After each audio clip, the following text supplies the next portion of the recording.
welcome you to one of the most beneficial and powerfully effective personal achievement programs you will ever experience. The Neuropsychology of Self-Discipline, the master key to success. My name is Richard Gebhardt, and I'm going to be your guide as we explore, learn, and use this fascinating and effective program for developing your power of self-discipline, the iron will, the inner strength and drive you need to achieve your life's goals and ambitions. This program is the result of many years of thoughtful scientific inquiry and research. In an attempt to discover and understand the main driving force, the core source of inner power that separates the dynamically achieving person from the unfulfilled, underachieving masses, Cybervision Systems has directed its financial and human resources to find the answer.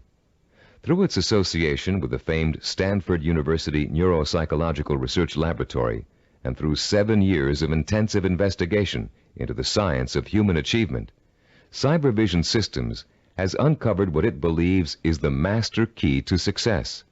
The master key which unlocks the raw potential that lies dormant within the heart and mind of man. Simply stated, we call this key self-discipline. Self-discipline. What's the first thing that phrase makes you think of? Unfortunately, for most people, the term conjures up images of strictness, long stretches of boring or irritating work, of self-sacrifice and self-denial. Nothing could be further from the truth. Truly self-disciplined people are not bored, unhappy, or suffering from any kind of deprivation. In fact, they have learned to give themselves the true joy that comes from pursuing and achieving their most cherished goals and dreams. What, then, is self-discipline really all about? The simple answer may surprise you. Self-discipline is your ability to systematically and progressively work towards a goal until you have reached it. It includes acquiring knowledge and skills. It's your ability to become positively obsessed, single-minded, and efficient, to strive without giving up, to work consistently day after day, week after week, and year after year, until your purpose is fulfilled. Self-discipline is the power to say, this is what I really want in life, and this is how I'm going to get it. And if I have to give up some other things, I will, because it's worth it in the long run. To be self-disciplined, you must learn to develop the kind of obsession that glows like a beacon in a storm. You must learn to watch that light and steer your course towards it, no matter what gets in your way or how long it takes. Like a sailor, you must learn to use the skills that will point you in the right direction, and you must keep on using all your knowledge, skill, and energy to stay on course until you have reached your destination. Self-discipline is the single ingredient that makes success possible for anyone who dreams of achieving great things. Without it, there would be no Olympic gold medal winners, no great artists, musicians, or writers, no brilliant inventors, Grand Prix winners, or multimillionaires. Every person who has made an enduring success of his or her life used self-discipline to get there.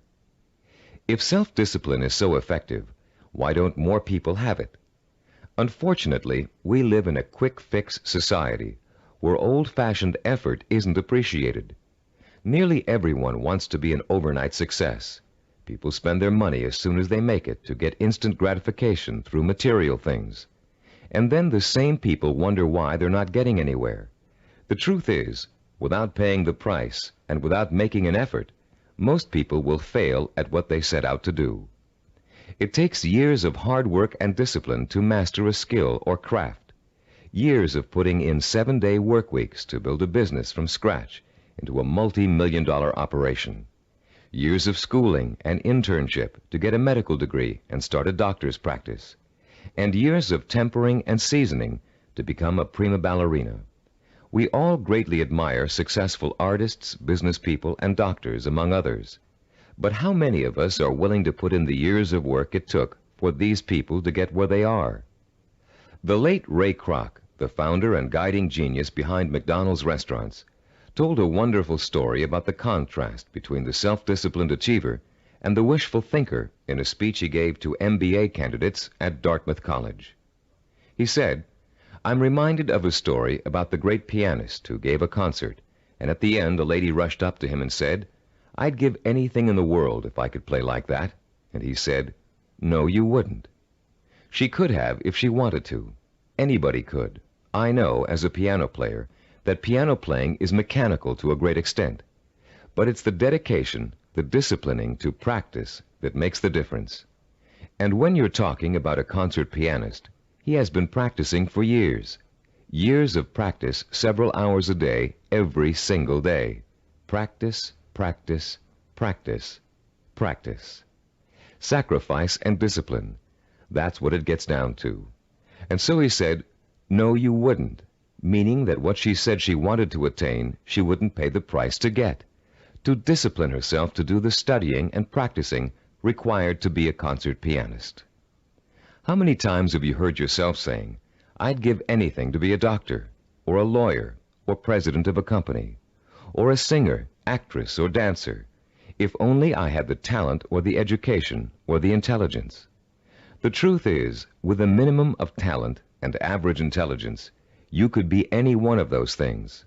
With a steady, sustained effort that never falters, never crumbles, and never gets lost in unimportant details, you can be anything you want. Many people believe that talent alone is the key to success.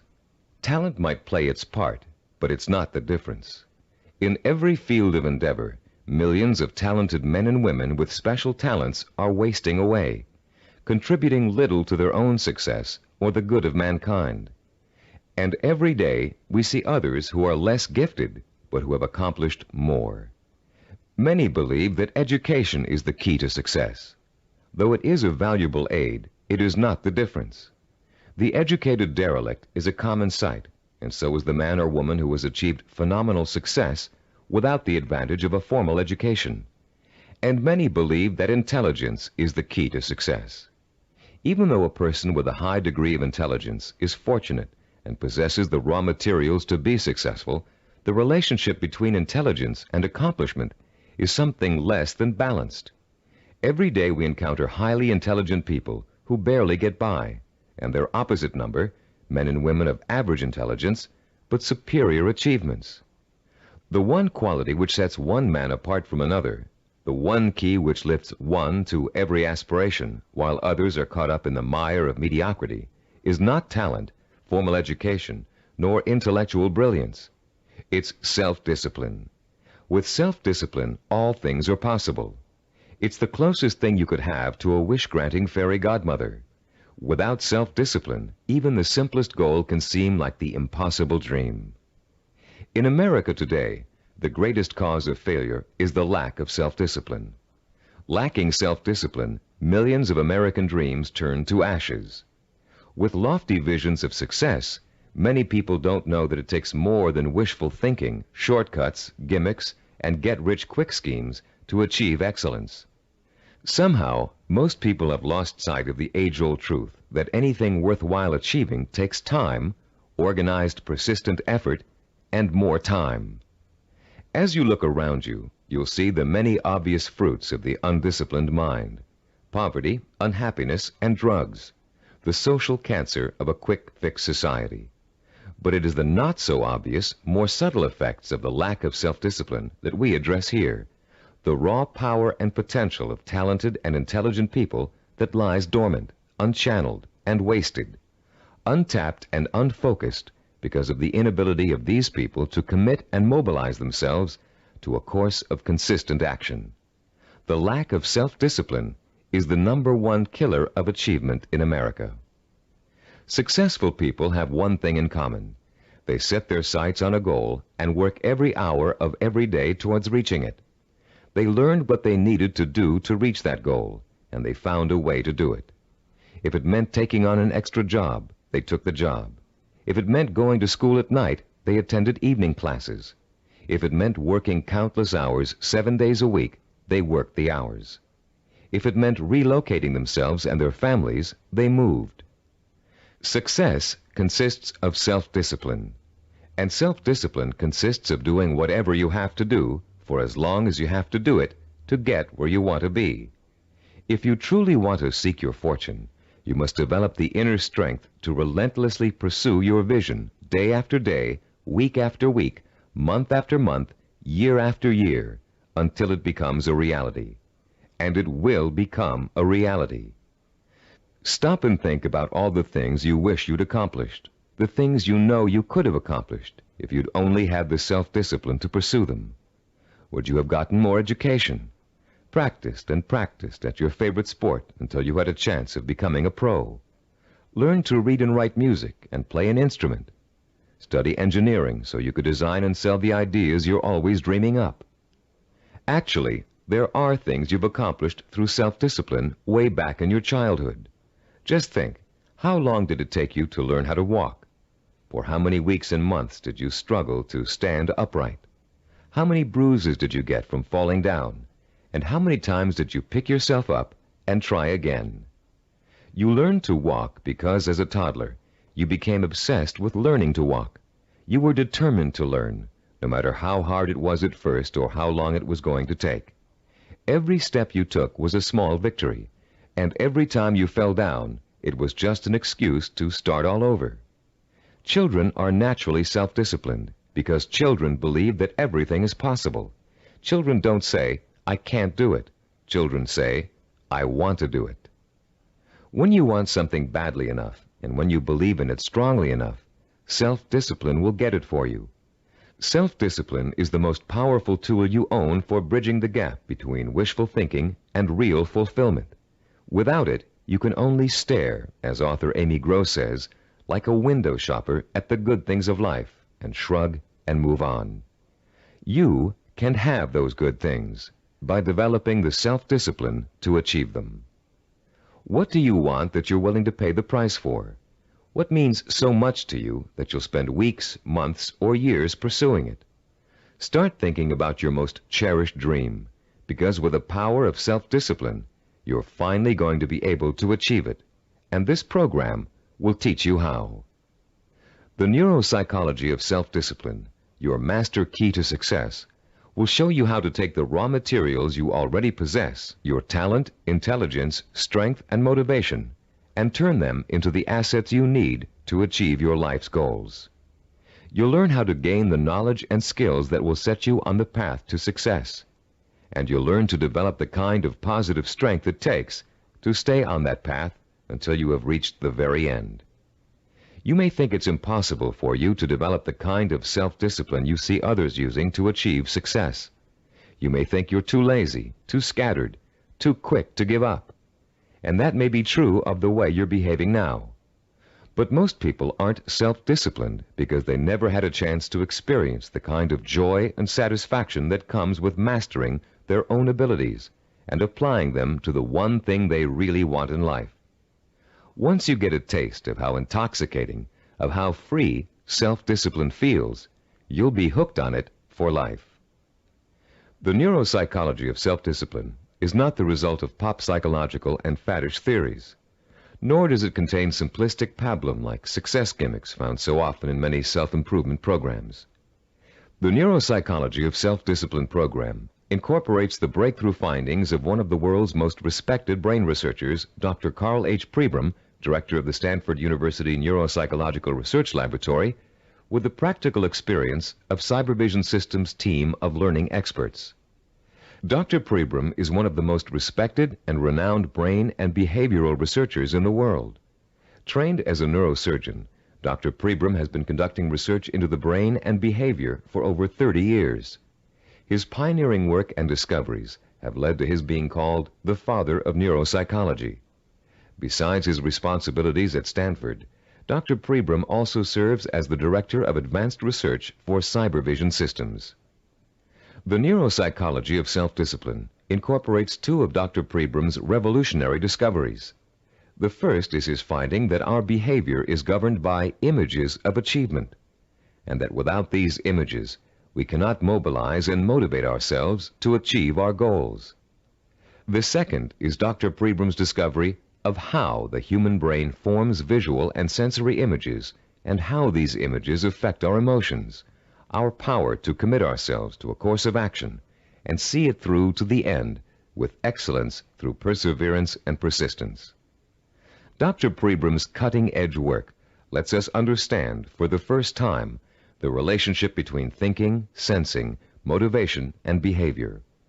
And by collaborating with Dr. Pribram, Cybervision Systems has been able to develop a powerful technology that enables you to harness your own mental processes and motivate yourself to develop the kind of iron will that will carry you through thick and thin to achieve your goals, achieve them well and completely, and enjoy the journey every inch of the way. You don't have to be a scientist to understand, apply, and benefit from these principles. All of the complex research, development, and testing has already been done for you. We've turned Dr. Pribram's research results into a simple but powerful technology anyone can use to learn the beauty and joy of true self-discipline. Your Neuropsychology of Self-Discipline program centers around 3 points of organization. First, in Session 2, you'll be introduced to a description of 10 characteristics of goal-achieving, highly disciplined people. Countless hours of research and interviewing went into gathering this information, all to discover the tools these people used to develop and exercise their powers of self-discipline. These characteristics will become a model or benchmark that you will strive to incorporate into your life. By keeping these characteristics close in mind, you'll have an achievable ideal against which you can measure your own behavior and habits as you strive to acquire and make permanent the skill of self-discipline. The second crucial section of this program is what we call the Knowledge and Information section. In Session 3, you'll be systematically guided through the easy-to-understand and learn principles of Cybervision's power of self-discipline.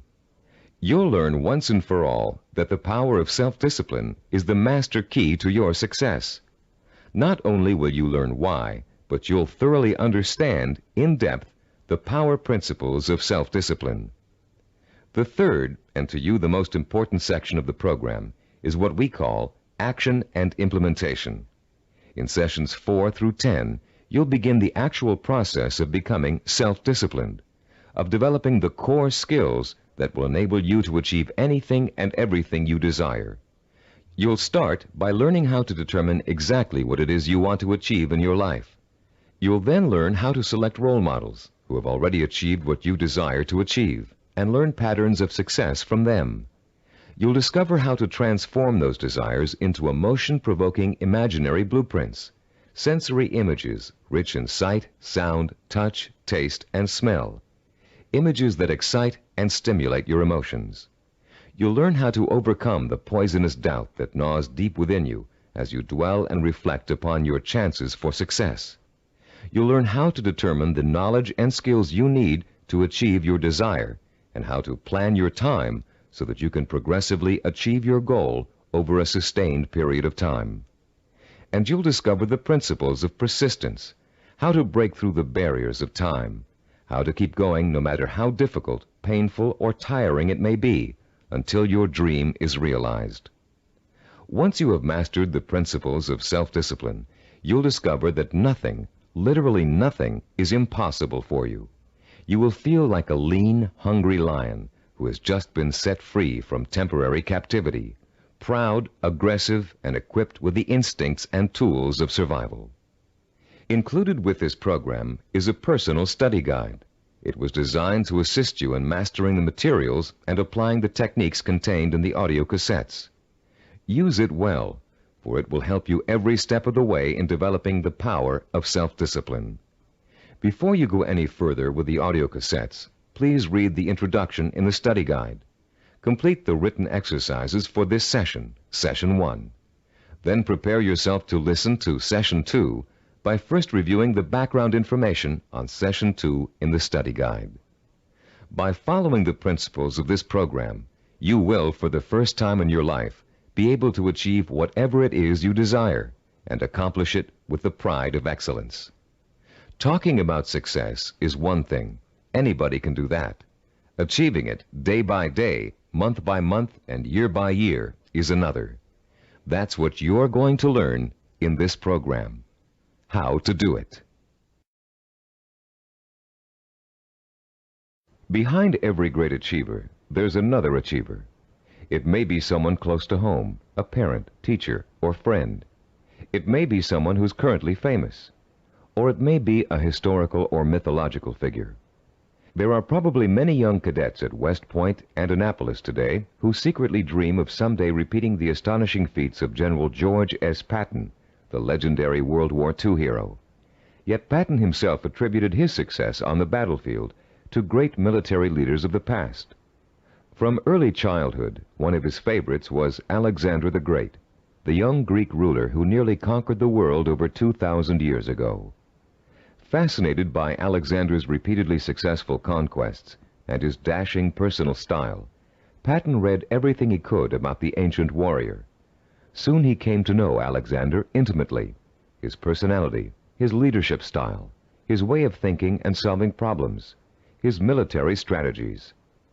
And finally, Patton got to the point where he could think like Alexander the Great, act like Alexander the Great, and get results like Alexander the Great.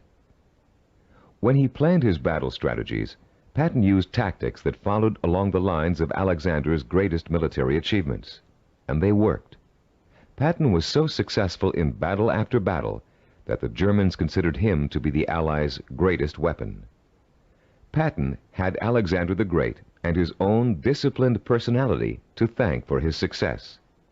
But Alexander himself had someone else to thank for his own brilliant military maneuvers. Alexander drew his inspiration from the mythical Greek god Hercules. After studying everything that had been written and that was known about the mythical god of courage and strength, Alexander began to pattern his thinking, personal style, and actions after him. There are countless other examples of the great learning from the great. Baseball champion Babe Ruth was once asked how he developed the hitting style that made people call him the king of the home run hitters.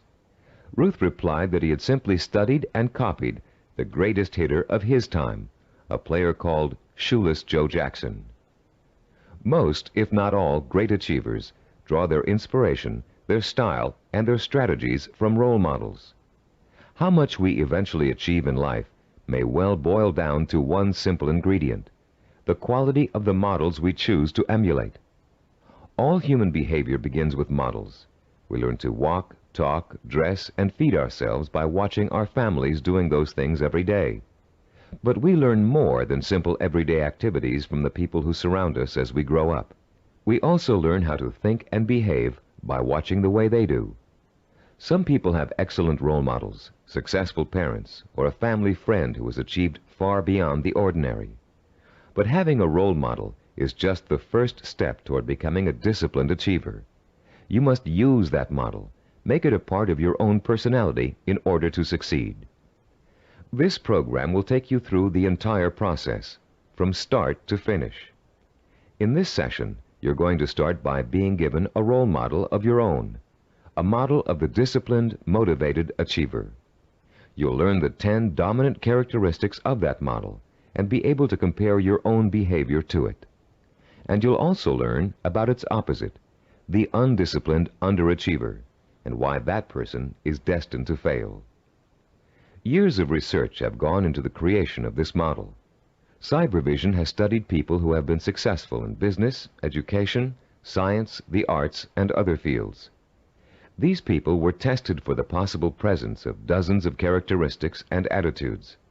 And when all was said and done, Cybervision found 10 qualities that were common to every one of them. Understanding the characteristics of the highly disciplined achiever can be as inspiring to you as Alexander the Great was to George Patton.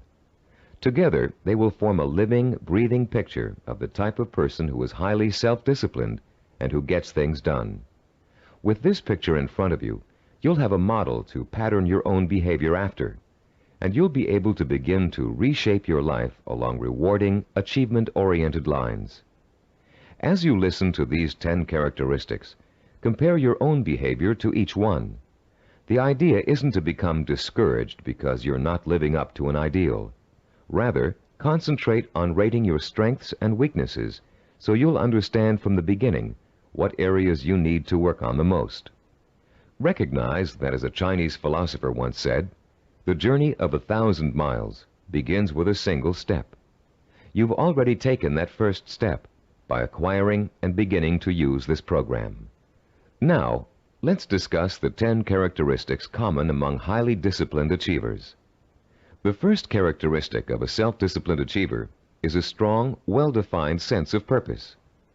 The self-disciplined person knows precisely what he or she wants and will go for it, even if it means sacrificing other things in life to get it. Take Norwegian explorer Roald Amundsen, for example. In 1887, when he was a boy of 15, Amundsen read the story of Arctic explorer Sir John Franklin. He was so inspired by Franklin's adventures that he secretly resolved to dedicate his life to polar exploration. And since no man had yet physically found the South Pole, Amundsen set his sights on being the first. His mother had other ideas. She wanted her son to be a doctor and insisted that he attend medical school. At first, Amundsen gave in, but then, unhappy and frustrated, he quit school, joined an exploration party, and went to sea. Amundsen spent years apprenticing in the treacherous Antarctic.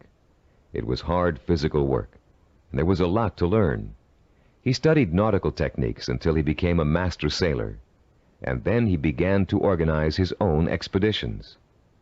24 years after Amundsen chose his goal, he succeeded in achieving it. In 1911, he became the first man to find the South Pole. Contrast Amundsen's single-minded pursuit with the profile of a person who isn't sure what he or she wants to accomplish. The purposelessness personality drifts through life uncertainly, always searching, never finding. This is the type of person who changes jobs, leaves relationships, and starts projects but never finishes them. It's someone who never stays with anything long enough to become successful at it. People today are becoming more and more afraid of commitments. They're afraid of committing themselves to one career. They're afraid of committing themselves to one relationship. They're even afraid to commit themselves to staying in one place for very long. They talk about leaving their options open.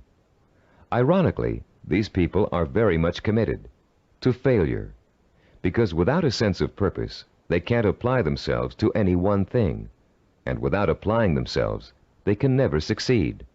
Look around you, and you'll see 40-year-olds and 50-year-olds who are still jumping from job to job, from relationship to relationship, always searching for an answer somewhere. They'll never find it. The second characteristic of the self-disciplined person is that he or she seeks out and uses positive role models, often called mentors. Patton found and learned from Alexander the Great. Roald Amundsen got his inspiration from Sir John Franklin. To be self-disciplined, you must find a mentor who can inspire you with his or her own example of discipline. This person will instill you with a sense of real possibility, the belief that if he can do it, so can I. The person who has no self-discipline tends to identify with and tries to emulate people whose values are quick fix. The undisciplined think success can be achieved through gimmicks, luck, or who you know. For this reason, they actually distrust and resent the truly successful. They cannot bring themselves to admit that it takes hard work and consistent effort to reach a lifelong goal. Rather than working to get their own lives in order, these people blame their lack of success on bad breaks. They will always have bad breaks until they give themselves a break. The third quality that distinguishes the self-disciplined person is the strength of his or her imagination. Self-disciplined people use a goal-setting technique called sensory vision. Robert Kennedy's immortal words explain it very well. Kennedy, himself a highly disciplined achiever, said, "Some men see things as they are and ask, why? I see things as they could be and ask, why not?" The key to developing this kind of vision is learning to use your imagination in a clear, creative way. Once you've decided on a goal, you must learn to visualize the outcome with strongly detailed, sensory-rich images. You must learn to clearly imagine the rewards of success through sight, sound, touch, taste, and smell. The French have an expression, déjà vu, which means already seen. The self-disciplined, when they reach their goal, have this sense of déjà vu, because they have already been there thousands of times in their imaginations. You can be sure General Patton knew what victory felt like long before he fought his first battle.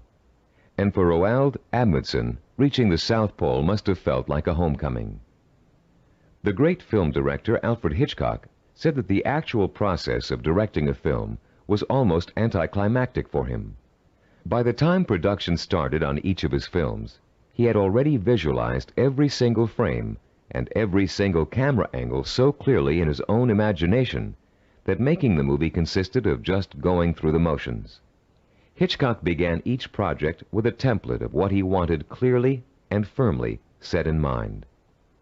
Those who lack self-discipline also lack vision. They have only the vaguest images of goals they might, maybe, someday want to achieve. These people are quite capable of creating sensory-rich visions, but unfortunately, they tend to apply those visions to scenarios of failure rather than success. The fourth quality exhibited by the self-disciplined individual is what we call a positive sensory orientation. Achievers dwell on their own past accomplishments as proof of their ability to succeed. They won't admit to failure. In fact, it can truly be said that they don't know the meaning of the word failure. If things don't first turn out as planned, they just chalk it up to experience and keep on working toward their goal. Self-disciplined people are so eager to learn that they feel every bit of life experience just brings them closer to achieving success. They're not afraid to try new approaches if old ones don't work anymore. They never lose sight of their goal, but they're open to more than one way of achieving it. And this kind of positive attitude ensures that they will. Those who lack self-discipline waste precious time and energy dwelling upon past failures. Through a vicious cycle of negative reinforcement, they use those perceived failures as an excuse not to try again in the future. They develop a fear of failure, a fear of making the effort, and failure generates failure. If you're convinced you can't do something, you won't be able to do it. The characteristics we've discussed so far all add up to a quality called self-assurance. The self-disciplined have a strong gut-level belief in themselves and their ability to succeed that is truly unshakable. Deep down in their hearts, they know they can do it, and no one can convince them otherwise. When Christopher Columbus set out to find a new route to the West Indies, Europeans thought he was crazy. The world is flat, they told him. If you sail west, you'll fall off the edge and be devoured by monsters. But Columbus believed the world was round, and he stubbornly applied to every monarch in Europe until he found one who would finance his voyage to what turned out to be the New World. The disciplined achiever is fueled by self-confidence, but the undisciplined are hampered by self-doubt.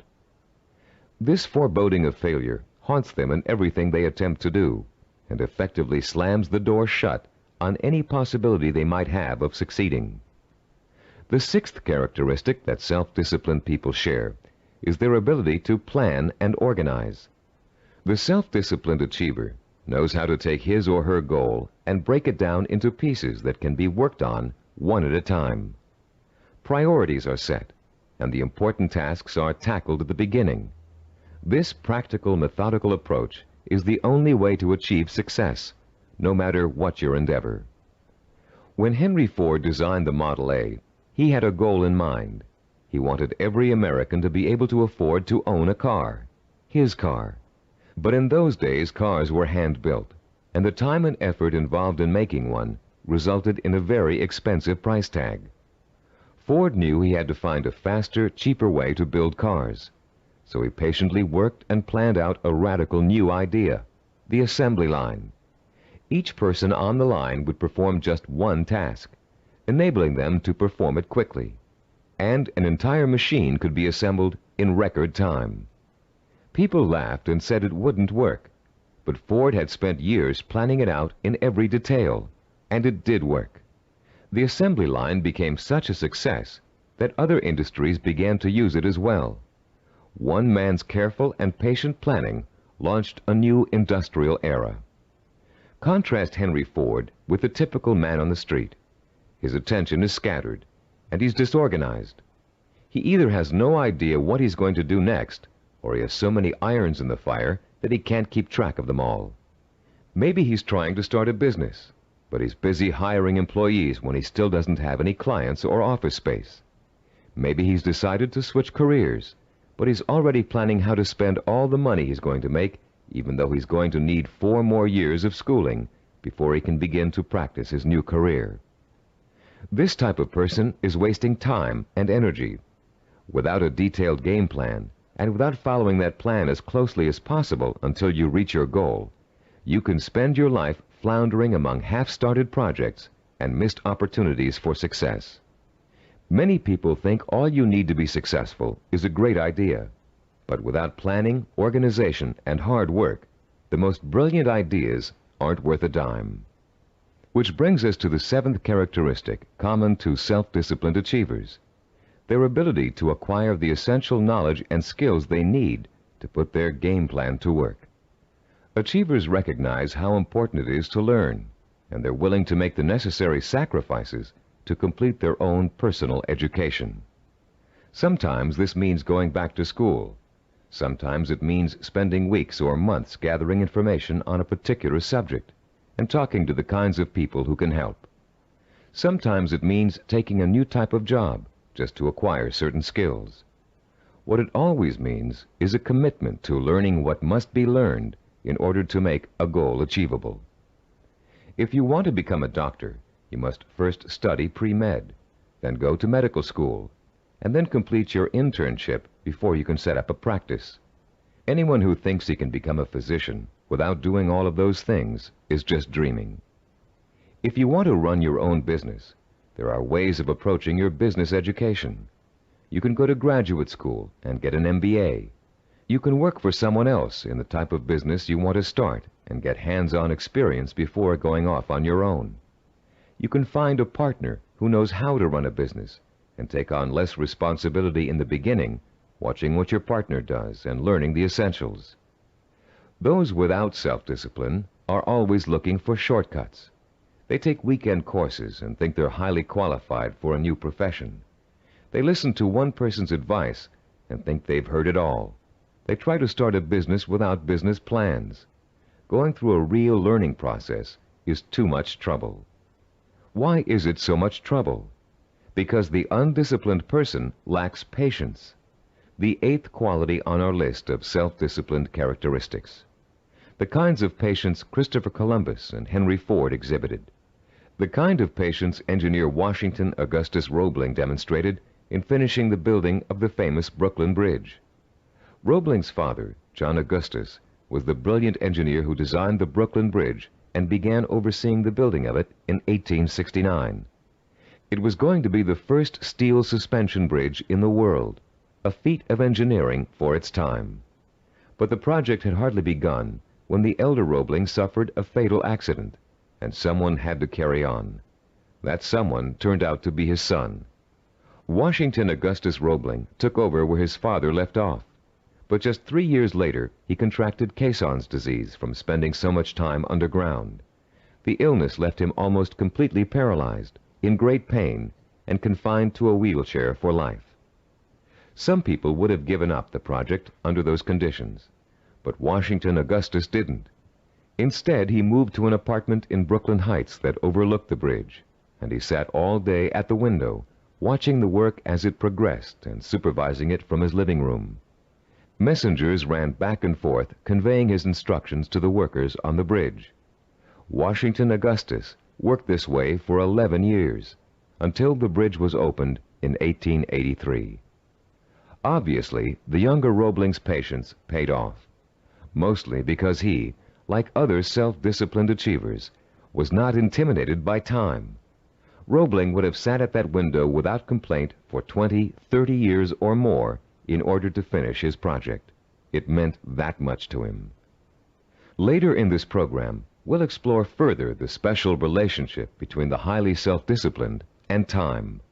For now, we'd like to point out that time becomes immaterial to those immersed in pursuing a goal.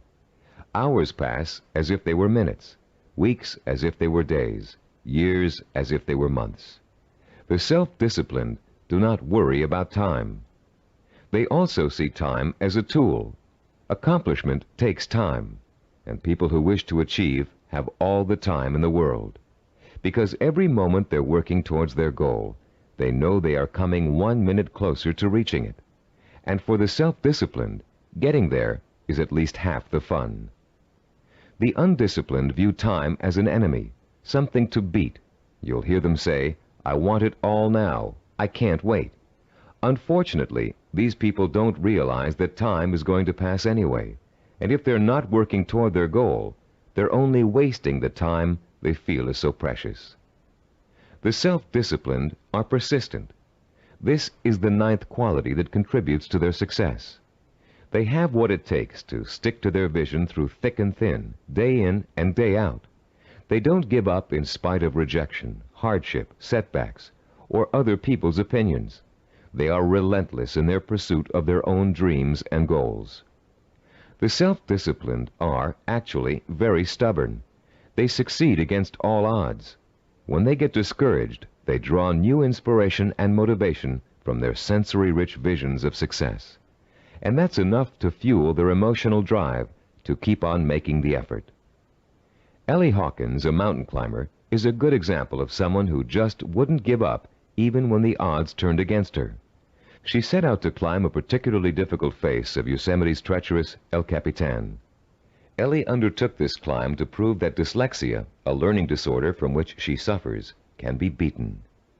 In the middle of the climb, Ellie slipped and suffered a rope burn on her left hand that was so bad she almost lost complete use of the hand.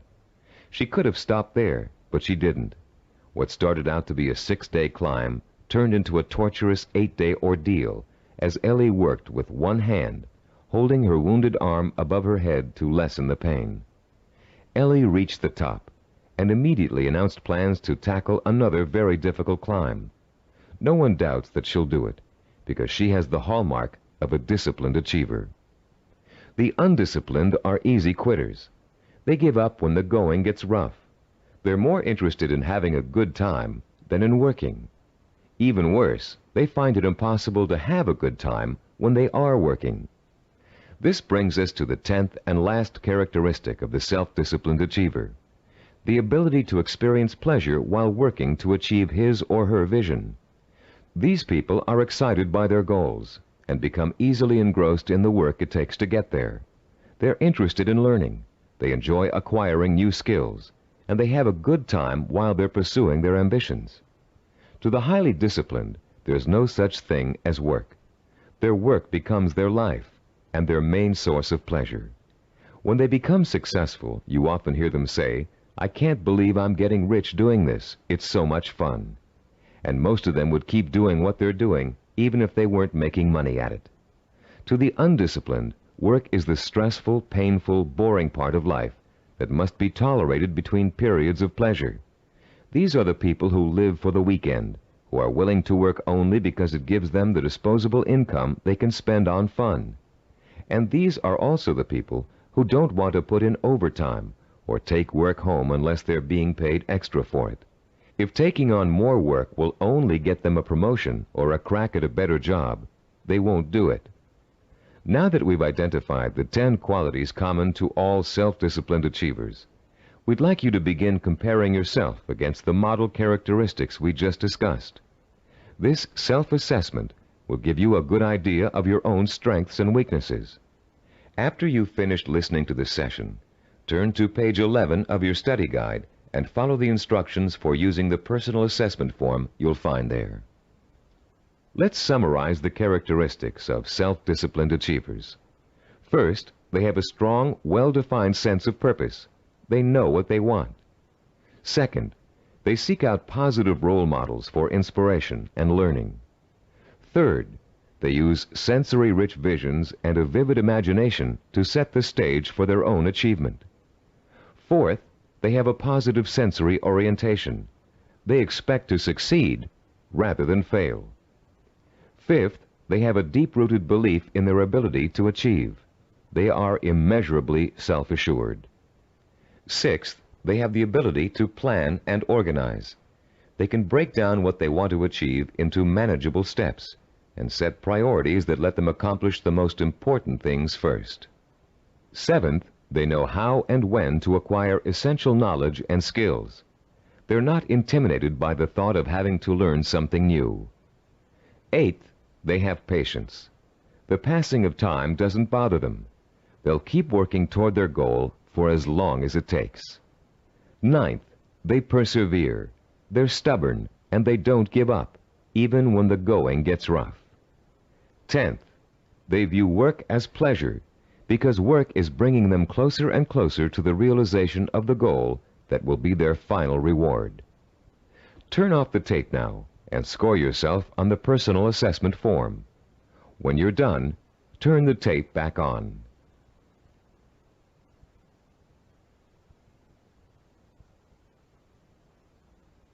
Welcome back. We hope you're not too discouraged by an honest assessment of where you stand now in terms of self-discipline. Remember, you've already taken the first steps toward making a positive change in your life, and you will experience that change by the time you've finished this program.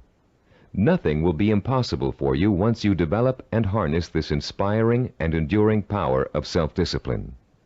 And, as you'll soon find out, self-discipline is not so difficult to develop as you might think. As a matter of fact, using this program is going to be your first exercise in acquiring it. Already, you're on your way. In the next session, we'll explore the power behind the characteristics we've just discussed. You'll learn why they're so important in developing self-discipline, and what they can do for you once you have them. And you'll be further along the road toward understanding and developing the one characteristic that will give you the power of success. After completing Session 2, you should now have a clear picture of your strengths and weaknesses as compared to the model of the self-disciplined achiever. Perhaps for the first time in your life, you're able to objectively see which of your attitudes and behaviors have been acting as barriers to developing the kind of self-discipline that will enable you to achieve your dreams and ambitions. Now that you have a better understanding of the 10 characteristics of the self-disciplined achiever, we're going to provide you with a scientific foundation for Cybervision's unique self-discipline program. In this session, you'll learn how recent scientific discoveries have made it possible for you to acquire, harness, and focus the power of self-discipline, the power to achieve whatever your mind and heart are set on achieving.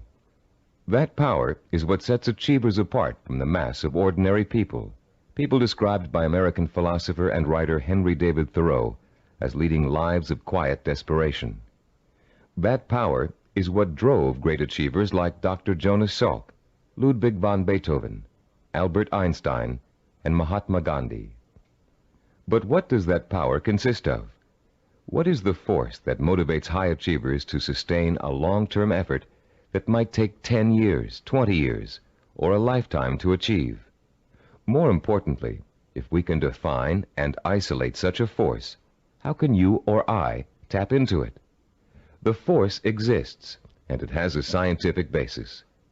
By the time you've completed the Neuropsychology of Self-Discipline, you'll understand its origins, its strength, and its power. And you'll be armed with all the tools you need to stay in touch with that force in order to accomplish anything you set out to do. There are many self-improvement programs that, like crash diets, offer good short-term results but stop working after a few days or weeks. These programs tend to rely on one of 3 kinds of motivation. The first is evangelical. A powerful orator, we'll call him Speaker X, comes to town with promises to increase motivation and production after a single seminar or series of seminars. Perhaps your boss encourages you and your coworkers to go. Perhaps he even purchases a block of tickets. Meeting night arrives, you attend, and the speaker is indeed inspirational, as are the bells and whistles and songs and slogans that accompany him. It is a fever-pitched, emotionally charged experience that Speaker X has to offer. As he exhorts you to live up to your enormous potential, to work harder, better, and more enthusiastically, to use your talents, to use your mind, you feel power welling up inside you, and the people around you are feeling the same kind of power inside them. Yes, you're all saying, we can be more productive, we can have a better attitude, we can get ahead if we want to. The very air becomes charged with mass enthusiasm. The next day, you're at your desk a half hour early, and you work a half hour past normal quitting time. The same thing happens the day after. You start planning new ways to accomplish your work more effectively. You're feeling happier about the work you're doing. And for the next few weeks, it looks like you're getting more work done in less time than you ever have before. But soon, your enthusiasm begins to fade, and your pace starts to slow down. Even if you have the audio tapes of the speech, it's hard to recapture and sustain the original emotion you felt in the presence of an inspired speaker. And of course, you no longer have the kind of group excitement and energy you experienced the first time around. You're getting tired and bored. Your boss sees productivity fall after an artificial peak, and sure enough, when the next motivational speaker comes through town, we'll call him Speaker Y, there's the boss with another block of tickets in hand. This evangelical form of motivation may get short-term results, but it creates an unhealthy dependence on external hype. It's like a drug addiction. You need more and more of an artificial stimulant to reach the same level of false well-being. When you get your shot of motivation, you become enthusiastic and energetic. When the shot wears off, you get sluggish and lethargic. The same problem exists with the second major motivational tool that most self-improvement programs rely on: external rewards, like money, prizes, bonuses for reaching quotas. These are essentially pats on the head from the boss, often desirable pats, but still pats on the head, signals that you've pleased someone else. This method works very well on children. Unfortunately, it tends to create a childlike dependence on outside rewards, even in adults. Like evangelical speakers, this carrot-and-stick approach produces only short-term results. External rewards do not increase individual commitment, and most people tend to adapt to them quickly, soon expecting bonuses as a matter of course, and not because they performed above and beyond the call of duty. Rewards are manipulative. People who give them out are always asking themselves, how can I motivate my staff? The truth is, to be truly effective in the long term, motivation must come from within. The third classic motivational tool is a familiar one: fear. Humorists Carl Reiner and Mel Brooks created a comedy album in the early 60s in which Reiner, as a journalist, interviews Brooks, who plays a 2,000-year-old man. Eager to know about life in the distant past, Reiner asks Brooks, what was the major form of transportation in those days? Brooks replies, fear. Fear transported you. Reiner is puzzled. Fear, he asks? Brooks responds, yeah, fear. You see, an animal would growl, and you would go 2 miles in a minute. It's true, fear is a great motivator. If you don't perform, something undesirable happens. You lose your job. There go the house payments, the car payments, the kids' college tuition, and so on. As the mental dominoes fall, you're motivated to keep performing. But while fear may bring short-term results, it also brings resentment and rapid burnout. It doesn't take long before you're angry at the system that's keeping you going. And anger makes you less productive, which increases your fear. It becomes a vicious cycle with an unpleasant ending. It should be pretty clear by now that these motivational systems aren't motivational at all. Each of them relies on an external stimulus and an artificial situation. And each relies on an initial burst of emotion that fades rapidly when the new situation becomes habitual. You may have tried several of these motivational or goal-setting programs in the past. Perhaps they even contributed to your sense of self-awareness. If so, you've no doubt learned that self-awareness alone is not sufficient to motivate change. It's easy to identify self-defeating behaviors. It's easy to plan strategies for eliminating them. It's easy to turn over a new leaf, but it's very difficult to sustain change for a long enough period of time for your new behavior to become as ingrained in your character as your bad habits were in the past. Having a roadmap is not enough. You need fuel. The key to developing self-discipline, the power to persistently pursue a long-term goal without giving up until the goal is achieved, is the fuel of internal motivation. It would be nice if we were all born with the patience, drive, and skill it takes to achieve any long-range goal or complete any long-term project. But we're not. Self-discipline is a learned behavior. Years of research at major American universities, primarily California's Stanford University, have proved it. And Cybervision's own research into the latest learning theories of behavioral scientists have confirmed that self-discipline is an acquired characteristic with a basis in behavioral science. The neuropsychology of self-discipline has been developed according to materials gathered from two major sources. Our information comes from our own research into the way human beings learn, and from the revolutionary discoveries about the structure and organization of the human brain made by Dr. Karl Pribram. Head of Stanford University's Neuropsychology Research Laboratory, Dr. Pribram is one of the most respected brain scientists in the world. Trained as a neurosurgeon, his research into brain function led to a deep interest in the behavioral sciences. His pioneering work in both of these areas led to the fusion of the two into the science of neuropsychology.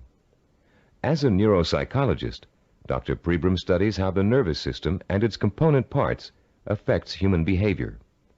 Those studies have led to two revolutionary discoveries. The neuropsychology of self-discipline incorporates both of them. The first of Dr. Pribram's discoveries explains how the human brain forms visual and sensory images, and how those images affect our minds, our bodies, and our behavior. The second discovery is that our behavior is governed by images of achievement, neuronal blueprints of the skills and actions that determine our success or failure in the achievement of our goals. Let's discuss how each of these scientific discoveries leads us to understand the power and the origins of self-discipline. Many scientists and psychologists have believed for years that the human brain barely distinguishes a real experience from an imagined one. Best-selling self-help books like Psycho-Cybernetics, Think and Grow Rich, and others have used this belief as their foundation for motivation and change. This idea has also been the cornerstone belief of people involved in metaphysics and the human potential movement. The idea that the brain cannot tell the difference between a real experience and an imagined one has never been scientifically proven until Dr. Pribram's research showed us that it is true. But Dr. Pribram's research did not prove that, as many people think, all you have to do is imagine what you want, and through the magical power of the mind you will achieve it. If this were true, achievement would be easy. And as anyone who has tried to achieve a long-term goal will tell you, it is not. Put into its proper perspective, this concept of imagination is critical to achievement, but not because imagination possesses a magical power to attract success like a magnet. Imagination is critical to achievement because it evokes the power and emotion that stimulates and sustains the drive to achieve. The human nervous system responds emotionally to imaginary images rich in sensory detail, in sight, sound, touch, taste, and smell, as if they were real. In fact, the brain doesn't distinguish between sensory-rich imagination and reality.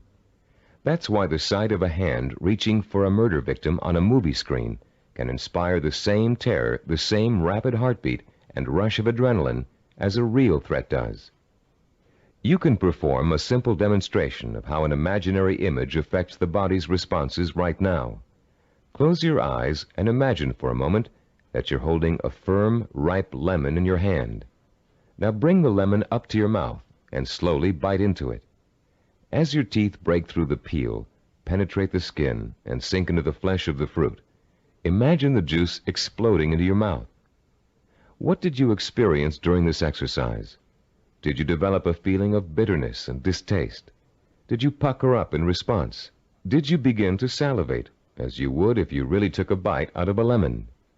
The feeling of bitterness is an emotional response, provoked by the imaginary sensation of the lemon juice being absorbed by the mucous membranes in your mouth.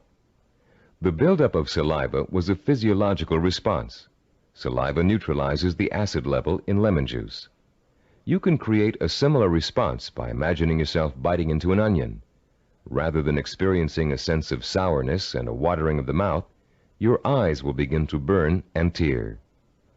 This power of imagination to create physiological and psychological responses is crucial to the survival of the human species.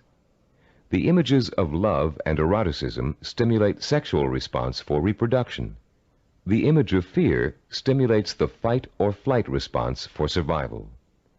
But our brain's ability to respond to images is a two-edged sword.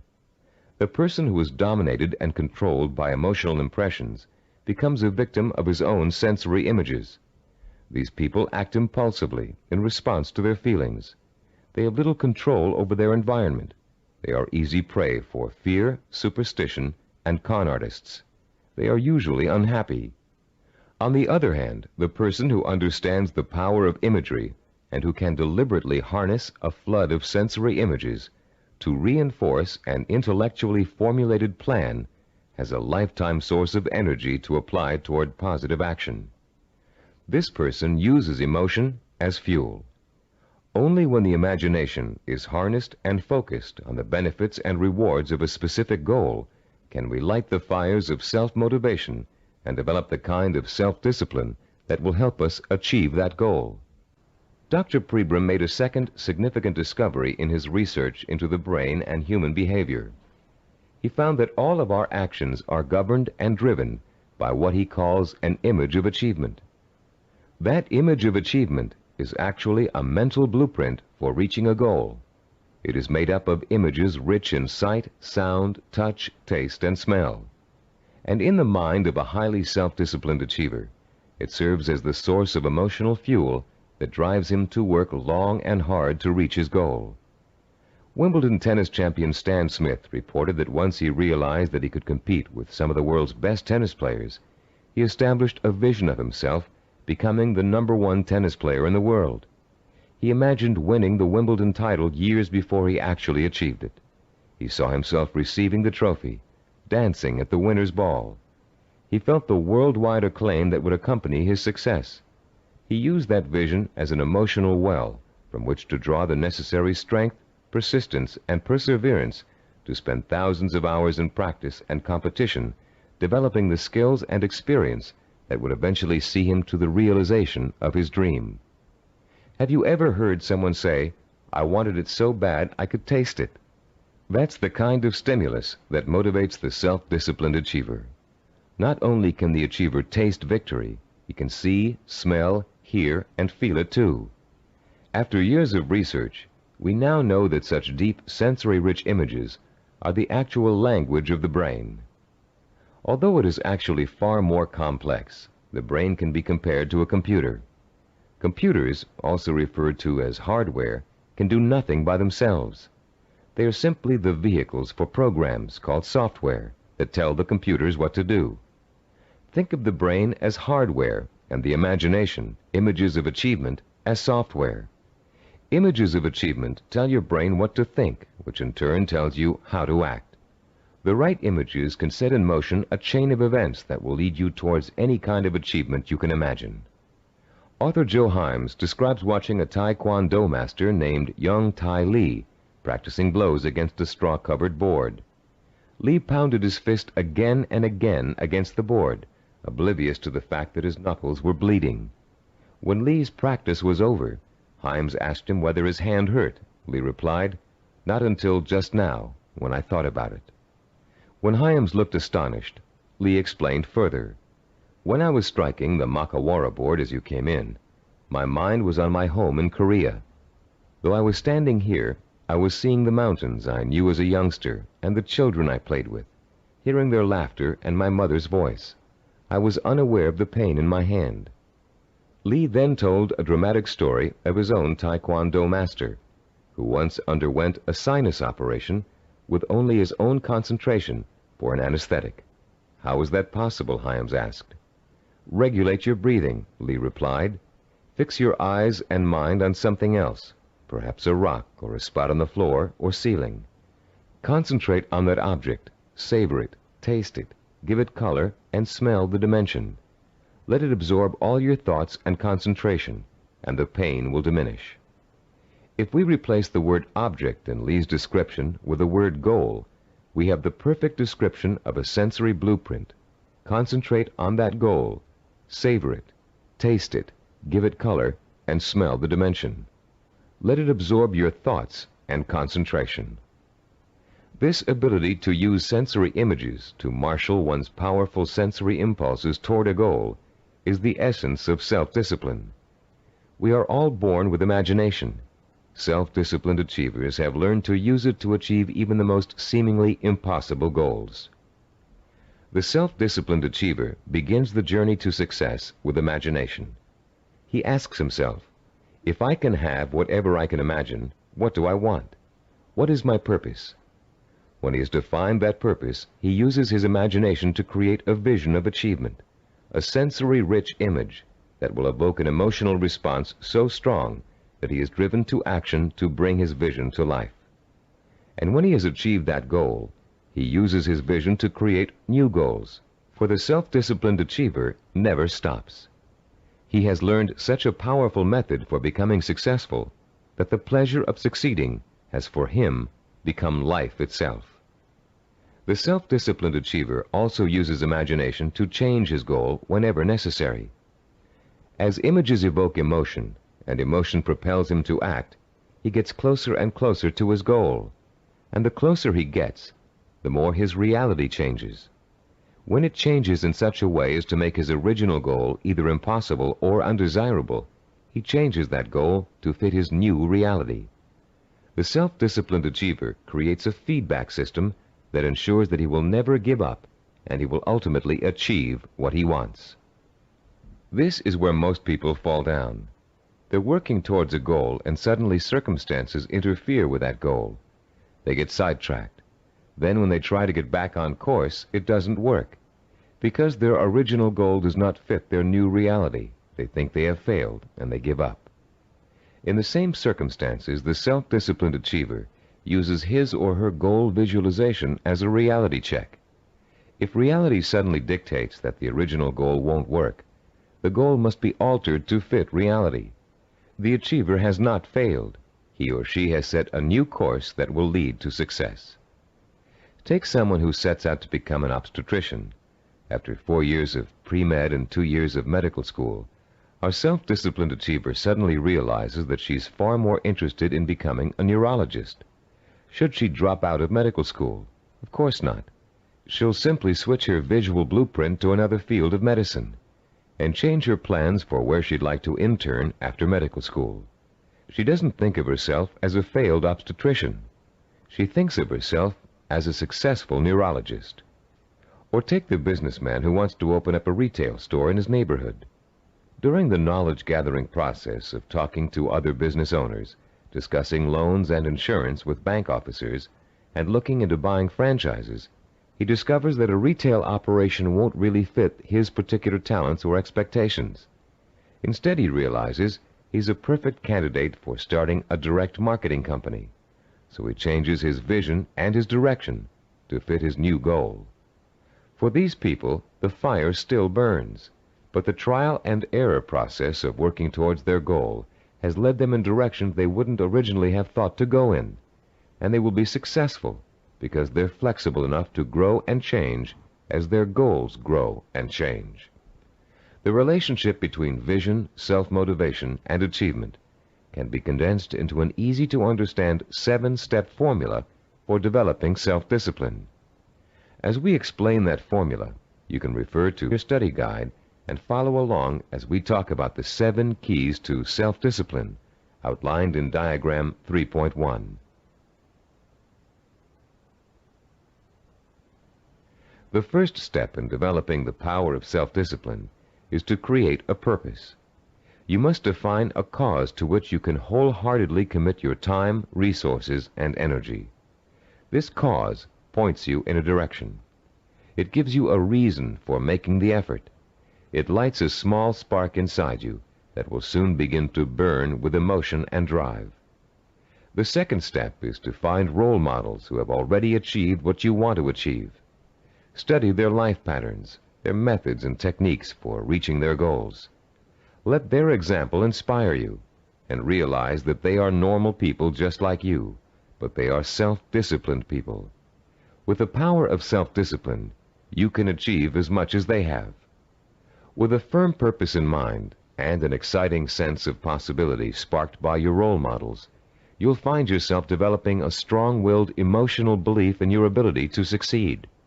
The first small spark of hope is turning into a glowing ember of possibility. In the third step, you'll translate your feeling of possibility into a sensory-rich vision of success. At this point, with a vision rich in touch, taste, sight, smell, and sound in front of you, you'll make the leap from the possible, I think I can do it, to the heartfelt, I know I can do it. Your vision and your belief will fan the embers of conviction until they burst into a flame of emotion that incites you to action. This all-encompassing flame of emotion is the fourth step of the formula. It is what gives you the energy, the creative power, and the desire to single-mindedly see your vision through to its successful completion. Motion is the root word for emotion. The original meaning of the word emotion is, in fact, a moving, a stirring, an agitation, which is precisely what happens when belief in your goal catches fire. The fifth step in our formula is planning, the first bit of action inspired by your emotion. Through effective planning, you can identify and map out the steps you need to take in order to make your vision a reality. You'll figure out exactly what you need to do to accomplish your goal and how long it will take. And turning your vision into a concrete goal will further fuel the fires of emotion and action. Once your vision has become a plan, you must acquire the knowledge and skills necessary to implement that plan. This is the sixth step in the formula for developing self-discipline. No matter how difficult the learning process might be, you continue to draw inspiration and fortitude from your vision. And each time you master a skill, your confidence in your ability to achieve increases. The seventh and last step in our formula is what we call persistence and perseverance. Persistence is staying with your vision, seeing it through to its completion, no matter how long it takes or how difficult it is. Perseverance is persisting in spite of setbacks, disappointments, and hardship. Once you begin acting to achieve your goal, your drive to sustain the forward motion, to persist and persevere, is constantly fueled by the strength of your initial vision. And as you get nearer and nearer to accomplishment, the vision becomes more and more real. As your vision fuels reality, and reality fuels your vision, your drive to achieve begins working like a giant breeder reactor. You've put into motion a self-perpetuating spiral of vision, belief, emotion, motion, and reality. This formula for harnessing the essence of self-discipline will change your life. For the first time, science has given us the power to truly be able to change our own circumstances from the inside out, to understand what makes men and women overcome tremendous odds and obstacles to achieve greatness. For the first time, greatness is within the grasp of each of us. Through the understanding of the scientific principles that govern our thinking and behavior, we can, for the first time, program ourselves for success. In the next session, you'll begin to put the principles you've just learned into action. You'll learn a powerful sensory exercise which will let you determine your true goal. And once you've taken that vital first step, you can begin the exciting journey of action that will propel you towards the ultimate achievement of your heart's desire. At a recent workshop based on the neuropsychology of achievement, Cybervision President Steve DeVore was asked an interesting question by a young corporate product manager. Mr. DeVore had been outlining the principles of goal setting when the product manager said, "You know, there's one problem I haven't yet solved. We talk about opportunities and goals, but there are so many opportunities to choose from, so many different directions we can go. How do you figure out exactly what you want to go for? How do you focus in on one choice among so many?" This session addresses that very problem, the problem of finding a purpose, and it isn't always easy. We live in a free society filled with opportunities for anyone who wants to take advantage of them. It's wonderful to have so many choices, but sometimes it makes choosing what you really want to do, your purpose, even more confusing than ever. Still, there are ways to narrow your choices down, and this session will show you how to do it. Through an exciting and powerful 4-point exercise, you're going to learn to pinpoint what it is you want most in life, out of all the things you may think you want. It will take some effort, some soul-searching, some creative thinking, and the outcome may surprise you. By the end of this session, you'll have chosen and defined what we call a macro purpose. The term macro means large or inclusive. Your macro purpose is equivalent to what creative people call the big idea. It's your main desire, your real purpose in life, your reward for hard work and effort. It's going to become your very reason for existing. Besides defining your macro purpose, in this session you're going to learn what micro purposes are and how they're used. Micro purposes are the stepping stones to your macro purpose. They consist of all the things you need to do to achieve your most important ambition. To help you thoroughly understand the concept of macro and micro purposes, think back for a moment to your early years in school, when you first learned to do simple math. Remember what a struggle it was to understand how to add, subtract, multiply, and divide? Numbers seemed a mystery to you back then, and you may have thought you'd never learn how to perform the most basic math functions. At the time, learning math for you was a macro purpose, and all the elements of learning it were micro purposes. You had to learn to count, for one thing. You had to learn the symbols for addition, multiplication, subtraction, and division. And you probably had to memorize the multiplication tables. As an adult, math seems to hardly be important, but you couldn't balance your checkbook or manage your money without it. And if you're a stockbroker, accountant, retail store manager, or bank teller, among other things, math is an important part of your job. So math was a micro purpose that helped you launch your present career, your macro purpose. If your desire is to earn a college degree, a macro purpose, you must take a certain number of courses and amass a certain number of credits. Each course you take that counts toward your degree is a micro purpose. But if you want to be a doctor, earning a bachelor's degree by itself is only a micro purpose. You still have to attend and graduate from medical school and complete an internship, more micro purposes, before you can be licensed to practice medicine. As you can see, macro and micro purposes change according to your stage in life and what you want to accomplish at the moment. A teenager may enter college with no clear idea of what he or she wants to do except finish school, the macro purpose of the moment. But by the third year of school, that student may decide on a career that requires additional schooling and a period of apprenticeship. So finishing school becomes a micro purpose, a stepping stone to a rewarding career. But macro and micro purposes don't just apply to careers or lifelong goals. Setting a macro purpose and determining what micro purposes are necessary to achieve it is an excellent way to help you accomplish any goal, no matter how large or small. It's a logical and creative process that lets you organize your thoughts and actions to make your goal clearer, more rational, and easier to achieve. Just imagine for a moment that you're stranded alone in the wilderness on a freezing winter day. It's late afternoon, and there's no hope of rescue before the next morning. Somehow, you have to figure out a way to survive the bitter cold night, your macro purpose.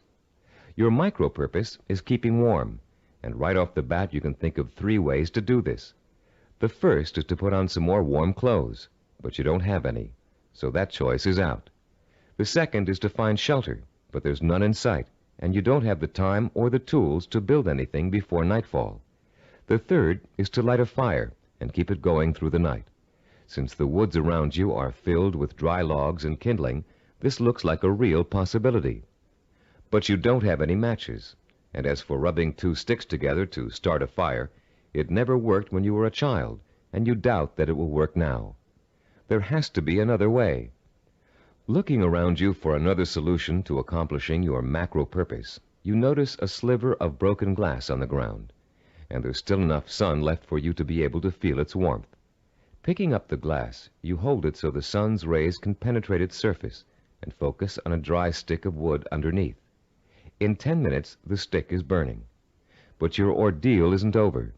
After the fire is lit, you have to gather enough logs and kindling to last through the night, another micro purpose. And then you have to force yourself to stay awake all or most of the night to make sure the fire doesn't go out.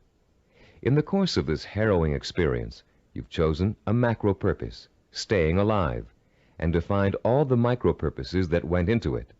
And if you succeeded in accomplishing all of the micro purposes, you also achieved your macro purpose, You survived. Defining your life's purpose and the steps you must take to achieve it may not be a life and death matter, but the principle works the same way. By the time this session is over, you'll have a macro purpose, a clear understanding of what to focus your energy, talent, and intelligence on.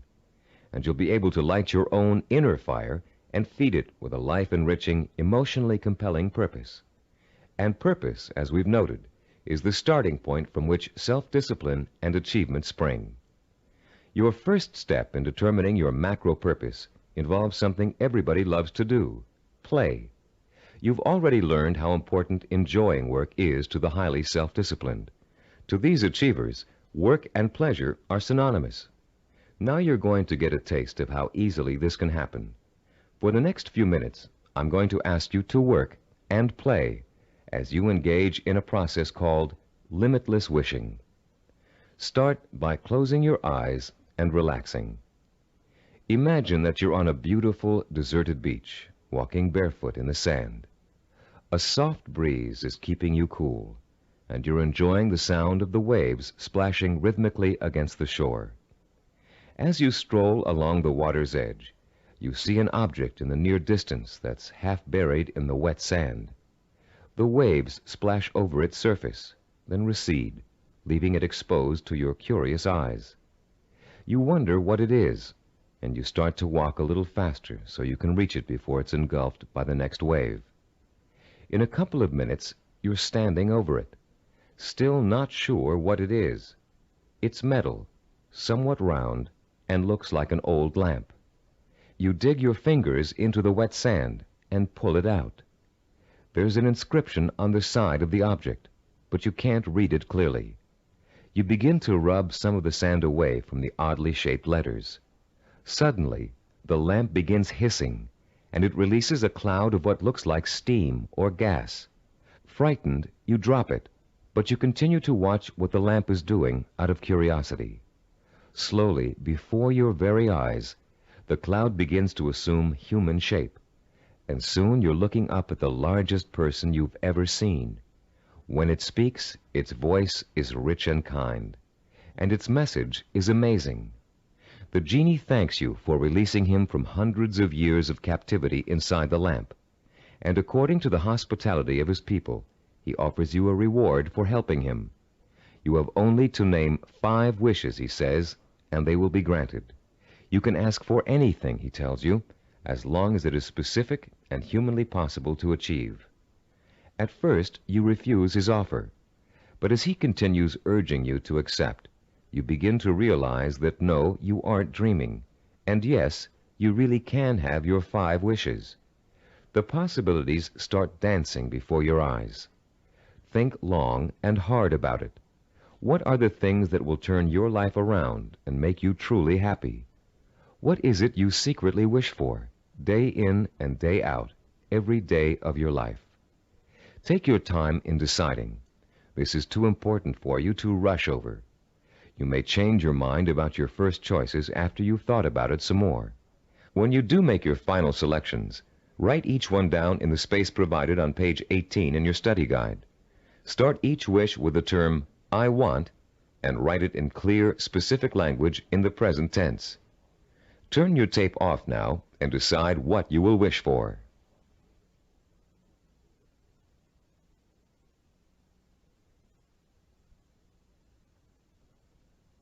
Welcome back. You now have in front of you a list of 5 wishes that your mind and heart told you are the most important things in life to you. Now, with a little imagination, you're going to create a scenario in which each of these wishes is fulfilled. This second step of our 4-part process is called wishful imagining. Close your eyes again and picture, in as much detail as possible, that your first wish has come true. If you wished for a great deal of money, imagine how your life has changed now that you've gotten it. Imagine the kind of house you're living in, the kind of car you're driving, the kind of clothes you're wearing, and what you're eating for breakfast and dinner. Maybe you've got a private plane or a swimming pool, a new career, new friends, or the same friends you have now, but with a new attitude toward you. Try to imagine that you're having dinner or drinks with your best friend, and you're explaining to that friend how your new life feels. This is a friend you trust completely, so you can say anything, positive or negative. Really imagine you're there, in the restaurant or bar being served food or drinks, with people talking around you and soft music in the background. Imagine what you look like. Are you younger, thinner, better dressed? Is your friend looking envious? Picture every single detail, down to the season, the location, the restaurant, the plates and glasses on the table. Repeat this process for every one of the 5 wishes you wrote down. And as you imagine each one coming true, pay attention to your emotional response. Are some wishes easier to imagine than others? Did 1 or 2 really make your pulse quicken with excitement? Are there any that felt particularly comfortable, as if you could just walk right into the scenario and feel at home? Which one seemed to draw you in like a magnet? There will be one wish that unmistakably evokes the greatest emotional response in you. That wish will be your final choice, and you'll be ready to proceed to the 3rd step in defining your purpose, the step we call creative biography. When truly accomplished people pass away, they've generally left behind a legacy of achievement in art, finance, politics, or the social sciences. Biographers and historians then catalog those achievements so others can read about them for inspiration. For example, here's the entry on a man named Thomas Arnold from the Britannica Junior Encyclopedia. The text of this biography also appears in your study guide on page 18. The biography reads as follows: Thomas Arnold, 1795 to 1842. Some people are loved without being respected, and others respected without being loved. Arnold of Rugby was loved by many, respected and admired by everyone who knew him. Born at Cowes, Isle of Wight, this great headmaster and scholar was educated at Winchester and at Oxford in England, where he distinguished himself in classics and history. He left Oxford in 1819, and after 9 years of study and writing was elected headmaster of Rugby School. His powerful personality set its mark on the school from the first, and made it great in a new sense. He was very religious, and he inspired his boys with new and more serious ideals of scholarship and life. He found time, too, during the 14 years of his headmastership, to publish sermons, an edition of the Greek historian Thucydides, and a history of Rome. In 1841, he was appointed professor of modern history at Oxford, but died the following year. He was buried in Rugby Chapel, and his son Matthew wrote a beautiful elegy about him on that occasion. Arnold was too forthright to be tactful in his dealings with boys or indeed with grown-ups, but he always won their respect, and often their love, by his high-minded attitude toward life and its responsibilities. This entry can only summarize the lifelong accomplishments of a beloved teacher and respected scholar. But listening to it, you can get a good idea of the purpose which must have guided Thomas Arnold. Here was a man who valued learning, scholarship, teaching, and personal integrity above all else. What do you value above all else? What would you like to be remembered for? Relax and close your eyes again. Now imagine that you hold in your hands an encyclopedia published in the year 2100. It's a heavy book with a solid feel to it. You can smell the leather binding and feel the crisp new paper as you open it. Find the section that begins with the first letter of your last name. Then turn the pages slowly as you search for the entry that gives you the details of your life. There it is, suddenly, clear as a bell. Your heart beats just a little bit faster as you see your name in bold-faced type. Now you're burning with curiosity. Did they include the most important things about you? Are your most cherished accomplishments in there?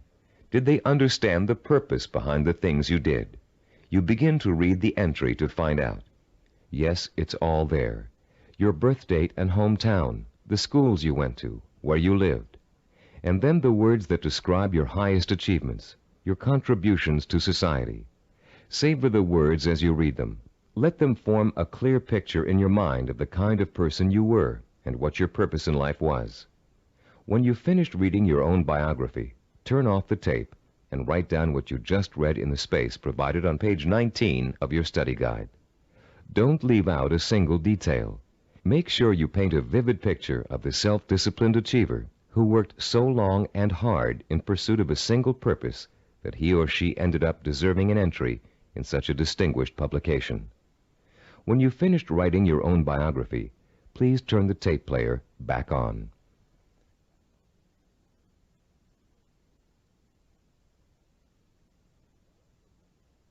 Welcome back.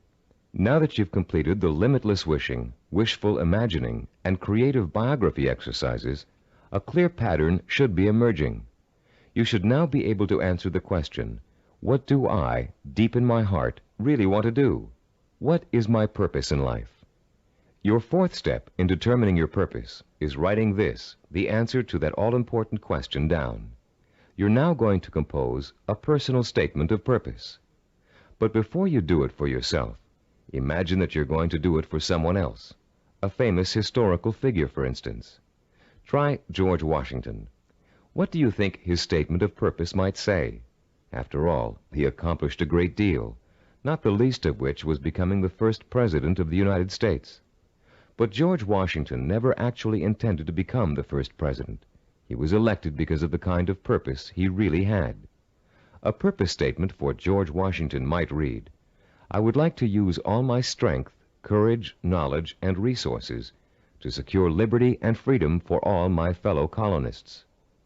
George Washington was a great statesman and public servant, but there are other kinds of achievers. Amelia Earhart, for example. Even in childhood, she had a definite purpose in mind. It was not to be a famous woman aviator. That came later, as a natural outcome of what she really wanted to do. Amelia Earhart's purpose statement, composed when she was still a child, said, When I grow up, I'm going to have adventures and show the world that women can be as heroic as well as men. A purpose statement can be as general as you want it to be. It can speak of heroism, freedom, social changes, adventure. It's meant to act as a focusing tool, not an actual blueprint for achieving it. You'll learn how to do that later in this program. Turn to page 20 in your study guide and compose your personal statement of purpose. Turn off the tape now while you do it.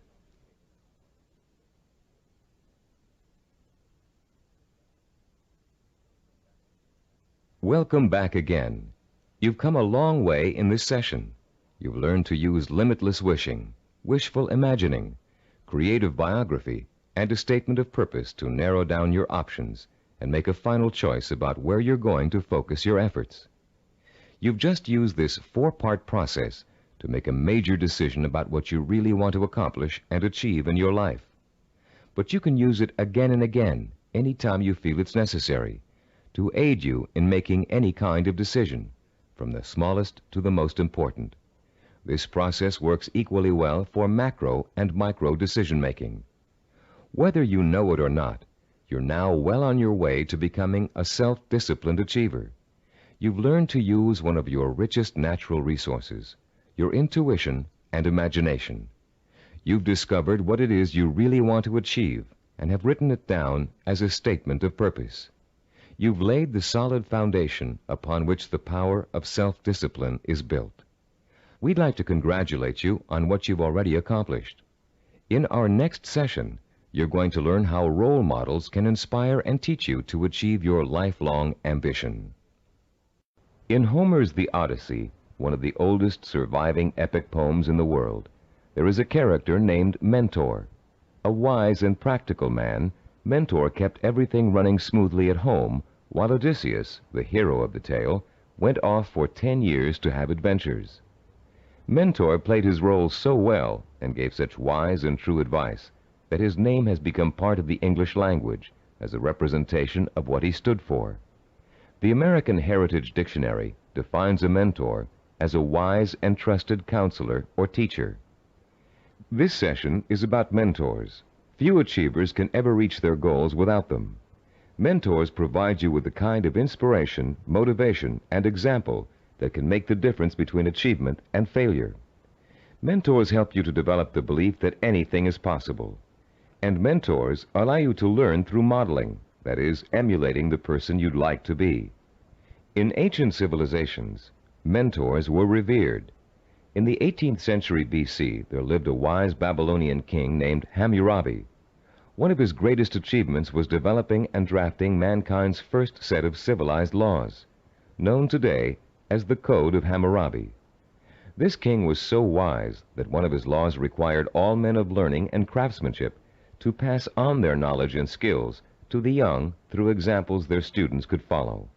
Hammurabi realized that without modeling, no civilization would last very long.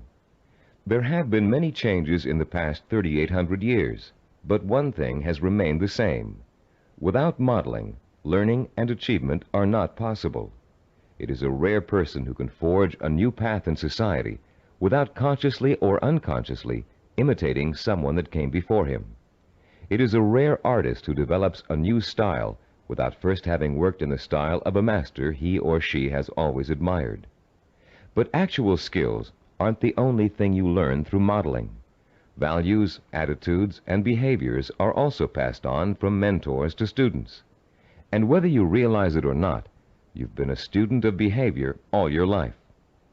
As an infant, your eager mind quickly grasped everything that was going on around you.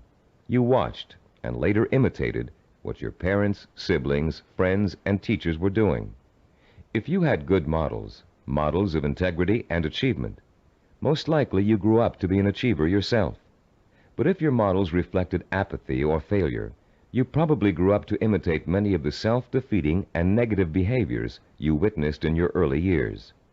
Most of us had models who could best be called middle of the road. Your parents may have had specific skills and abilities they were proud of, but fell short of being a good example to you in other ways. An older brother or sister may have possessed exceptional talent in an area where you couldn't possibly compete. As a result, you've probably been instilled with a mixture of negative and positive attitudes about yourself and your abilities to succeed. It's time for you to develop the kind of positive outlook that is critical to developing self-discipline. It's time for you to throw off the cloak of self-doubt and realize that when you acquire self-discipline, you have what it takes to achieve your goal. It's time for you to use that self-discipline to develop the knowledge and skills you need to achieve. And in order to do all those things, it's time for you to find mentors who have already accomplished what you want to achieve. You're no longer a helpless infant who can't pick and choose good models to learn from. As an adult, you have the intelligence and power to go out and find the kind of mentors who will inspire and teach you with examples of their own persistence and positive attitudes and behaviors. By the time we finish this session, you'll know how to find your own personal mentors and use them to their fullest ability. And you'll be able to overcome the negative attitudes and lack of self-discipline that have been holding you back up until now. You'll learn how to identify your own personal role models using historical figures and the people surrounding you today. You'll find out how to actually learn new attitudes and behaviors from them. You'll learn how to use them to create a blueprint for your own actions, starting right now. And more importantly, you'll learn how to draw inspiration from them, the kind of inspiration that empowers your purpose, what you want to achieve, with a sense of possibility. If others have achieved it, then it's possible for me too. How do you go about finding mentors? At first glance, it may seem that there's nobody even remotely accessible to you who has the same kind of hopes and dreams as you do. But high achievers always find a way, and so can you. In our research, we discovered that achievers draw their inspiration from role models in two ways: indirectly, from reading and watching films, and directly, through day-to-day observation and contact. Let's first discuss how self-disciplined achievers indirectly find their mentors. Indirectly, they learn through media portrayals, mostly through the reading of biography and autobiography, reading profiles of achievers in magazines and other periodicals, and watching inspirational films and television programs.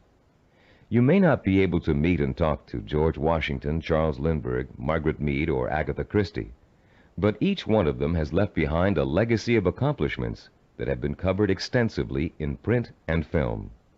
Stop now and think of all the people you've read about, heard about, or seen portrayed in films. Whom did you admire most?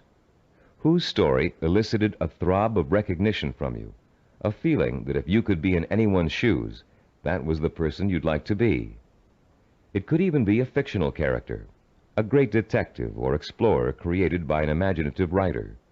But there had to be, and still has to be, someone you've always greatly admired and wished you could be like. After he made the film Rocky, Sylvester Stallone talked in an interview about the power of mentors and how his movie worked to inspire millions of people around the world. "I think there's a definite formula in reaching audiences," he said. "Provide them with heroes and heroines who have to pull themselves up from the depths of despair. And as they struggle and claw and finally attain their goal, the audience says, 'That's the kind of person I want to be.'" Stallone's character Rocky is the embodiment of a man obsessed with and driven by a vision rich in emotion and purpose, a self-directed achiever who overcame the odds through hard work, effort, persistence, and perseverance. Browse through the New York Times nonfiction bestsellers list this Sunday in your local paper. You'll find that half the books listed are biographies or autobiographies, testaments to people of enormous self-discipline and high achievement. Examples of the power of self-discipline are all around you. You only have to visit your library, your local newsstand, the closest movie theaters, or your local video store for inspiration. Your first step in finding a self-disciplined mentor is to search out books, magazine articles, and movies in which the main characters, fictional or real, have achieved something similar to what you want to achieve. And after studying these people, you can begin to answer the questions. What is it I must do to achieve my goal? What skills do I need to learn? How must I behave? What actions do I need to take? Your mentors will provide you with the answers. The self-disciplined have 3 direct methods of finding role models to learn from and emulate. The first is through personal acquaintances. They may have a friend whose business or personal successes have inspired them to take similar routes to the top. Or perhaps there's a family member who has achieved widespread recognition for outstanding contributions to the community. Because these mentors are close at hand, they can be watched from a front row seat. You can observe their attitudes, behaviors, and thinking patterns. You can notice how they solve problems.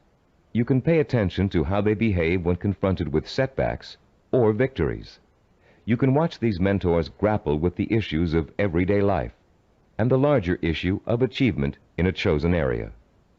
But sometimes there just aren't any people who are that close to you who fit the bill of the self-disciplined achiever. You must find other methods of seeking out real-life mentors. The second way self-disciplined people directly find mentors is through what is commonly known as networking. Networking consists of building relationships with the people who can introduce and expose you to positive role models. Networking is not to be confused with social climbing.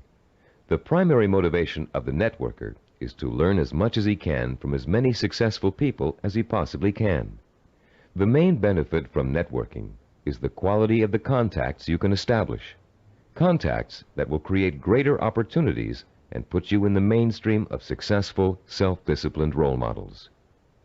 The third source of finding models directly is apprenticeship, learning directly from a master mentor.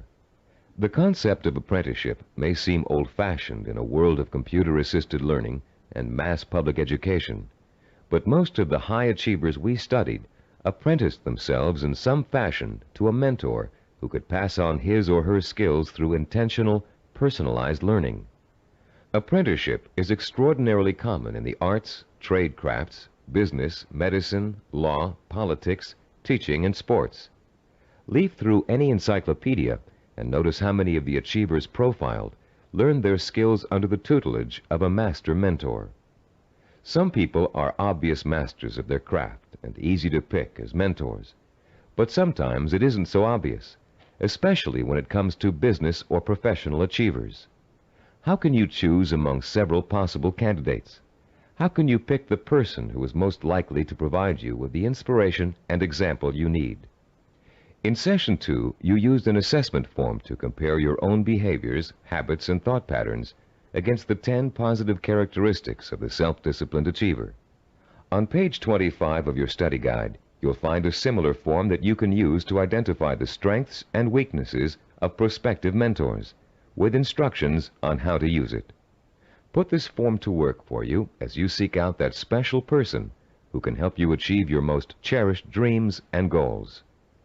When choosing a mentor of any kind, pay particular attention to how he or she developed the knowledge, skills, and abilities it took to reach his or her goal. Was there special schooling involved? Particular reading materials? An apprenticeship with a mentor of his or her own? Carefully sought-out teachers? How many hours did your mentor work every day toward achieving his or her goal?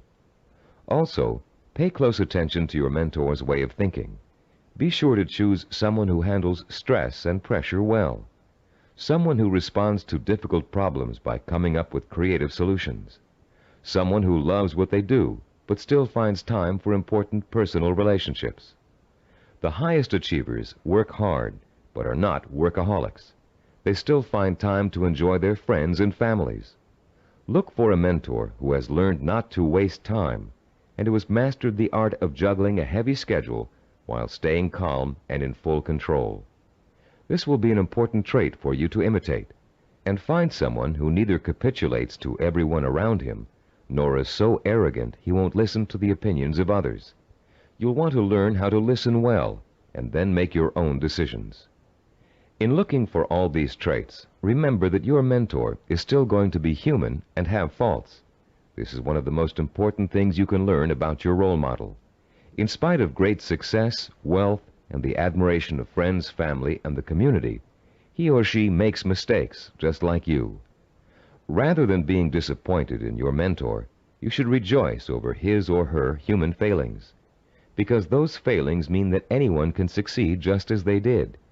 If it was possible for an imperfect person with one all-important goal in life to make that goal come true, you can do it as well. At Cybervision Systems, we've developed a number of sports training video cassettes that use a new and revolutionary learning technique. These video cassettes feature some of the world's greatest athletes, highly self-disciplined achievers who have won world championships and Olympic gold medals. And in the casual conversations we've had while working with these athletic stars, each one has revealed that he or she had a mentor whose skills, attitudes, and behavior served as an example of how to achieve.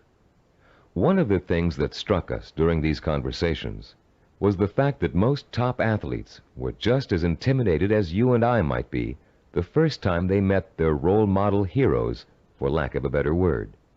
The idea that a major league ball player of undisputed talent might be quivering like a school kid in the face of their lifelong hero made us feel pretty normal, actually.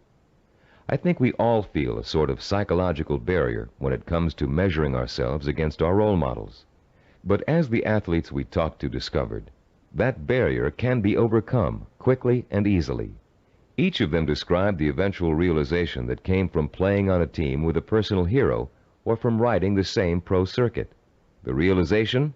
As Olympic gold medal skier Jean-Claude Killy put it, everybody puts his pants on, one leg at a time.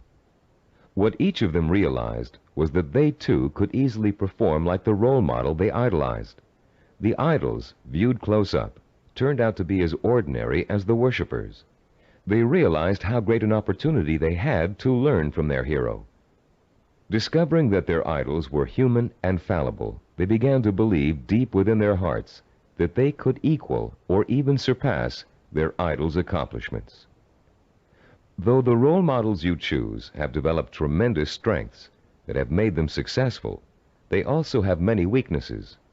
Renowned fiction writer Ray Bradbury, for example, who was first published when he was in his teens, will never win the Monaco Grand Prix, or even a race to the local supermarket. Why? Because he never learned to drive a car, a skill most of us acquired long ago without thinking about it twice. A friend of ours who was independently wealthy, a local politician, a publisher of fine art books, and a world traveler, wears finely crafted boots with all his clothes, even his business suits. Is it part of his personal style? Yes, but his close friends know his secret. He never mastered the bow knot. This much admired man literally cannot tie his shoes. Recognizing how human and fallible your mentor really is, demystifying your role model, plays an important role in boosting your confidence in your own ability to succeed. If a man who cannot tie his shoes can become a politician, a publisher, and a self-made millionaire, what couldn't you accomplish with the same ambition and drive that got him where he is?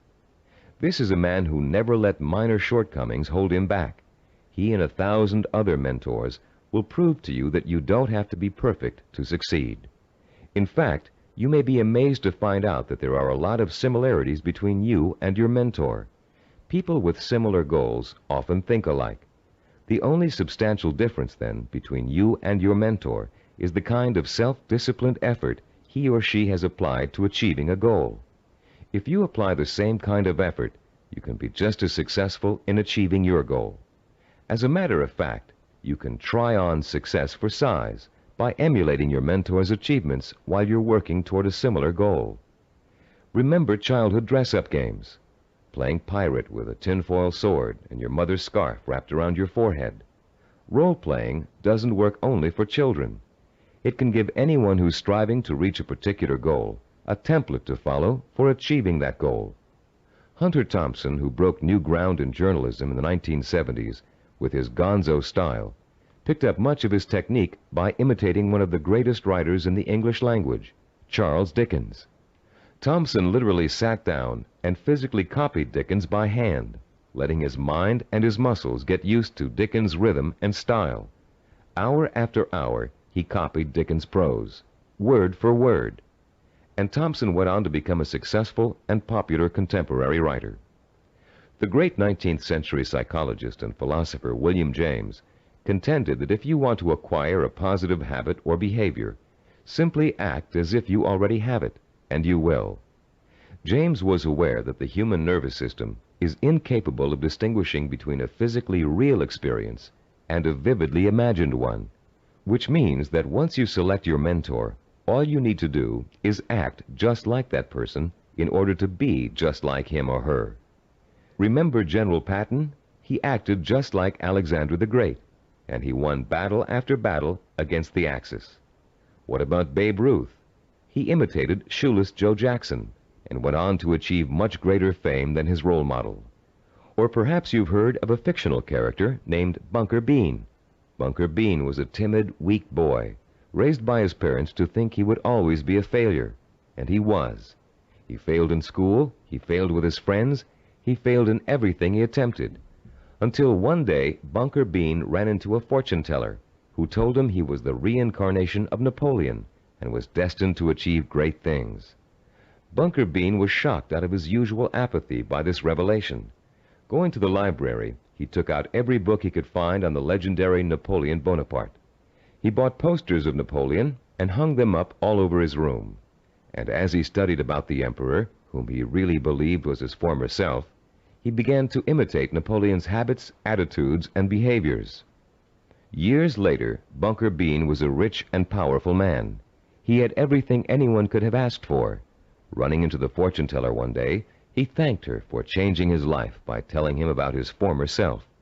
And to his astonishment, she laughed and told him she had lied to him years before, just to get his money.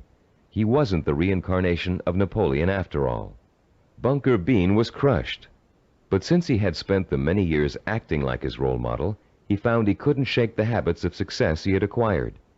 It was then that Bunker Bean realized that everyone is born with the potential to be a great achiever, if they can only believe they are.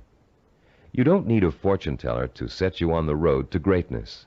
You do need to find a mentor, study that mentor, realize his or her strengths and weaknesses, and start imitating the behavior that made your mentor the success he or she is today.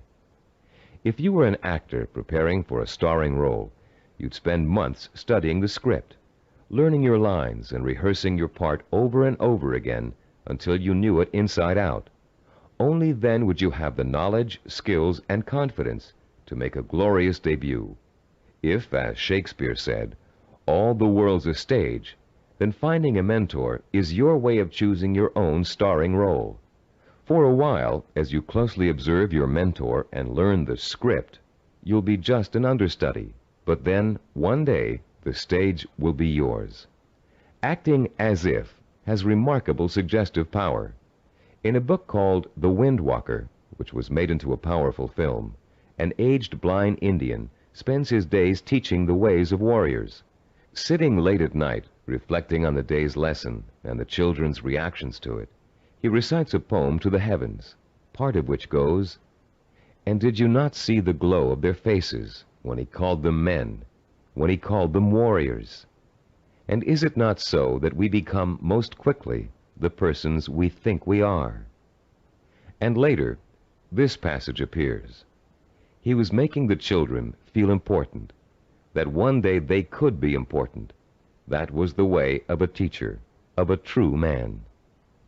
Once you select your role models and learn about them and from them, you, like the young Indian children, should feel important, so that one day you will be important.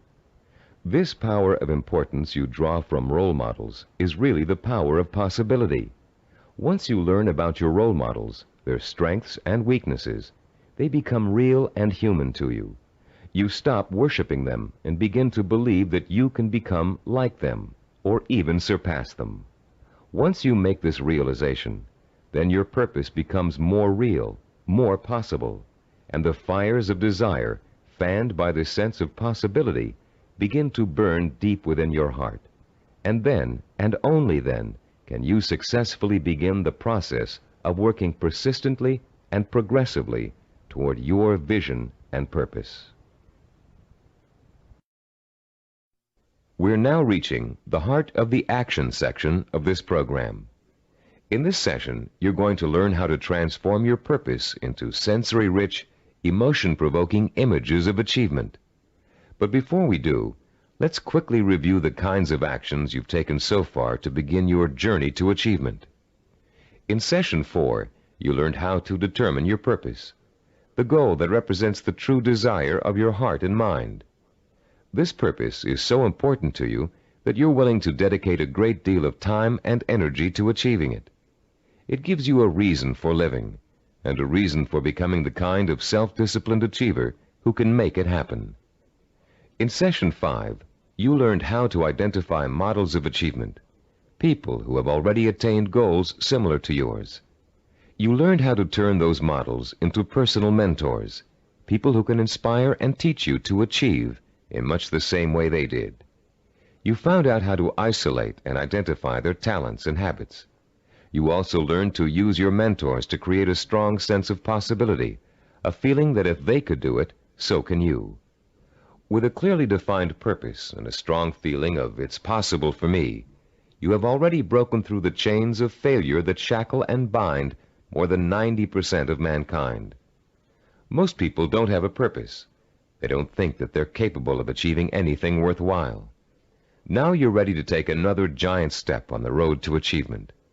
In this session, you're going to learn just how to translate your purpose into an emotion-provoking vision. This vision will become so real in your imagination that it will inspire and motivate you to work towards it every minute of every day until you make it come true. What we call your vision of success is a clear, sensory-rich, highly detailed mental picture of what you want to achieve and the rewards you'll experience as a result of its achievement. When this vision of success is linked to your purpose and a strong sense of possibility, it will, like a hot branding iron, burn itself deep into every fiber of your being. Not only will you become obsessed with this vision, but you'll also develop a sense of deep belief in your ability to achieve it. Your vision allows you to make a quantum leap from the sense of possibility to the sure-fired conviction that I know I can do it. You're about to learn a simple but powerful 4-step process for transforming your purpose into a sensory-rich goal. Once you have done that, we're going to give you 5 easy-to-use guidelines that will help implant the goal deep into your mind and nervous system. It will then become a permanent part of you and serve as the fuel that fires your emotion and incites you to purposeful action. Let's now begin to learn about the process of sensory goal setting and how you can use sensory goals to develop what we call a magnificent obsession, a burning desire to achieve your purpose. The first step you must take is to translate the statement of purpose you developed in Session 4 into what we call a sensory goal statement. As you recall, your statement of purpose was a general statement of what you would like to achieve. Your sensory goal statement is going to be much more specific. There are three main elements to the statement you are now going to write. First, it must be result-oriented. It must focus primarily on what you want to get out of your achievement. Second, your sensory goal statement must be time-specific. You must determine a point in time when your goal will be achieved. And third, it must be measurable. You must specify a criterion that lets you know when your accomplishment is complete. If you want to become a doctor, for example, your criterion might be finishing your internship and setting up your own practice. If you want to start your own business, your criterion of success might be the day you move into your own offices or hire your first employee. Having a measurable goal gives you the motivation to work towards a specific end. It also lets you measure your progress along the way and take corrective action if you're moving off target. This sense of having a concrete reality to work for, combined with an actual time frame and a result to look forward to, fuels your drive and compels you to work persistently and systematically toward the ultimate success of your endeavors. Let's quickly look at a few examples of how a statement of purpose can be translated into a sensory goal statement. Let's say your statement of purpose reads, I want to help cure disease. Your sensory goal statement might read like this. In June of 1989, I will receive a medical degree. If your purpose is to become your own boss, then your sensory goal statement might read, in January of 1987, I will open up a retail store of my own. If your purpose is to run a marathon, your sensory goal statement might read, in June of 1986, I will enter the Boston Marathon and complete the 26-mile run in under 5 hours. Now turn to page 29 of your study guide and look at Form 6.1. There's a space there for you to write your goal statement down. Take a moment now to compose and write your sensory goal statement in the space provided. I'll pause for a minute while you do this.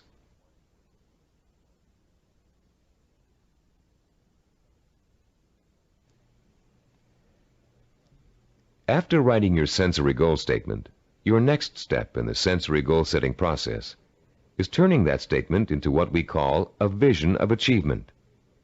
The first way in which you're going to do this is by finding photographs in books, magazines, and newspapers that show people living, experiencing, and achieving your vision. If your vision is to become a doctor, look for photographs of a medical school graduation ceremony. Find pictures of doctors involved in research. Look at Scientific American, the New England Journal of Medicine, and similar publications aimed at doctors and scientists. If your vision is to be your own boss, find photos of people who own successful businesses. Business Week, Industry Week, and specific retail trade publications are good sources to try. If your vision is to run the Boston Marathon, make photocopies of newspaper stories about marathon winners that you can find in the library. And check Runner's World and similar publications aimed at serious runners. The purpose of this exercise is to give you some concrete images to inspire your own personal images of achievement. You'll learn how to create those personal images in a few moments. Creating a vision achievement scrapbook of pictures that personally speak to you about your own desire for achievement can have a powerful effect on your motivation and drive. Devote some time today or this evening to locating these pictures, and in the future continually be on the lookout for more. The third step in the process of developing a sensory goal requires that you make a listing of all the advantages and rewards you will experience as the result of achieving your goal. For a few minutes, close your eyes and imagine that you have already successfully realized your ambition.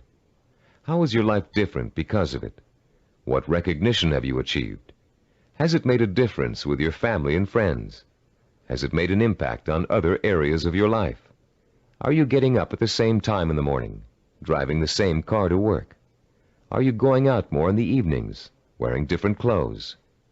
Turn to page 31 in your study guide and in the space provided on Form 6.3, write down every single reward you can imagine resulting from the achievement of your goal. Don't just write down the general rewards, get as specific as possible. For instance, running the Boston Marathon may greatly boost your self-confidence and increase the respect you get from family and friends. But training for it will also get you into superb physical shape, meaning you'll have more energy, more stamina, more drive. You'll look better, feel better, sleep better, and do a better job at work.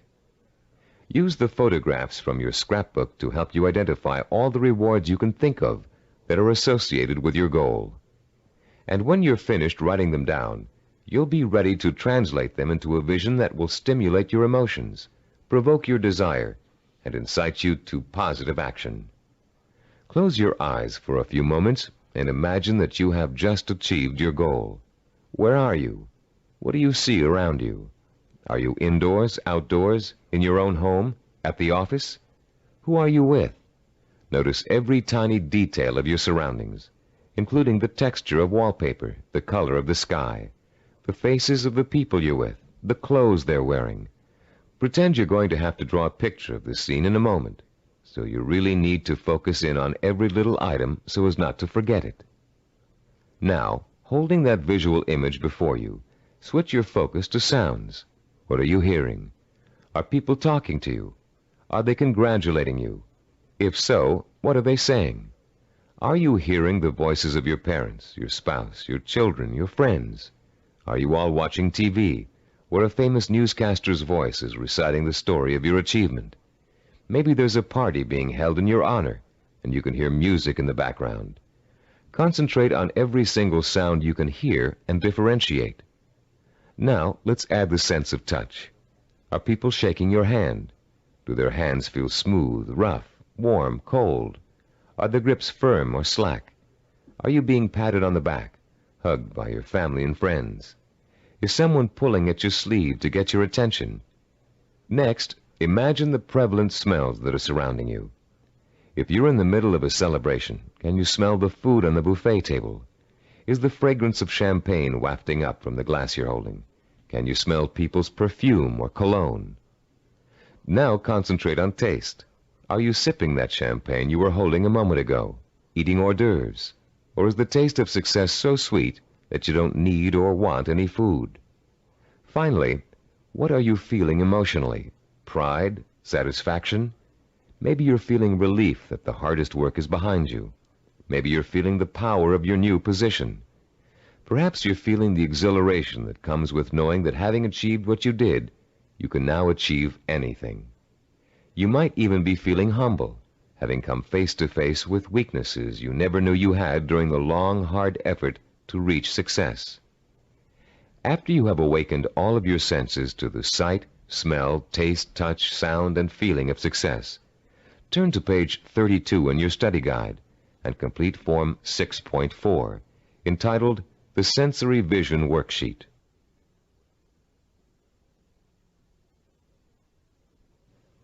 The four-step process we have just outlined takes you on another emotional journey that gets progressively richer, clearer, and more potent.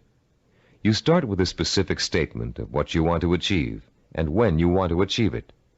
Then you gather inspirational photographs of others who have achieved what you want to achieve. You imagine and list the rewards and benefits you'll experience as a result of achieving your goal. And finally, you bring these three steps together into an imaginary scenario rich in sight, sound, touch, taste, smell, and emotion. This scenario is your vision. It is the driving force behind all of your thinking and activity. The more intense and more detailed your vision is, the more emotional power it will pack. The more often you conjure up your vision, the more drive and sustaining power you'll have behind you. This drive and power will in turn enable you to develop working plans, working habits, knowledge and skills you need to achieve your goal. And it will help you to persist and persevere until it is accomplished. Now that you've imagined reaching your goal in all of its sensory detail, you're going to have the opportunity to record it on tape. Don't leave out a single sensory detail. The richer your description, the more powerfully it will affect your ability to keep striving to reach your goal, day after day, week after week, month after month. Use as much enthusiasm as you can during your description. You should be enjoying yourself. After all, it's your vision of success you're describing.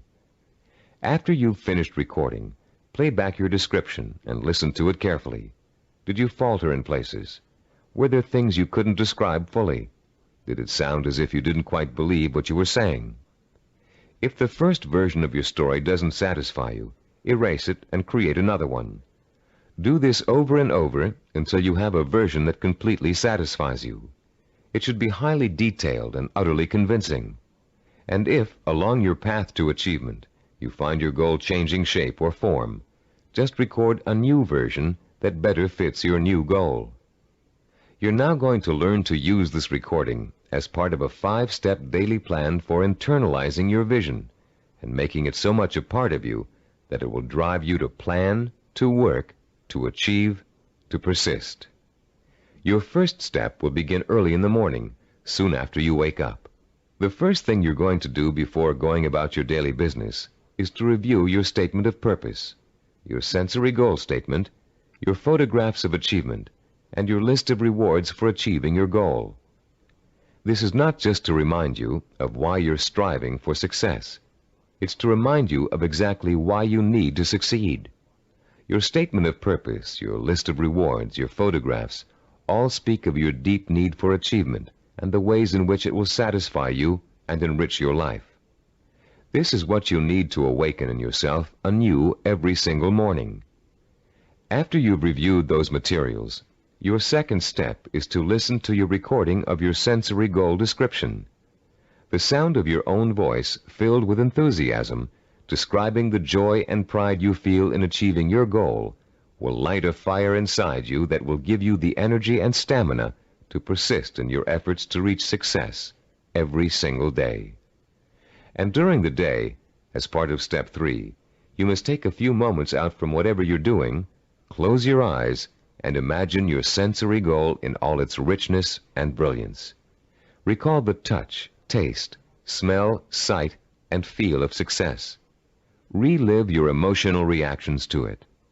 Keep the obsession to achieve burning in you all the time by remembering this vision as often during the day as possible. For step 4, at night you must mentally review all the events that occurred during the day. Did you have new experiences that could help you fuel your vision and make it richer and clearer? Make another recording that reflects your new thoughts and feelings. Step 5 consists of listening once more to your sensory goal description before going to bed. And as you're falling asleep, play your sensory-rich scenario of achievement over and over again in your head.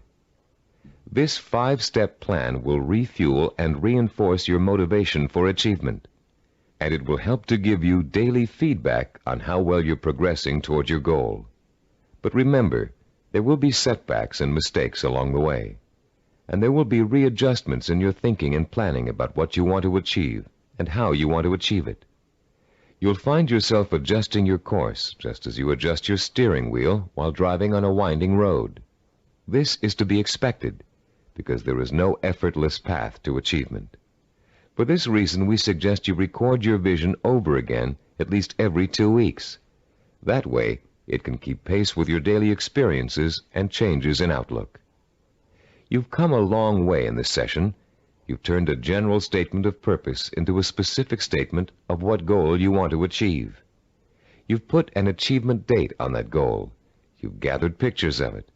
And you've learned to turn it into a living, breathing vision of success that evokes the kind of strong emotions you need to sustain a long, hard effort of achievement.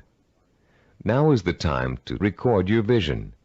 Take your time and do it as many times as necessary until you are satisfied with the results.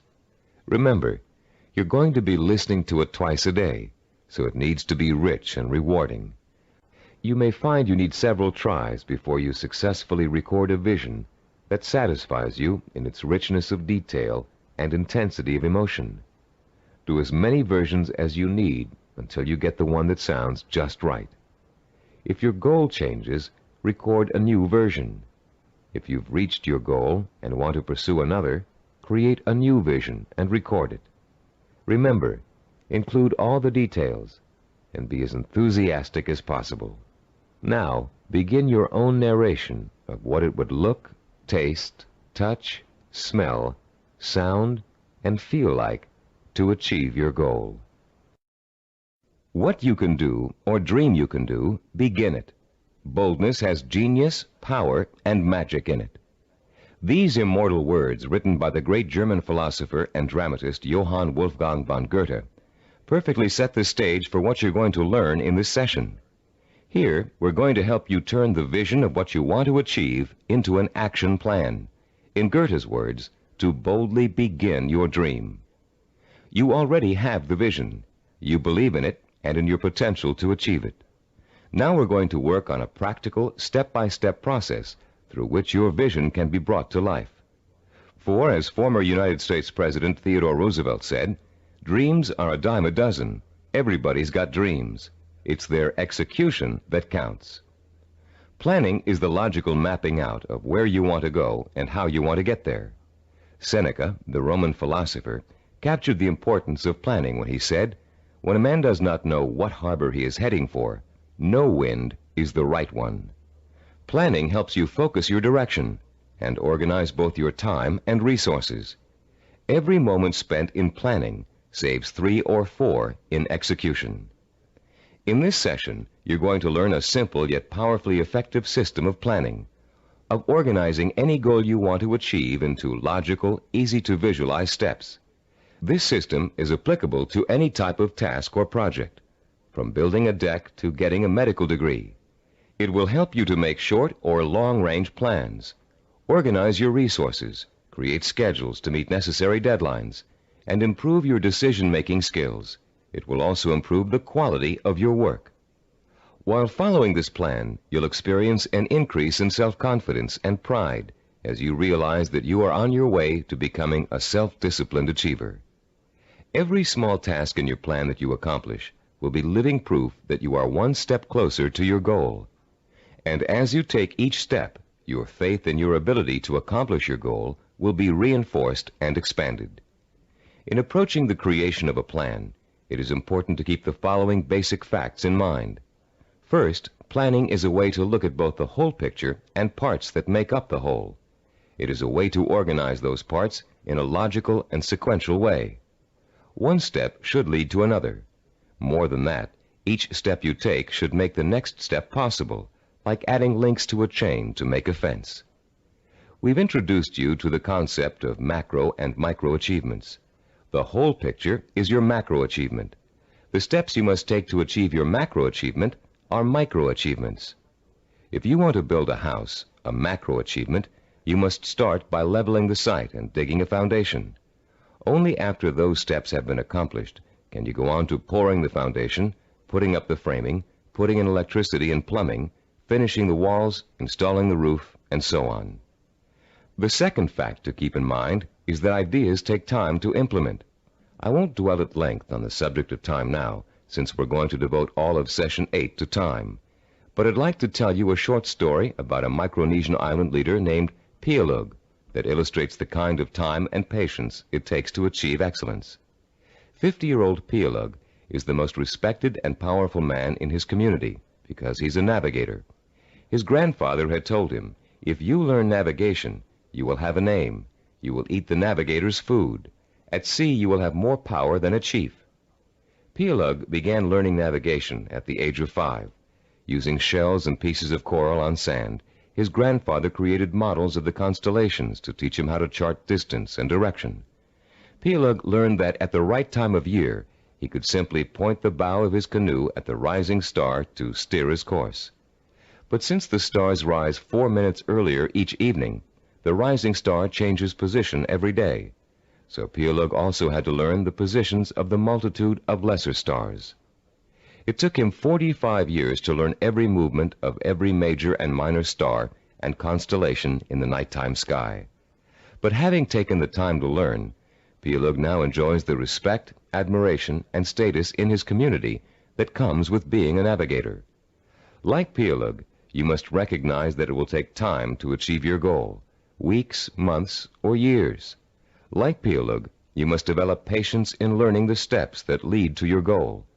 With time and patience on your side, you'll be assured of realizing your ambition. And like Pialug, you'll achieve the respect that comes with final accomplishment. A third fact to remember in creating a plan of action is that ideas take concentrated work to come to fruition. Too many people like to think that managing a project means that others do the detail work. They can simply spin out ideas like sparks from a child's pinwheel toy, leaving others to tend the fire. If you leave others to tend the fire, don't blame them if the house burns down. Admiral Hyman Rickover spent over 40 years building America's nuclear submarine fleet. Rickover himself supervised the research, design, construction, and operation of the mighty underwater craft. His reputation as an excellent manager who always got results was only equaled by his talent for engineering. Upon Rickover's retirement, he explained his philosophy of management to an interviewer. "The man in charge," Rickover said, "must concern himself with details. If he does not consider them important, neither will his subordinates. Yet the devil is in the details. It is hard and monotonous to pay attention to seemingly minor matters. In my work, I probably spend 99% of my time on what others may call petty details. Most managers would rather focus on lofty policy matters, but when details are ignored, the project fails. No infusion of policy or lofty ideals can correct the situation."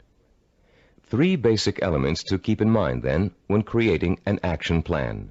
They include looking at the whole picture, taking time to complete each step before you go on to the next, and paying attention to details. A 4th point to remember is planning, and the implementation of a plan is a trial and error process. You will make mistakes. Most of them will be unavoidable and will serve as springboards of learning and refinement. When you make a mistake, learn from it. Take corrective action to avoid making it again, and get right back on course. Remember, supposed experts have made greater mistakes than you're going to make, and have managed to turn them into creative successes. Take the Coca-Cola Company's introduction of the new Coke, for example. After spending millions of dollars on market research, and more millions of dollars marketing their reformulated soft drink, they were forced by public pressure to bring back the old formula. They made a mistake in trying to change the taste of Coke, and their marketing executives admitted it. But because of that mistake, Coke is now in a stronger marketing position than ever. The Coca-Cola Company has brought back their old formula, now sold under the name Classic Coke, and they still have their new formula on the market, which was formulated to appeal to Pepsi drinkers. Was Coke's surprise move really a mistake? Nobody thinks so now. By correcting its mistake, Coke has the potential to win over an even larger share of the market than it had before.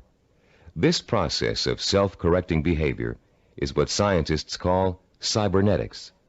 The term may sound very space-age, but there's a reason for that. The organizational method you're about to learn is the same one NASA engineers used to put men on the moon.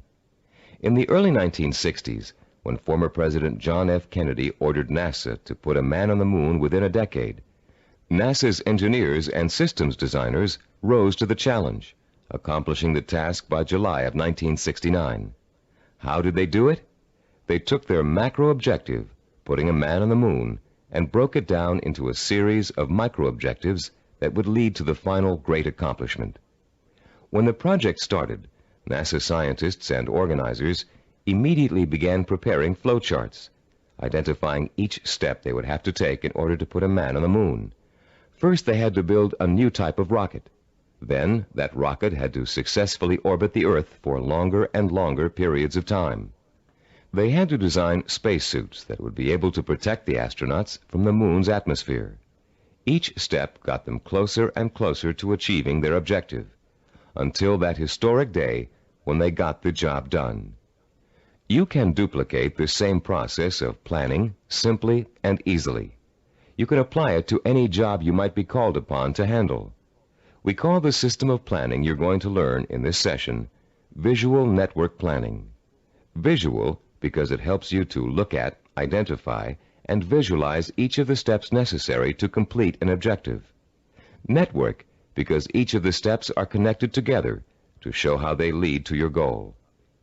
The instructions and examples that follow will show you how you can quickly and easily put the visual network planning system into immediate operation. There will be 7 steps involved. First, you'll write your objective. Second, you'll break it down into major steps we call activities. Third, you'll organize the activities in logical order. Fourth, you'll design a visual network. Fifth, you'll estimate how long each activity will take to complete. Sixth, you'll determine what we call critical path and float. And seventh and last, you'll assign actual calendar dates to each activity. Don't worry about remembering all of these steps now. We'll go over them one by one, with examples to help you understand them. For now, as we begin our discussion of this powerful planning system, you'll need to refer to your study guide and follow along as I explain each concept. I'll pause here for a few moments while you locate the page. First, let's discuss the 4 basic elements of visual network planning. Look at diagram 7.1 on page 36. The first element is what we call an activity box. An activity is a step or task that must be completed in order to achieve a goal. The name of the activity is listed in a box. One activity is linked to another activity by a line with an arrow. This linking of activities is the second element of a visual network plan. The third element is the activity's reference number. Each activity is assigned a number for the purpose of identification. The number is circled and located in the upper left-hand corner of the activity box. Any number can be assigned to an activity box, and the numbers you do assign don't necessarily have to follow in numerical order. Activity number 23 can follow activity number 15. The fourth basic element of a visual network plan is what we call duration. Each activity takes a certain amount of time to complete. That amount of time is called its duration. Duration is listed at the bottom right-hand corner of the activity box. It can be represented in minutes, hours, days, weeks, months, or years. Now let's use these elements to build a simple network, a group of linked activities that lead to a goal. Refer to diagram 7.2 on page 36. This diagram assumes that you have some hard winter wheat and a wheat grinder, and you want to make some fresh, hot, whole wheat cereal. How would you develop a simple visual network plan to illustrate all of the steps you must take to end up with a bowl of piping hot cereal? Your first step would be to get a piece of paper and pencil and list your objective on the top. In this case, it would read something like, cook whole wheat cereal from scratch. Your second step would then be to break your objective down into its major steps or activities. In this case, there are 2 major activities involved. The first is grinding the wheat. The second is cooking the wheat. Third, you would then put the activities into their logical order. In our example, the wheat must be ground before it can be cooked. And fourth, you would construct a visual network plan in which the 2 steps are placed in activity boxes with reference numbers, durations, and linked arrows. We have already developed the visual network plan for this objective in diagram 7.2. As you can see, activity number 2 is grinding the wheat. Activity number 4 is cooking the wheat.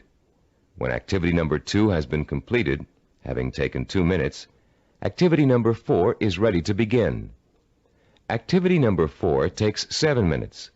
Reaching your goal of making a bowl of fresh, hot, whole wheat cereal takes a total of 9 minutes. This simple visual network plan shows you how many activities you need to complete before your goal can be accomplished. In this case, 2. And how long each activity will take. In this case, 2 minutes and 7 minutes. The example is very elementary. If you look at diagram 7.3 on page 37, you'll see a slightly more complex visual network plan. In this case, our goal has 2 activities that are dependent upon the completion of 1 activity. Here our goal is to get both a car and a motorcycle out of a garage. Neither can be accomplished without opening up the garage door. Notice also that Activity 5, labeled Getting the Car Out of the Garage, is independent of Activity 7, labeled Getting the Motorcycle Out of the Garage. Both Activities 5 and 7 can be accomplished at the same time, providing you have someone to drive each vehicle and providing the door is opened first. In this example, note that 5 of the 7 steps of visual network planning have been completed.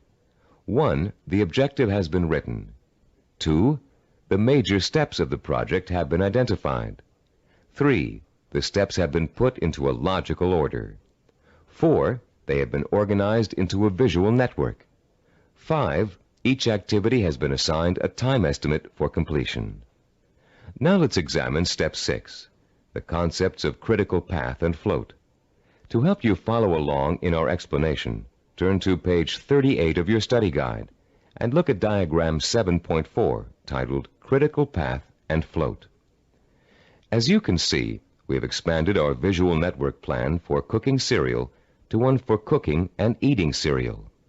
The new objective is to prepare and eat freshly ground whole wheat cereal in 15 minutes. Look at the visual network plan.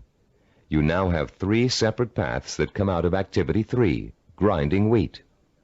Going from the top down, the first path is made up of Activities 3, 5, and 11.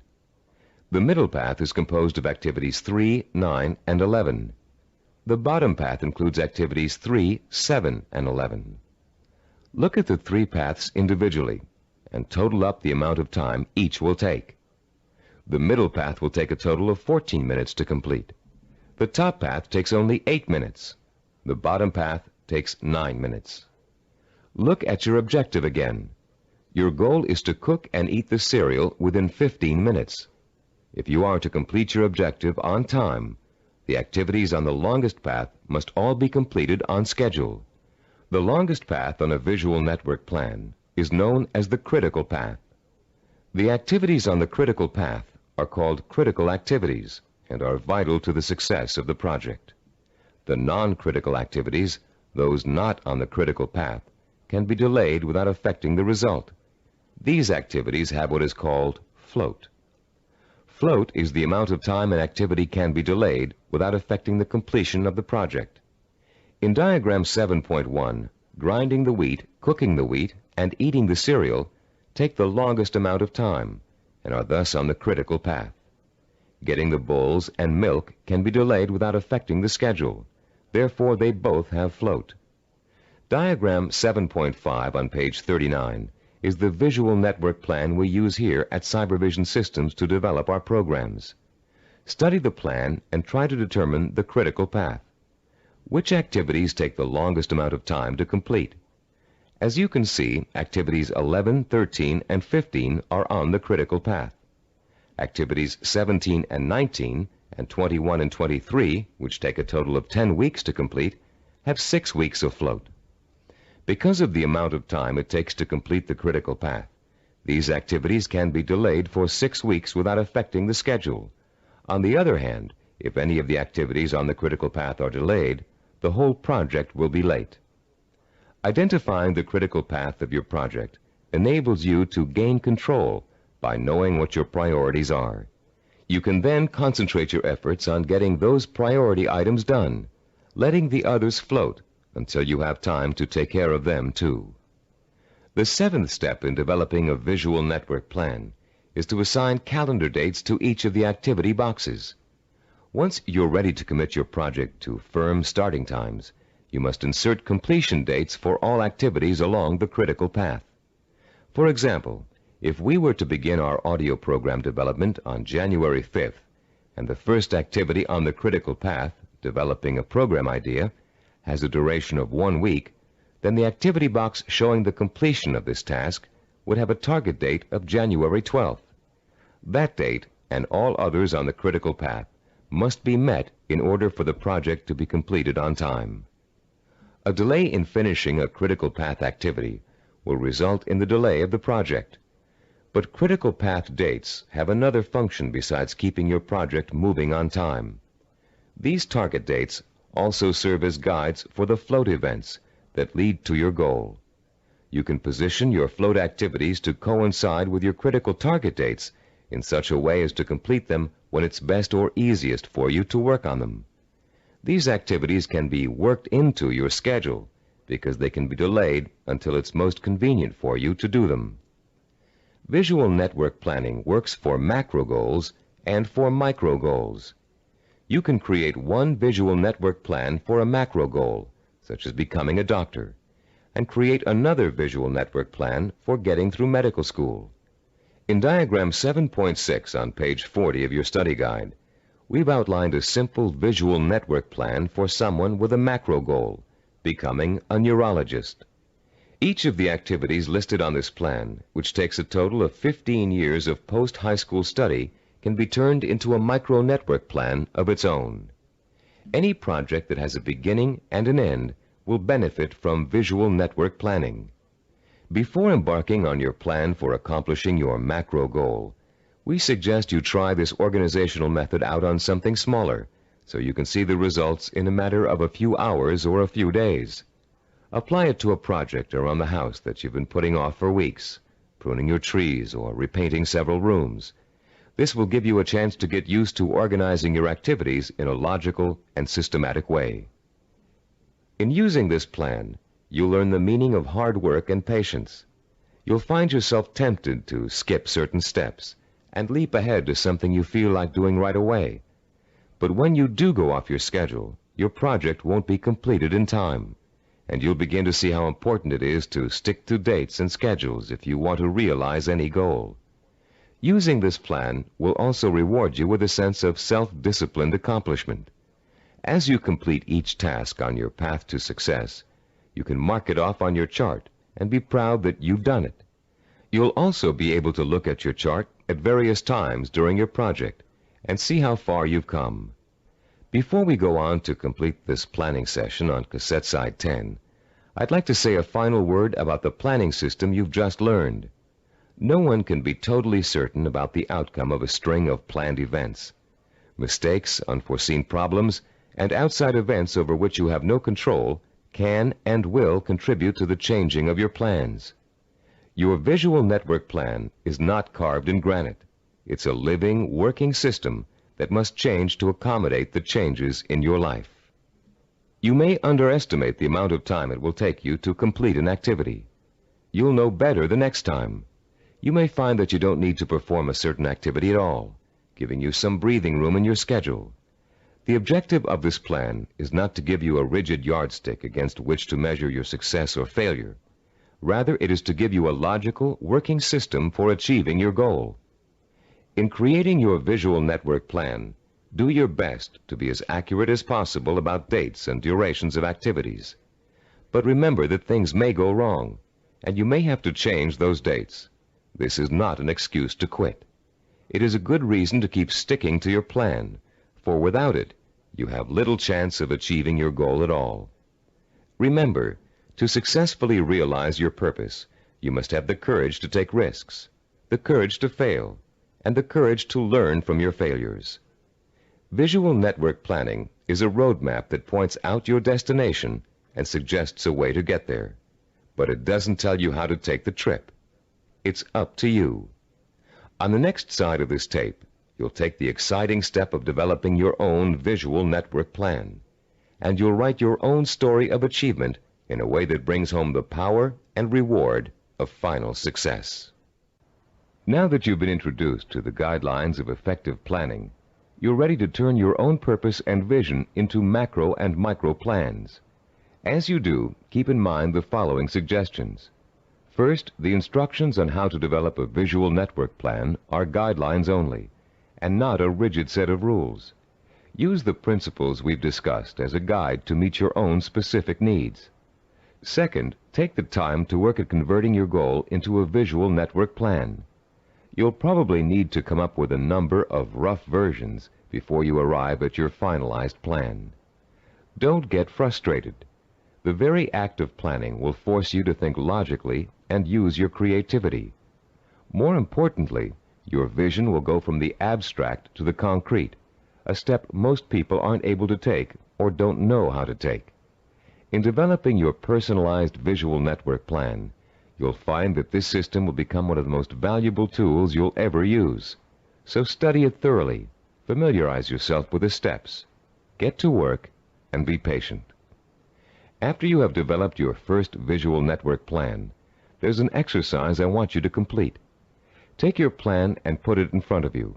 Study what you've written for a few minutes. You have a stated objective, a list of activities, and a time frame. That's all it takes to tell a story. So I'm going to ask you to tell the story of the achievement of your own goal. Only you're going to tell the story in the past tense, as if your goal has already been achieved. In your story, pay attention to details. How long did it take to reach your goal? What did each step along the way feel like? Did you have to reevaluate your goal in the process of achieving it? What did you discover about yourself along the way that led to the successful achievement of your ambition? Keep your story simple. Pretend you're talking to a friend. Be enthusiastic. Be proud. Give your friend a step-by-step description of just how you did it. First I did this, then I did that, and this happened along the way, so here's how I took care of it, and so on. Now you're going to tell your story on tape to describe your success in sensory-rich detail, with all the enthusiasm you can muster, as if it finally really happened. When you're done, you'll have a record of your success that you can refer to again and again for inspiration. When you play your story back for the first time, listen very carefully to your descriptions. Did you falter in places? Was there a lack of conviction in your voice in certain areas? Did you hesitate, as though to tell yourself you really didn't believe that success was yours? Or were you self-assured and utterly convincing? If the first version of your story doesn't satisfy you, erase it and create another one. Do this over and over until you have a version that completely satisfies you with its richness of vision and inner strength. When you achieve your goal, you can use this same method of storytelling in pursuing another one. Always make sure that your story rings true and offers real inspiration to you when you hear it. Remember, don't be afraid to brag and relive the success you've already accomplished in your imagination. You've already taken an important step in mastering the science of self-discipline by learning how to turn your most important goals into step-by-step plans for achievement. Now comes the time to roll up your sleeves and learn how to put these plans into action. This is an exciting moment for you and a turning point in your quest for success. Up until now, you've learned how to prepare for achievement. Now you're going to learn how to actually tackle the hard, efficient work that is the bread and butter of achievement itself. Notice we said hard, efficient work, not just hard work. Hard work alone doesn't guarantee success. In fact, many unfortunate people spend a great deal of time working very hard and never get anywhere in spite of it. Making intelligent and efficient use of your time is of paramount importance in achieving your goal, especially when that goal may take years to achieve. In this session, you're going to learn how to manage your time and effort so efficiently that you won't waste one valuable moment in your journey to achievement. You'll learn how to find time in an already busy schedule to work on the micro tasks that make up the stepping stones to your macro purpose. You'll find out why what we call seasoning, a special way of looking at time, is so critically vital to your success. You'll learn how to actually quicken time, make hours seem like minutes, weeks seem like days, and years seem like months. And you'll learn once and for all how to develop the do-it-now habit, allowing you to permanently overcome the world's #1 cause of failure, procrastination. By the time you finish this session and complete the corresponding exercises in your study guide, you'll be equipped with a new attitude towards time and achievement, and you'll be ready to begin systematically putting your step-by-step plans into purposeful, disciplined action. Let's now begin exploring the fascinating principles of using and managing time that can make the difference between success and failure. To begin at the beginning, let's talk a little bit about the relationship between time itself and achievement. We all know that it takes time to accomplish something. Depending on what you'd like to accomplish, it may take a little bit of time or a great deal of time. The same goal can also sometimes be achieved in less time or more time, depending on how good a job you want to do in achieving it. Think about any small task you might be confronted with around the house. Let's say one of your doors is stuck and needs planing in order for it to open and close easily. There are lots of ways you could accomplish that task, and lots of shortcuts you could take. But in order to do a really good job, you know you should measure the door and doorway opening, figure out how much wood you need to remove, take the door off the hinges, and mount it on a sawhorse and plane it down until it reaches the right size. This approach may take longer than some others you can think of, but it's the best way to achieve your goal. And when the job is done properly, you know that door will never get stuck again. The person who takes the time to do the job right is the epitome of the self-disciplined achiever. Someone who has learned not to worry about time, but use it to its full potential to achieve a goal in the best way possible. None of your goals are going to be as simple as this one to accomplish, but the principle remains the same. To achieve with excellence, you're going to need a long period of time in which to allow your knowledge and skills to mature and grow. This is the concept of time that we call seasoning. Seasoning is a law of nature. All things take time to come to fruition. People, in their impatience to get what they want without going through this growing process, often end up stunting their own personal growth and making true success impossible. Shortcuts only lead to mediocrity and failure. Scientists, philosophers, artists, and statesmen have always recognized the importance of seasoning in accomplishing any goal. When asked by an impatient student how long it would take to become a master teacher, the Roman philosopher Epictetus replied, "Nothing comes into being all at once, not even the grape or the fig. If you say to me now, 'I want a fig,' I shall answer, 'That requires time.' Let the tree first bring forth tender blossoms. Let the blossoms endure the weathering of the sun, wind, and rain. Let the tree then put forth its fruit, and finally, let the fruit ripen." Cybervision founder Steve DeVore recalls learning about seasoning the hard way. "When I was 5 years old," he said, "I planted a garden in my backyard. Because I didn't understand how seeds grew, I would go out and dig them up every day to see if they'd sprouted yet. I hardly watered them, and I didn't weed them regularly as I should have. Because I was so impatient and neglectful, my plants never got the chance to grow properly.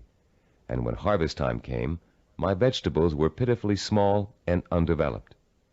I had a friend next door, a slightly older boy who understood the principles of gardening. He let his plants grow and ripen in their own time, helping them along with regular watering, fertilizing, and weeding.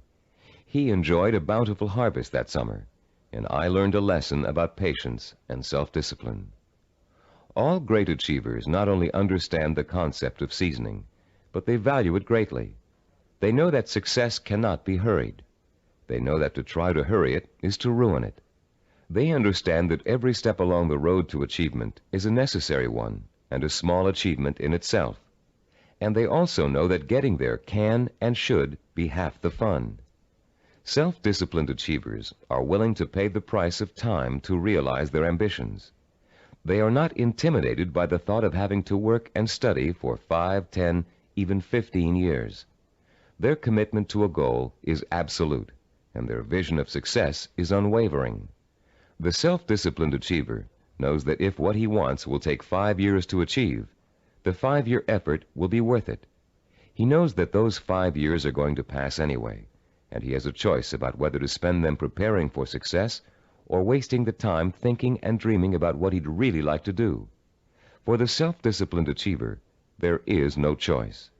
He'll gladly spend those 5 years working and studying to achieve his goal.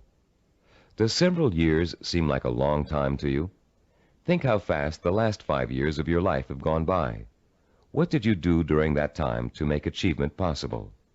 If you had been working steadily towards your goal all that time, you could have achieved it by now. Let's say you're 34 years old, and your dream is to become an architect. You know it will take you 6 years of schooling and apprenticeship before you can get a good job with a respected architectural firm. But that means you'll be 40 years old by the time you reach your goal, and you feel you just can't wait that long. Stop and think. You're going to be 40 years old in 6 years whether you study architecture or not. And if you choose not to study it now, in 6 years, you'll be in the exact same position, wanting to be an architect and knowing it will take you 6 years to get there. Only by then, you'll have to work until you're 46 to achieve your goal. You can get there in 6 years by starting now, or you can choose to give up hope of ever getting there at all. If you really want to achieve your goal, 6 years won't seem like such a long time. As you'll find out later in this session, to the self-disciplined achiever, the 6 years will go by very fast. Impatient people want things to happen overnight. In the words of French philosopher Blaise Pascal, they anticipate the future as too slow in coming. And in being unwilling to devote hours of time to the kind of seasoning it takes to become accomplished at anything, they waste their lives by doing nothing at all, and they wonder why they always feel so unfulfilled. How many youngsters have you known who came home from a rock concert determined to learn to play the guitar? It looked easy when the group on stage was playing, so the youngster goes out and buys a guitar and takes his first few lessons. And all of a sudden, it becomes apparent that it's not easy. It's going to take years of hard work and effort to learn to play really well. So the youngster loses interest and gives up, bored with the tedium of practicing scales for hours. Yet the professional musicians he's watched have put in years of practice to get where they are, and where the youngster would like to be. The great artist Pablo Picasso was once approached by an admiring woman in a restaurant. Having recognized him, she asked him to draw something, anything, on a napkin for her. She told him she'd pay him whatever he thought was fair, if only he would provide her with this impromptu work of art.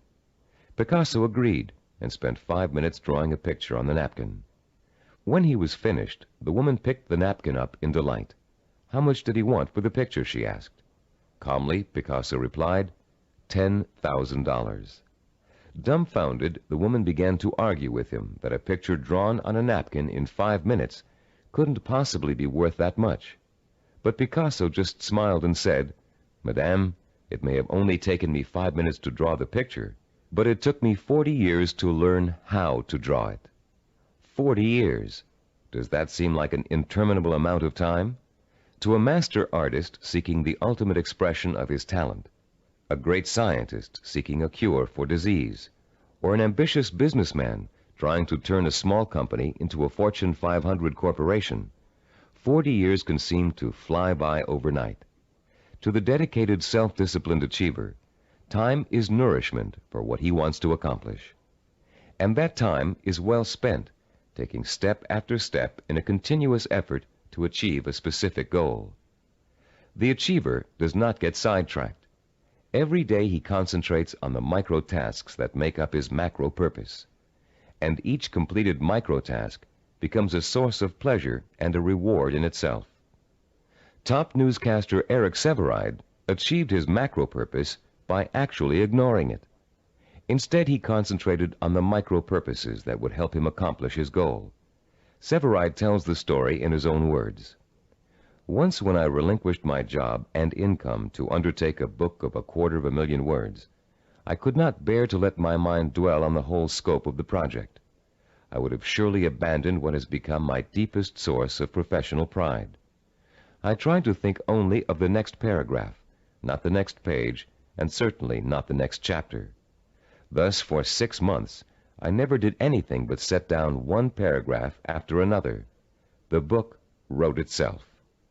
Years ago, I took on a daily writing and broadcasting chore that has totaled now more than 2,000 scripts. Had I been asked at the time to sign a contract to write 2,000 scripts, I would have refused in despair at the enormousness of such an undertaking. But I was only asked to write one, the next one, and that is all I have ever done. You can learn to work in microtasks by following your step-by-step plan for success and concentrating only on each step at a time. But you cannot learn seasoning as if it were a skill. Seasoning is an attitude that must be adopted and made part of your mental framework if you are able to achieve your lifelong purpose. It is crucial to self-discipline. More than that, it is actually at the heart of self-discipline.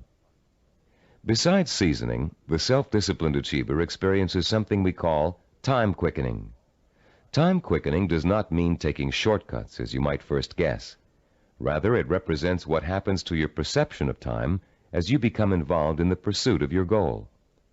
Time quickening is an almost magical experience where time seems to disappear and you know you're in complete control of what you're doing. When it happens, you feel energetic, concentrated, and completely absorbed in your task. We've all experienced time quickening when we're doing something we particularly enjoy. For you, it may have happened while you were reading an exciting murder mystery, watching an action-filled movie, playing a game of tennis, or even weeding a garden. Time quickening takes place whenever you find yourself completely engrossed in something to the point where nothing can distract you. The moments fly by so quickly, you're just not aware of them. Past and future seem to disappear, leaving only you and the task you're engaged in. And after what only seems like minutes, you look up and notice in shock that a great deal of time has passed. Dreams are a reverse example of this phenomenon. Although you may often wake up feeling as if you've been dreaming a particular dream for hours, the whole thing has actually taken place in just a minute or two.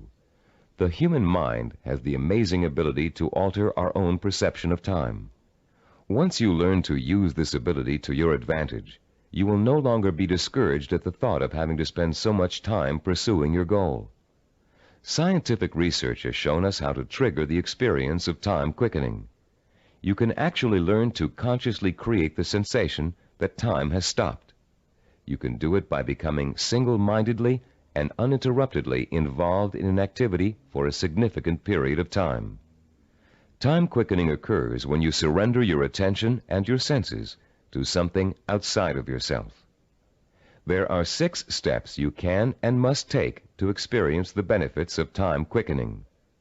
Listen to them carefully, and then try to recreate them, first with lesser tasks that may or may not be related to your goal, then with your actual micro-purposes. First, create or find a working environment that is free of distractions and potential diversions. Second, focus on doing one task at a time and stick with it until it is completed. Third, surrender yourself to the task at hand. Work hard and work well, and don't stop working until you have finished as much or more of the task as you started out to do. Fourth, plan to work uninterruptedly for a significant span of time, several hours if possible. Fifth, don't watch the clock as you work, and don't continually compare how much you've accomplished against how much you still have to do. Sixth and last, stop working when your thinking becomes muddled due to fatigue.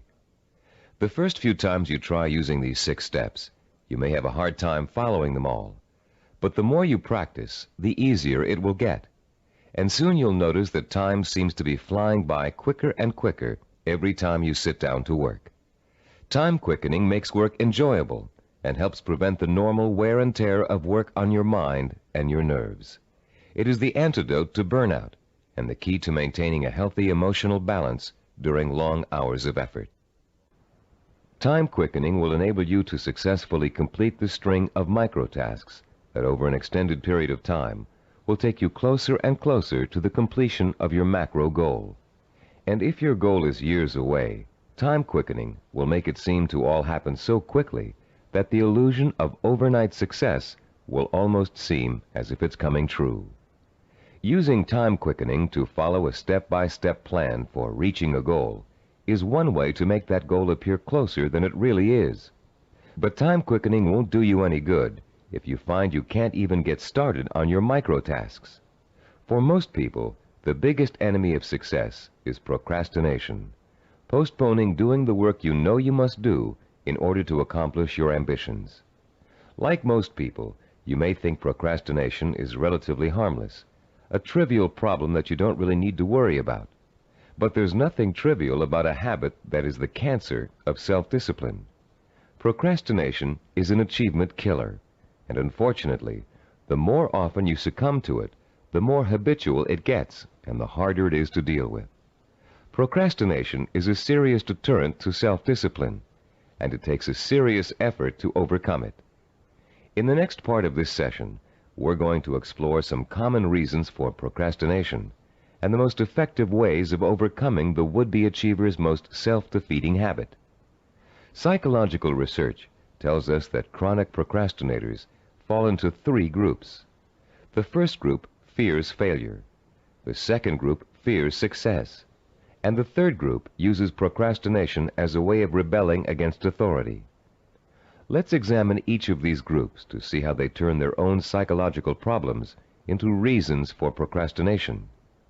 The first type of procrastinator may actually already be a successful business person or professional, but he or she is successful only up to a point.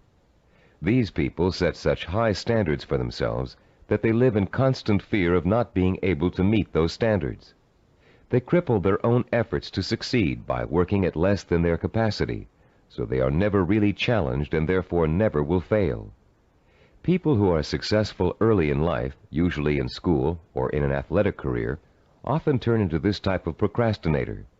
Take Sarah, for example, a city planner who graduated at the top of her class from Stanford University. Soon after graduation, Sarah joined the planning director's office in a major West Coast city. One of her duties is to generate reports for her boss to use in making important presentations. Sarah has begun putting off doing the reports until the last minute. While she collects the material in time, she finds that she dawdles with the writing process until the night before, or sometimes even the morning of the presentation. She then rushes through the writing and ends up turning out an adequate but far from superlative report. What Sarah manages to do in each case is avoid testing herself to the maximum. She is not certain whether she can live up to the high promise of her success in school. By putting off her work till the last minute, she doesn't have to find out the truth about her abilities, because of course at the last minute nobody could be expected to turn out a perfect report. In the course of this kind of procrastination, Sarah has picked up a new skill called brinksmanship. She flirts with catastrophe by not doing her work in time, then pulls herself out of the brink at the last minute. If her performance doesn't measure up, she can always blame lack of time for failure. When her performance is good, she can applaud her ability to come through in the clutch. All that Sarah is proving is that she can do an adequate job at the last minute. The real test, what she'd do with the report if she took the time to work on it, has never been faced. The second group of procrastinators are afraid of the very thing most people are striving for, success. Some of these people are simply afraid to stand out from the crowd. They don't want to be seen as different. Many are afraid that if they are too successful, they will outgrow marriage partners, families, or friends. These people limit their own performance, actually holding themselves back, because they fear the kind of change success may bring to their lives. The third group of procrastinators is constantly rebelling against authority. These are the people who put off doing their work because it gives them a feeling of control over their boss. Rebellious procrastinators spend their lives reacting to a fear of being controlled or dominated. Whenever something is expected of them, they react by procrastinating just to prove that they are the ones in power. If you're a procrastinator, you probably fall into one of these three groups, or you may find you have a little bit of each type of procrastinator in you. Understanding the reason for your procrastination is your first step towards overcoming it. It's especially important for you to realize how self-destructive and self-defeating procrastination is. Whether you're rebelling against someone or responding to an inner fear, procrastination will eventually hurt you in everything you try to do. There are a number of techniques you can use to help overcome the habit of procrastination and replace it with energetic, efficient, inspired action. William James, the great Harvard University psychologist and philosopher, who already taught us in Session 5 the value of acting as if we are what we want to be, has a very practical solution to procrastination.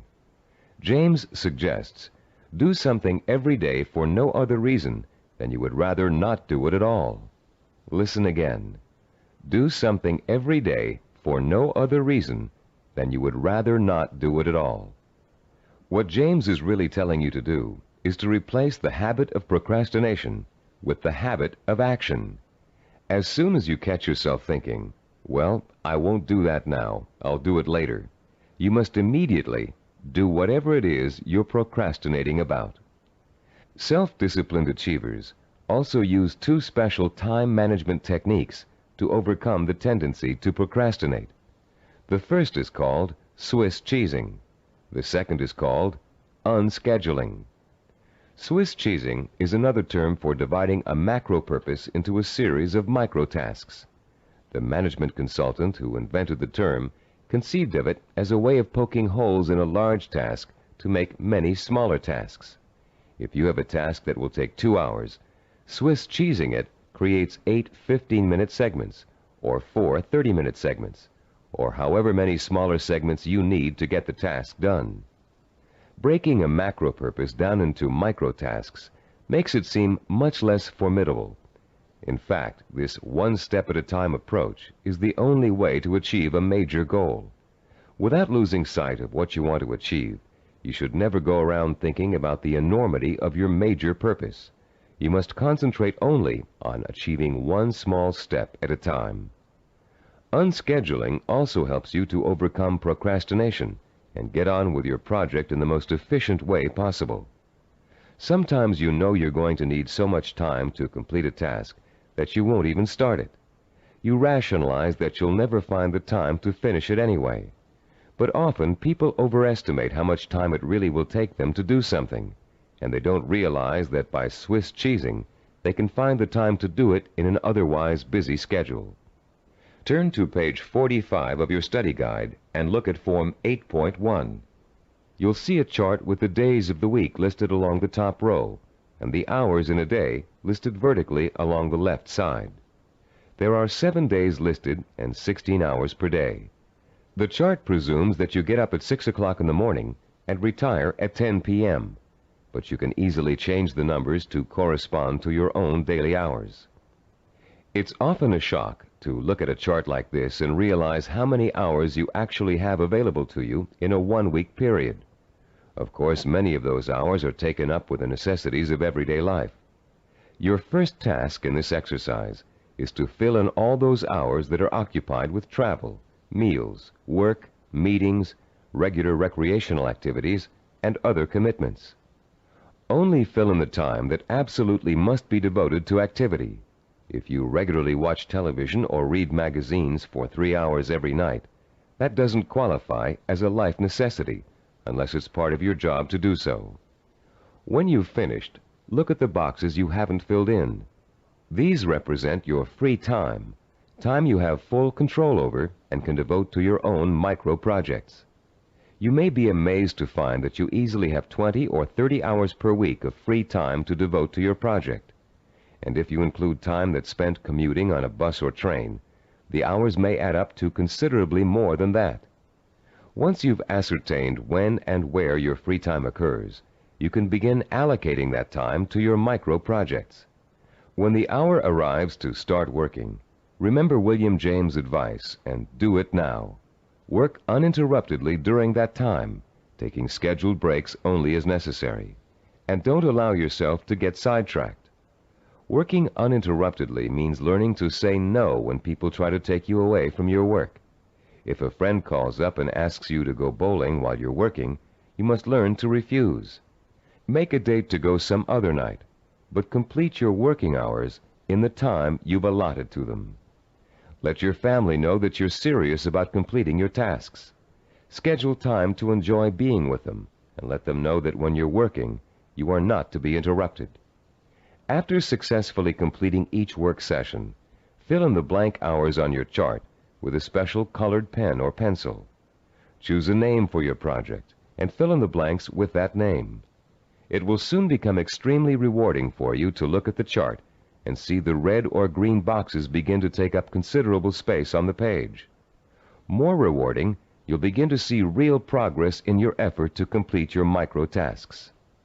As you learn to devote uninterrupted time to your work, you'll find the time-quickening experience begin to occur more and more often, and you'll be less and less inclined to procrastinate. Soon your micro-projects will become as much a part of your life as eating and sleeping. And an excitement will take hold as you begin to realize that, yes, you are working steadily toward your goal. And not only can you really do it, you are really doing it. Be careful not to overcommit yourself in terms of time spent on your project. Your goal is not to exhaust yourself. And beware of trying to go in too many directions at once. That can cause the kind of anxiety that will make you want to give up before you even get started. Concentrate on accomplishing one task at a time.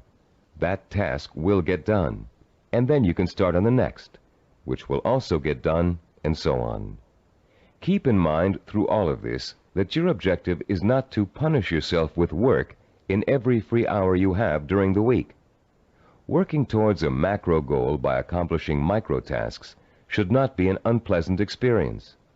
By creating a healthy balance between work and recreation, you'll find yourself looking forward to those hours when you can devote yourself to pursuing the goal that will make life truly worthwhile for you.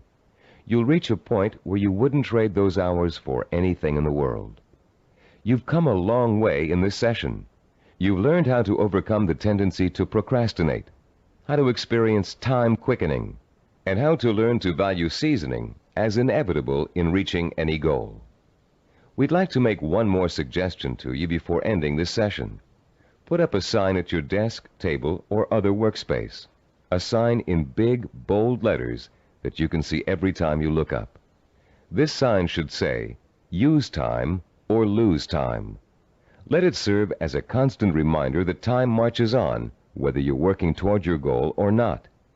And every minute that you are devoting to your micro projects is bringing you just a little bit closer to achieving your life's ambition. In the next session, you'll find out how self-disciplined achievers master the skills and knowledge they need to make their vision a reality. And you'll learn to broaden your own new field of knowledge by overcoming your learning blocks and harnessing your built-in powers of intelligence and discipline. In this session, we're going to talk about how you can identify and learn the knowledge and skills you need to master in order to achieve your vision and purpose. As we've repeated throughout this Neuropsychology of Self-Discipline program, any goal worth achieving takes preparation and careful, patient work. As easy as running is, as natural as it seems, you wouldn't go out today and run a marathon without months of preparation, slowly working up to 3 miles a day, then 7, then 10, then 15, gradually working toward the 26-mile goal. You would start marathon conditioning with a careful program of nutrition, stretching exercises, reading, talking to other runners, and even a doctor's checkup. You'd determine what knowledge and skills you'd need to accomplish your goal of 26 miles, and you'd accumulate the knowledge and skills step by step until your goal was achieved. The goal of this session is to help you learn how to learn. Many of us were programmed years ago with the belief that there are certain things we just cannot learn. We were tracked in school into one path or another because of test results which told us we had no aptitude for a particular subject area, or by teachers or counselors who believed we were best suited for one discipline over another. In some cases, the stereotype was as blatant as girls take home economics, boys take shop. In other cases, the grounds for tracking could have been racial or economic, or some other person's perception of our intelligence. In a now famous psychological study, new teachers in an elementary school were told that certain students in their classes were gifted and certain others were slow. In truth, there was no measurable difference in the student performance up till that time. But by the end of the following semester, the students labeled gifted were doing work above grade level, while the slow students were performing below. The only thing which had changed was the teachers' attitudes toward the children. Much of our response to learning has been based on what we've been told about our ability to learn. In this session, you'll learn how to break through the learning barrier and clear away the mental blocks that have you falsely entrapped in the belief that you can't learn certain difficult subject matter and skills. You'll learn how to learn all over again, this time recognizing that your potential is as unlimited as your imagination. You, like other self-disciplined achievers, will know how and when to acquire the essential knowledge and skills that will enable you to achieve your goals. In our research into human achievement, we found that the world's most persistent and successful people had developed a four-step approach to learning that ensured they would successfully acquire the knowledge they need to achieve their goals. The process is a simple one. Listen carefully as we go over its basic components. First, they're able to determine what new skills and knowledge they must learn in order to achieve their goals. Second, they call into play their belief in their ability to learn. They believe they can learn any subject or skill, no matter how difficult it might be. Third, they're patient. They understand that acquiring new knowledge and skills is often a slow, step-by-step process that requires systematic trial and effort. No matter how young or how old, the learner must go through the same progression of acquiring knowledge and skills. And fourth, they develop their own effective, personalized system for learning, a simple learning formula they can apply to any subject matter to efficiently and thoroughly master goal-relevant knowledge and skills. Let's delve into each of these steps in turn to see how they can be applied to your own learning efforts. The first step of a learning program to acquire a new skill can be approached much like the planning work we dealt with in Session 7. You can design a similar flow chart with an activity box labeled Start and a box labeled Finish. The intermediate steps are, of course, other activity boxes. Activities which must take place at the same time must appear one above the other. The activities that follow each other in chronological order are listed from left to right. The activity that comes first is to the left of the activity on the right. Any research you have to do, consultations you have to make, background materials you have to accumulate, all are entered on your flowchart in the proper activity boxes. Let's assume for a moment you're just about to begin your first year of college. Your ambition is to become a neurologist. You know that to get into medical school, you have to excel in college pre-medicine. The thought of taking 4 years of math, chemistry, and biology seems pretty intimidating, and becomes even more intimidating when you realize that you have to have almost a straight A average in those subjects to be even considered for medical school admission.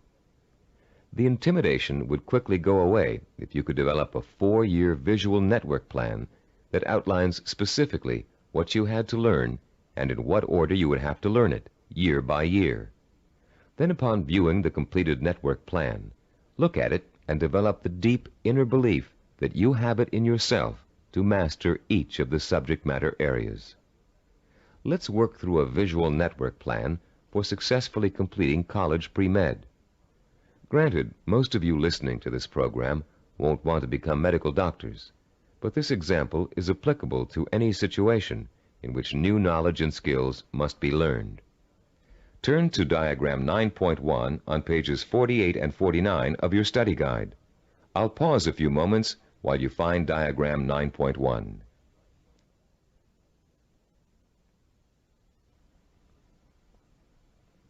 As you can see, there are 3 visual network plans. The first one outlines the chronological steps to becoming a neurologist.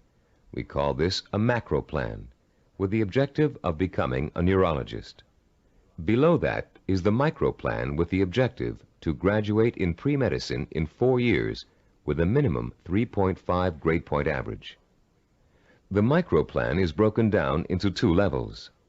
The first level is visually represented in 2 steps. The Start, labeled number 1, and Graduate with a Bachelor of Science in Pre-Med, labeled number 3. This first level has actually been extracted directly from the macro plan. Now look at page 49 and the Level 2 diagram. As you can see, Level 2 is an expanded version of Level 1. Through the study of the college course catalog, and after talking at length with college advisors, you have identified the pre-med requirements and have broken them down into a prerequisite chronological order. This visual network plan then serves as the step-by-step map for completing your pre-med program, the first step in your macro objective of becoming a neurologist. As you look at the visual network plan for completing pre-med, what type of emotions do you experience? Do you feel intimidated at the prospect of excelling in the hard sciences?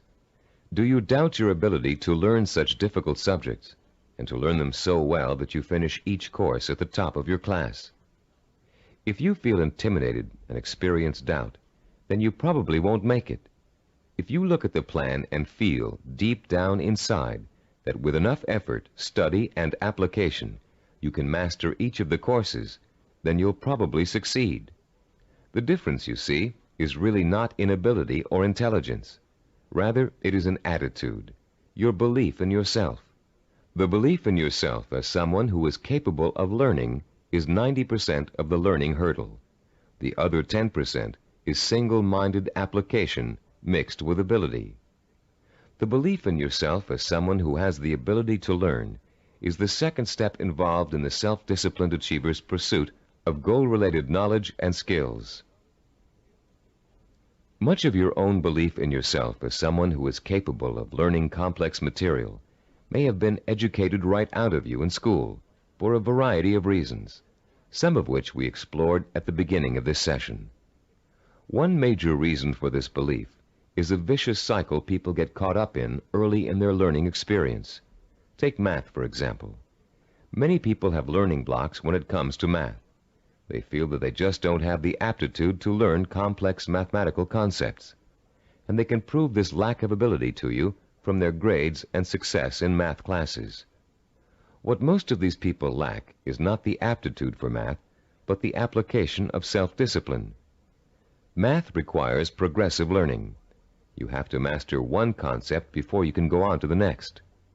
If you miss a few steps in between, then it's really easy to get lost. And once you get lost, it's nearly impossible to catch up. To stay on top in math requires a daily effort of study. Most people who enter math because of their lack of self-discipline think that they can get by with a minimum of effort. Most of these people are intelligent. They can get by in most other courses by just coasting. They think they can do the same thing in math, but soon they get behind and can't catch up, and usually do poorly in the course. Then, after such an experience, they label themselves as poor in math. They carry this label with them throughout their lives. This label shades most of their decision-making when it comes to choosing courses of study and careers. Such people will avoid careers that require mathematical understanding because they think they don't have the aptitude.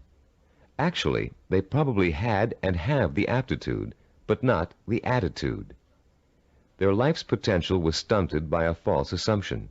All they needed was someone to teach them the value and skill of self-disciplined application.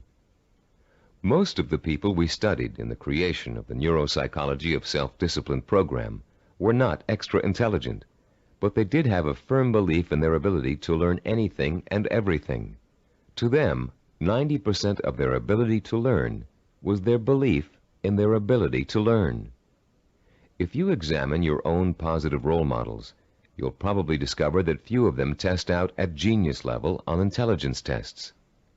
Most people think that Albert Einstein, for example, was a mathematical genius, when in actuality he flunked his college entrance exams and was a poor student in mathematics. As a youngster, he envisioned himself one evening riding through space on a beam of light. In his imagination, he sensorially experienced the theory of relativity. He knew what it was, but he was not able to explain it to others in a language they could understand. The only language was mathematics. Driven by his vision, he forced himself to learn mathematics. For Einstein, it was a day-by-day struggle, but he finally developed enough mathematical knowledge to simply express his experience mathematically. Einstein's theory of relativity and its mathematical expression ushered in the age of nuclear energy. Another scientist, whom most people attribute genius, was the inventor of the laser, Dr. Theodore Maiman. While at Stanford University, he flunked his PhD oral exams and had to take them over again. Learning didn't come easy for him. It was a daily, step-by-step struggle. Baseball hitting great and cybervision role model for its baseball neuromuscular training video cassette, Rod Carew, didn't make his high school baseball team because his coach thought he wasn't a good enough hitter. Since then, through thousands of hours of practice, Carew has won 7 American League batting titles and is one of 13 players ever to get more than 3,000 career hits. The list goes on. Famous author, philosopher, and scholar Leon Uris flunked high school English 3 times. Malcolm Forbes, publisher of Forbes magazine, one of the most successful business publications in the world, did not make the staff of his college newspaper. The editor said he lacked the basic skills of reporting and editorial writing. Steve DeVore, who founded Cybervision, speaks the Finnish language, considered by language experts to be the most difficult language for Western tongues to learn. Though he mastered this difficult language, he lays no claim to a superior intellect either. When I was 19, he told an interviewer, I was selected to go to Finland for 2 years of volunteer work. I had no foreign language ability at that time. In fact, I had nearly flunked out of high school French and Latin. So I thought of myself as having absolutely no ability to learn languages. With this negative attitude, DeVore entered an intensive language program for 2 months before he left for Finland. It was something like 16 hours a day with a group of 10 others. I finished last in the group, he recalls. DeVore went to Finland, where he spent 5 miserable months unable to communicate. I couldn't do anything. I was incredibly frustrated. I'd lose patience when people were talking. Then one day I went to the park, and in the park there was a man giving instructions to his dog in Finnish. The dog obviously understood him and was obeying all of his commands. I thought, this is ridiculous. I'm smarter than a dog. If a dog can understand Finnish, so can I. In the 2 months following this experience, DeVore became fluent in the Finnish language. He learned to speak Finnish so well that he served as a translator for American businessmen and their families traveling to Finland. Buoyed by the accomplishment of learning Finnish, DeVore returned home after 2 years and went back to college. Where before he had been a lackluster C student because he was convinced he couldn't learn, he received straight A's and academic scholarships for the rest of his college and graduate school years. Which proves another point about learning, success, and attitude. Once you have successfully learned a subject or skill, it bolsters your confidence in your ability to learn other skills. Once you've proven to yourself that a negative concept you had was wrong, you begin to realize that all of your negative concepts may be wrong. What you couldn't do in the past, you can now do. You can do it because finally you believe you can do it. Breaking the cycle of a negative attitude may not be easy, but once you do, you'll be far less inclined to get back into the cycle. That's why small steps and small accomplishments are so important in pursuing a macro goal. You may look at a map for becoming a neurologist and say, I'll never get through all those math courses. But if you get 1 A in algebra, you'll realize that you can. Another way of expressing this is that success in learning begets more success. Once you have successfully learned a subject or skill, it bolsters your confidence in your ability to learn other skills. Your past, in which you may have been labeled or labeled yourself as a non-learner, is precisely that, your past. It is not your present. It has little relation to what you are capable of accomplishing now. What has happened to many of us is that we have been conditioned into a negative feedback loop where learning is concerned. The step-by-step accumulation of new skills is the way to break this loop and replace it with a much more positive cycle. Which brings us to the third step in the learning process, the attitude and value that learning takes time and patience. Most of us, at the time we are exposed to our greatest concentration of education, haven't developed the necessary self-discipline skills to be able to take advantage of it. And why should we? We were only children. Excellence, as we've been learning in this Neuropsychology of Self-Discipline program, is based on seasoned learning. Skills like medicine, mathematics, chemistry, dance, law, music, pottery, writing, languages, architecture, masonry, carpentry, the list is endless. All require seasoning, the accumulation of knowledge over time. The perseverance to stick with a task over a long period of time, sometimes decades. The ability to find pleasure in the accomplishment of steps toward a goal, rather than seeking the instantly gratifying quick fix. All these are the hallmarks of the self-disciplined. A wise philosopher, in speaking of the seasoning of a learner, once said, "There are very few human beings who receive knowledge complete and staggering by instant illumination. Most of us acquire it fragment by fragment, on a small scale, by successive developments, cellularly, like a laborious mosaic." One other myth about the acquisition of knowledge has it that you can get too old to learn.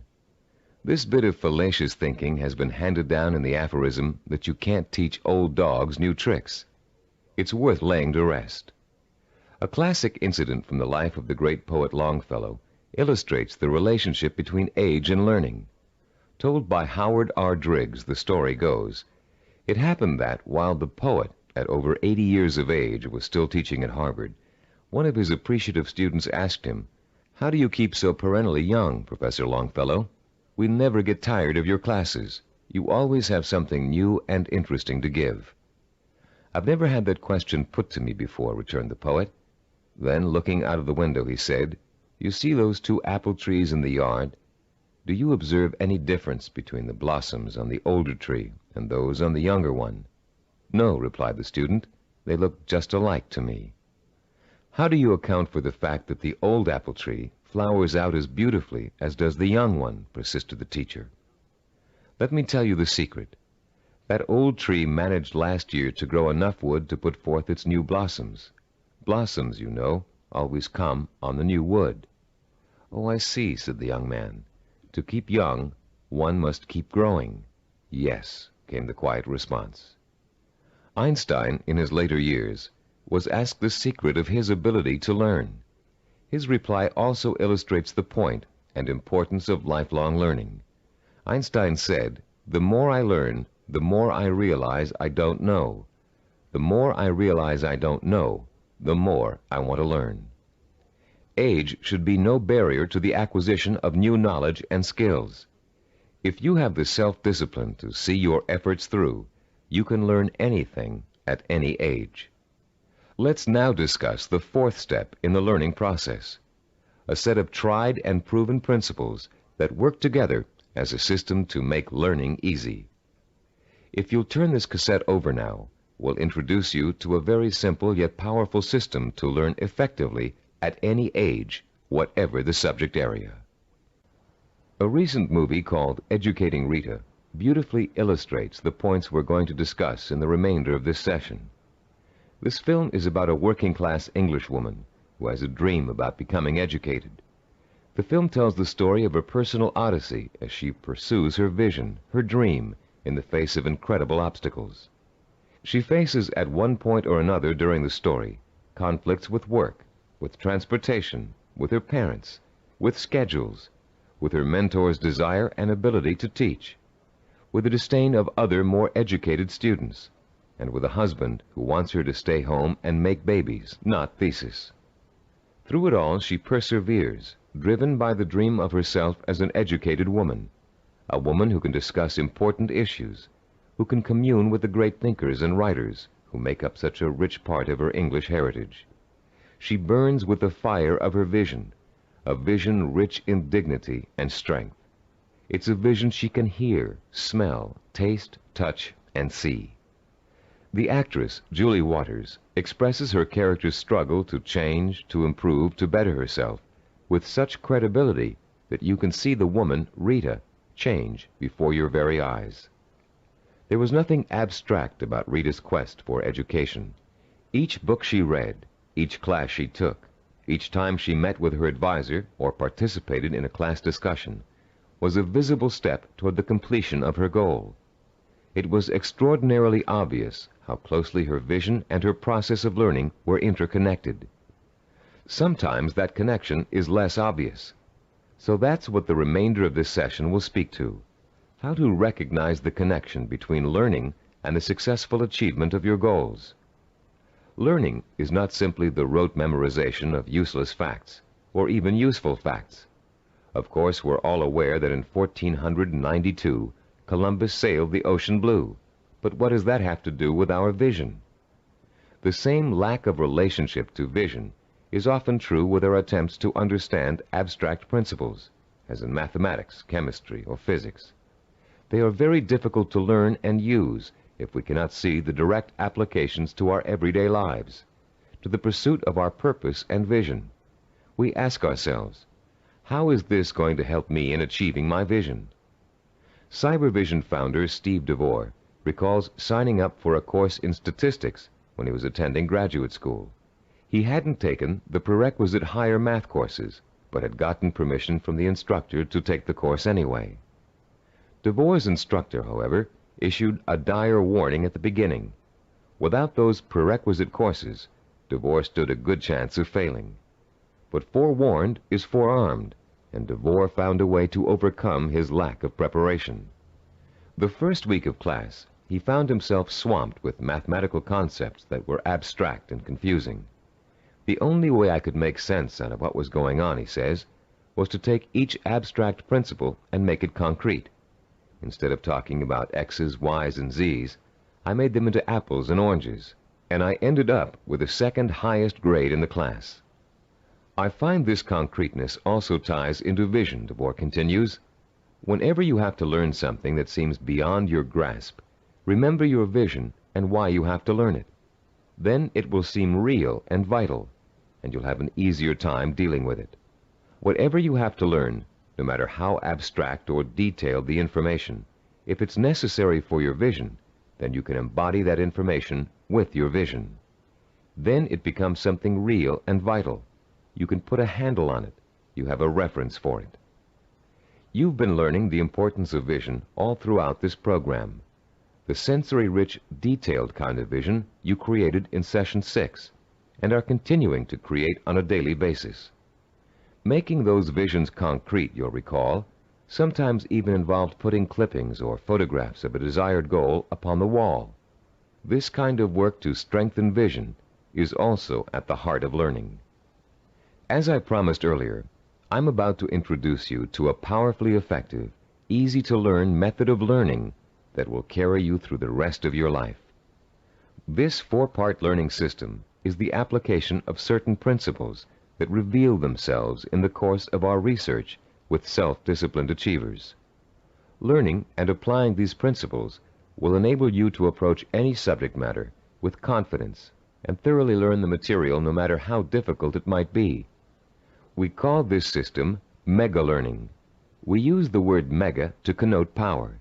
The power to achieve you acquire through the acquisition and application of knowledge. Let me quickly preview each of the 4 steps and then look at the process in greater detail. First, recognize the need to learn a principle. Second, relate the principle to your personal vision or goal. Third, internalize the principle by relating it to your own experience.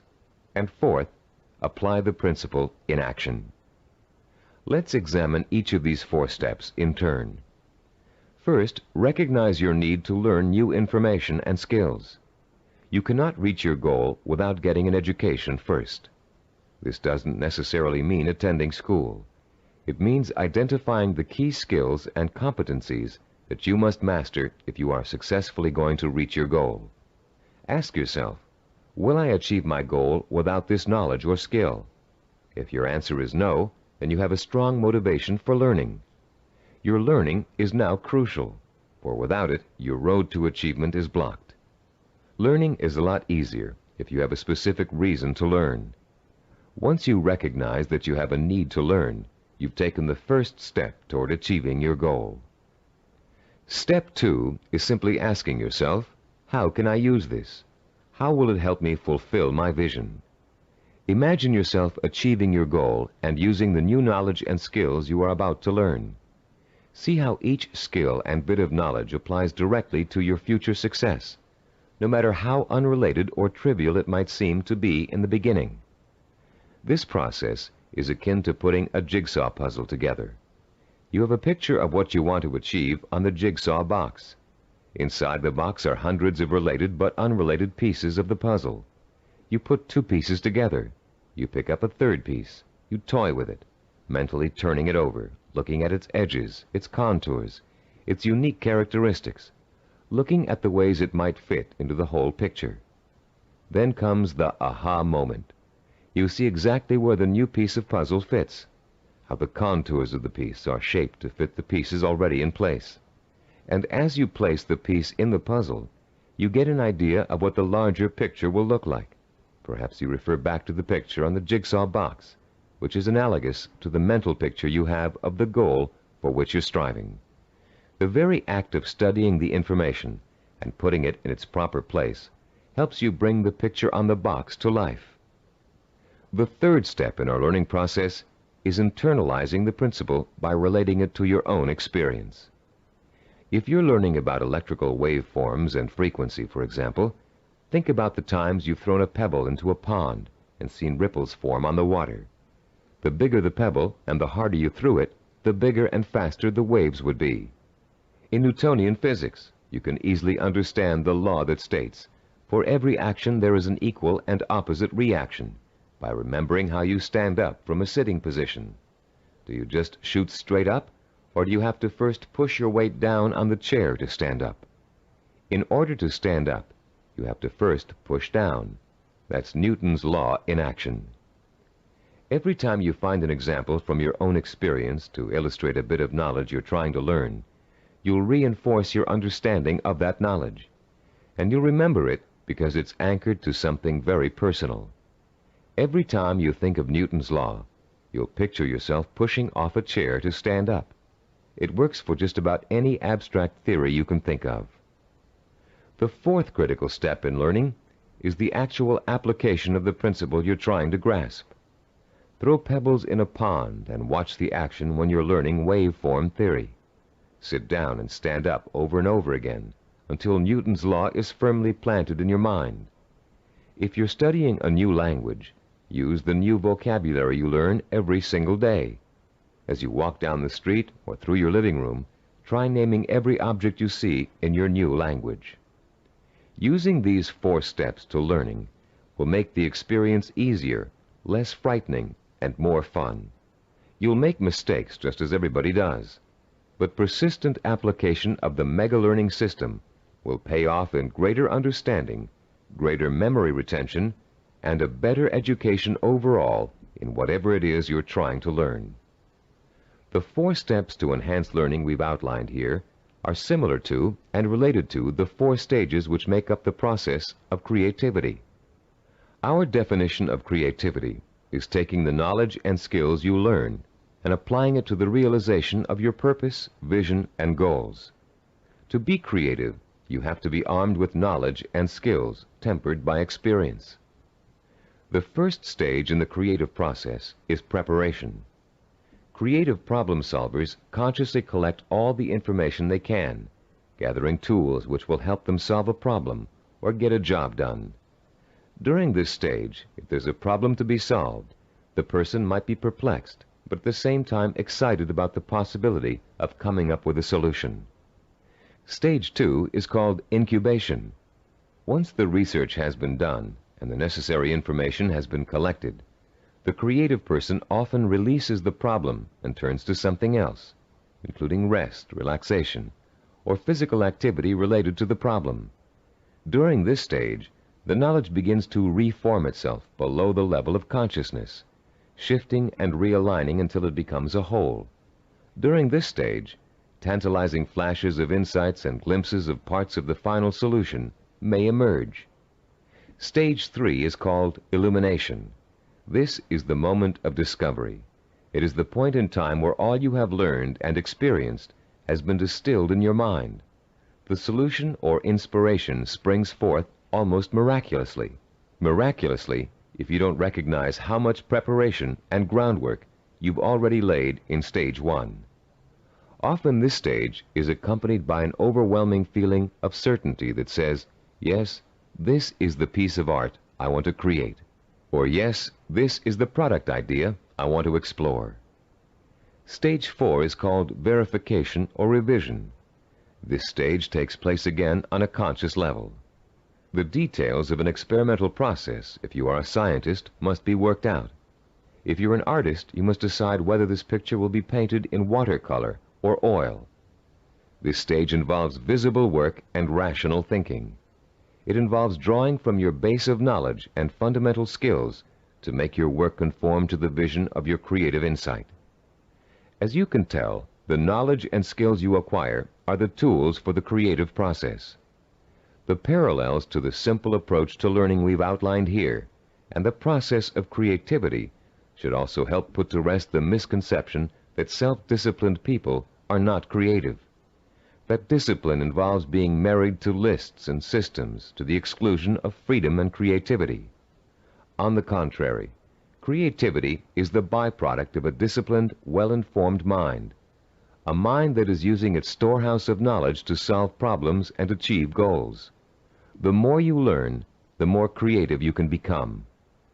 If your heart is set on becoming a professional musician, you can hardly be expected to know how to compose a symphony until you've become an expert in reading music and have studied music history. If you want to become a heart surgeon, you can't expect to pioneer new techniques in heart surgery until you've thoroughly mastered all the existing techniques. If you want to start a business, you must first study how other businesses are run, and then make your own decisions about how your company will work. If the realization of your vision requires the mastery of new knowledge and skills, I hope that learning will now be a stepping stone rather than a barrier to the creative realization of your goals. In our next and last session, you'll learn how to develop the twin pillars of the self-disciplined character, persistence and perseverance. And you'll be well equipped to begin your long and fruitful journey towards the goal you've chosen as your most important ambition. I'd like to begin this final session with two true stories that illustrate the value of persistence and perseverance in any of life's endeavors. The first story is about a mountain climber named Don Bennett. After successfully scaling 14,000-foot Mount Rainier, one of the highest mountains and most difficult climbs in the United States, Don Bennett was interviewed about the experience by a local reporter. "How did you do it?" the reporter wanted to know. "How did you keep going for 14,000 feet and not giving up?" Bennett thought for a moment before answering. Then he spoke slowly, trying to get the reporter to understand the mental process that led him to the peak of that mountain. "Starting months before the climb," Bennett said, "I created a vision of myself at the top of the mountain. That vision was so real that I could actually feel the cold wind blowing in my face, and I could see the spectacular mountains and valleys all around me. I saw and felt this vision 100 times a day. It inspired me. It motivated me. It kindled my determination to see the climb through to the end. During the climb itself," he continued, "I drew upon my vision for inspiration. When the going got tough, I saw myself at the top of that mountain just as clear as could be. And then finally, I reached my goal and my vision became a reality." The reporter was impatient with Bennett's explanation. Yeah, he said, "I've heard all that vision stuff before. But that doesn't explain how you did it. You're an amputee. How did a one-legged man climb a 14,000-foot mountain?" Don Bennett looked the reporter straight in the eye and said quietly, "One hop at a time. My vision became a reality, one hop at a time." Our second true story takes place during the last few weeks of World War II. Don McCall was a seaman on the Navy ship Indianapolis, which at the time was cruising the Philippine Sea. Suddenly, the ship was struck by Japanese torpedoes, and immediately it began to sink. McCall was asleep below decks when the first torpedo hit. He instinctively grabbed his life jacket and made his way up to the deck as the ship began to roll over. As he launched himself into the churning sea, the ship sank, taking 300 men with her.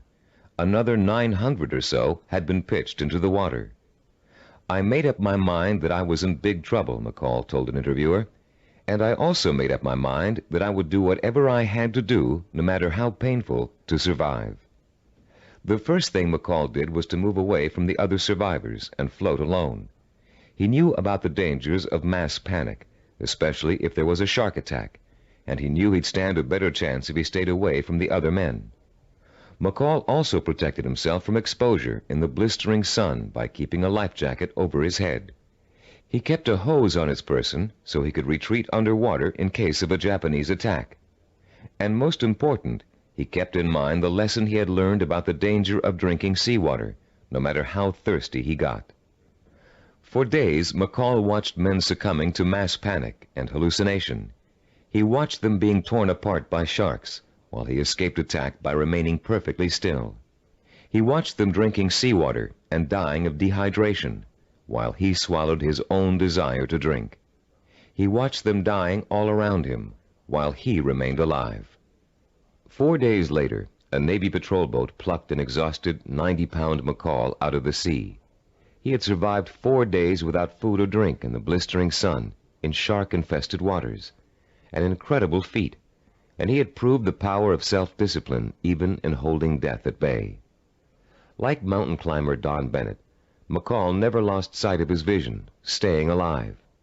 He used all his knowledge and skill to make that vision come true.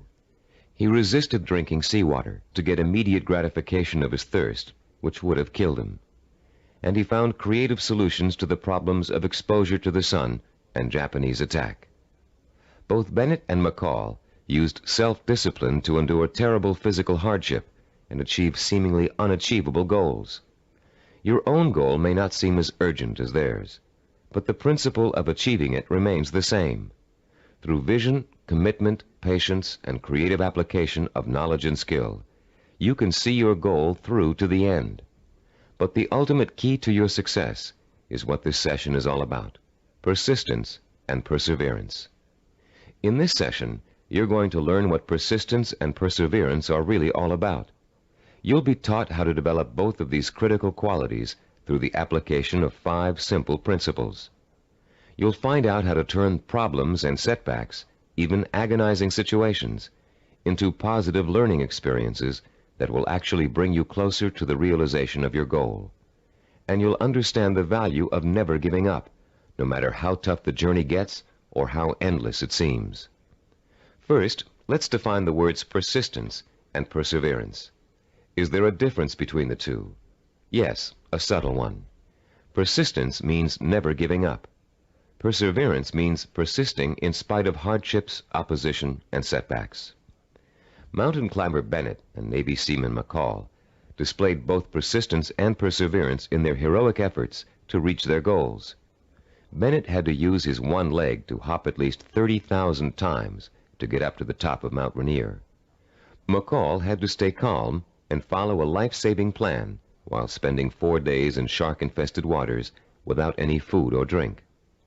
These men reached their goals because they had already developed the qualities of persistence and perseverance. Now you are going to learn how to develop these qualities too. There are 5 crucial steps involved in learning how to develop into the kind of self-disciplined achiever who never quits and never loses sight of his or her goal. Listen carefully while I outline each one. The first step is to rekindle and refuel your vision and purpose every single day. Remind yourself daily of the rewards and benefits that await you when you successfully realize your goal. The emotion you draw from these constant reminders of why you're working so hard and giving up so many things will sustain your powers of persistence and perseverance. The second step is to firmly anchor the following attitude deep within your heart and mind. I can achieve anything I set my mind to. Nothing is impossible for me to achieve if I want it badly enough and am willing to pay the price for it. No matter how much hard work it takes, no matter how long it takes, no matter how difficult it is, I can and will achieve my goal. I will never forget that a journey of 1,000 miles begins with a single step. Step 3. Realize that obstacles are going to arise and setbacks are going to occur. Keep in mind that these difficulties are really opportunities to learn. Every obstacle that you overcome, every setback you bounce back from, strengthens your character and makes you smarter and stronger. Whatever you do, don't try to hide from or ignore problems. They never go away by themselves. Meeting challenges squarely and solving problems creatively is at the heart of self-discipline and at the heart of achievement. As Benjamin Franklin said, those things that hurt instruct. When your progress seems blocked, it means that it's time to increase your knowledge and look for creative solutions. This is the 4th step in developing persistence and perseverance. You may be doing the wrong things for the right reasons, and now is the time to find out.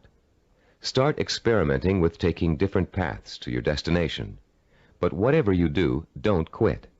Most people quit when things don't work out as they planned, or when they realize how much hard work they're going to have to do. Remember, a failure is someone who has not learned from his mistakes. Step 5. Turn your work into fun. Make what you have to do into something you want to do.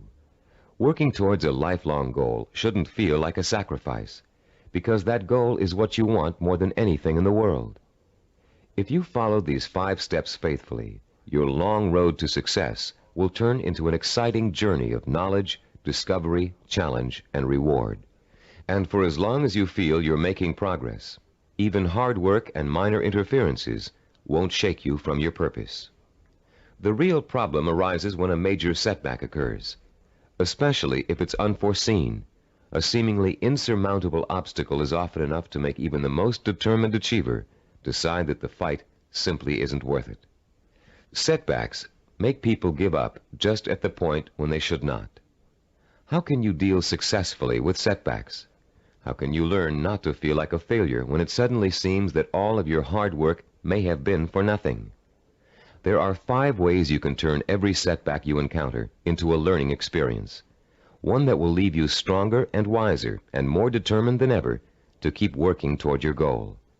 Listen carefully while I outline each one in turn. First, never try to ignore a problem or handicap. Deal with your problems directly. Don't avoid them or try to hide from them. If you want to start a business but can't find people to back you up financially, that doesn't give you the right to plunge into your project with no capital and a lot of ideas for spending money. If you want to become a doctor but don't have the grades to get into medical school, it won't help you to start applying to schools you know you can't get into.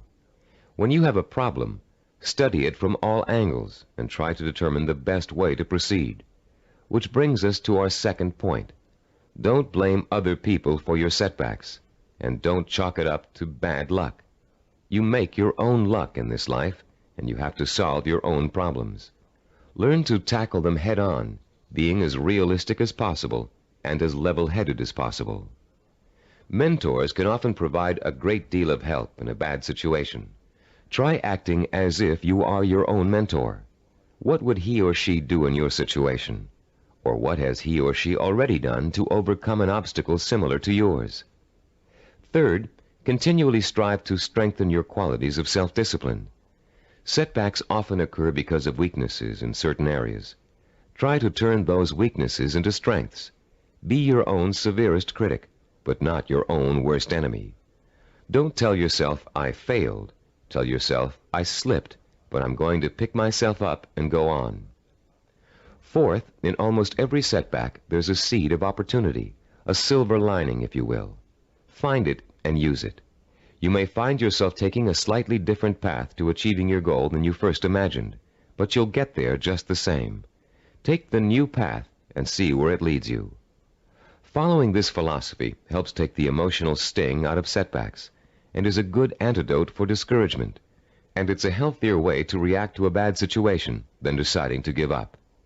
Fifth, always remember that no matter how difficult a problem is, or how insurmountable it seems, there's always a solution. A problem is only really a problem if you think you can't solve it. If you take the attitude that every problem has a solution, and you approach your problem with an open and creative mind, you'll find that solution. A young woman we know named Karl Pribram was faced with and managed to overcome the kind of setbacks that might make anybody want to give up. Her story is so inspiring that we'd like to end this session with her example of what it's like to be a self-disciplined achiever who never quits no matter what. At 26, Karl had a degree in marketing and a good job as a marketing assistant, with an eye to moving up in the company she worked for as soon as there was an opening for a higher position. Karl had diabetes, diagnosed when she was 12, but had always been able to keep it under control with insulin shots, and had always lived a perfectly normal, relatively healthy life. In the spring of Karl's 26th year, she began having trouble with her eyes. Doctors told her that her diabetes was causing her to slowly lose her eyesight. At first, Karl refused to believe it, but when she began having trouble driving, she realized the doctors were right, and she would have to re-evaluate her job and her purpose in life to deal with the problem of approaching blindness. But before Karl could come up with a solution to that problem, her kidneys also began to fail. Ultimately, she needed a kidney transplant, which was done successfully when she turned 27. Everything seemed to be going fine when a sudden episode of insulin shock left Karl paralyzed from the waist down. Karl recalls wanting to quit then and there. At that point, I just wanted to go to sleep and never wake up. The depression got so bad that I realized I couldn't go on this way. I only had one choice, and that was to get myself out of this. Slowly, Karl regained her strength, learning to walk again with the aid of physical therapy. She rewarded herself for her progress by making a trip across the country alone to visit her parents for Thanksgiving, a trip friends tried to dissuade her from taking, but which proved to Karl that she could still make it on her own. Today, Karl is attending college, studying for a master's degree in rehabilitative education. She has decided to spend the rest of her life helping people face and overcome problems like hers. She is completely blind and still walks with a cane, but that has not stopped her from pursuing a goal many healthy people would find difficult to achieve. The key to reaching any goal is to develop the strength of character that makes you refuse to give up, no matter how bad things look. The most amazing thing about persistence and perseverance is that they make it almost impossible for you not to succeed in your endeavors. In this session, you've learned the importance of not being a quitter, of learning from your mistakes, and of keeping an open mind when it comes to finding creative solutions to problems you may think are unsolvable. In the next session, we're going to review everything you've learned in the Neuropsychology of Self-Discipline program and give you some tips for developing the lifelong habit of self-discipline.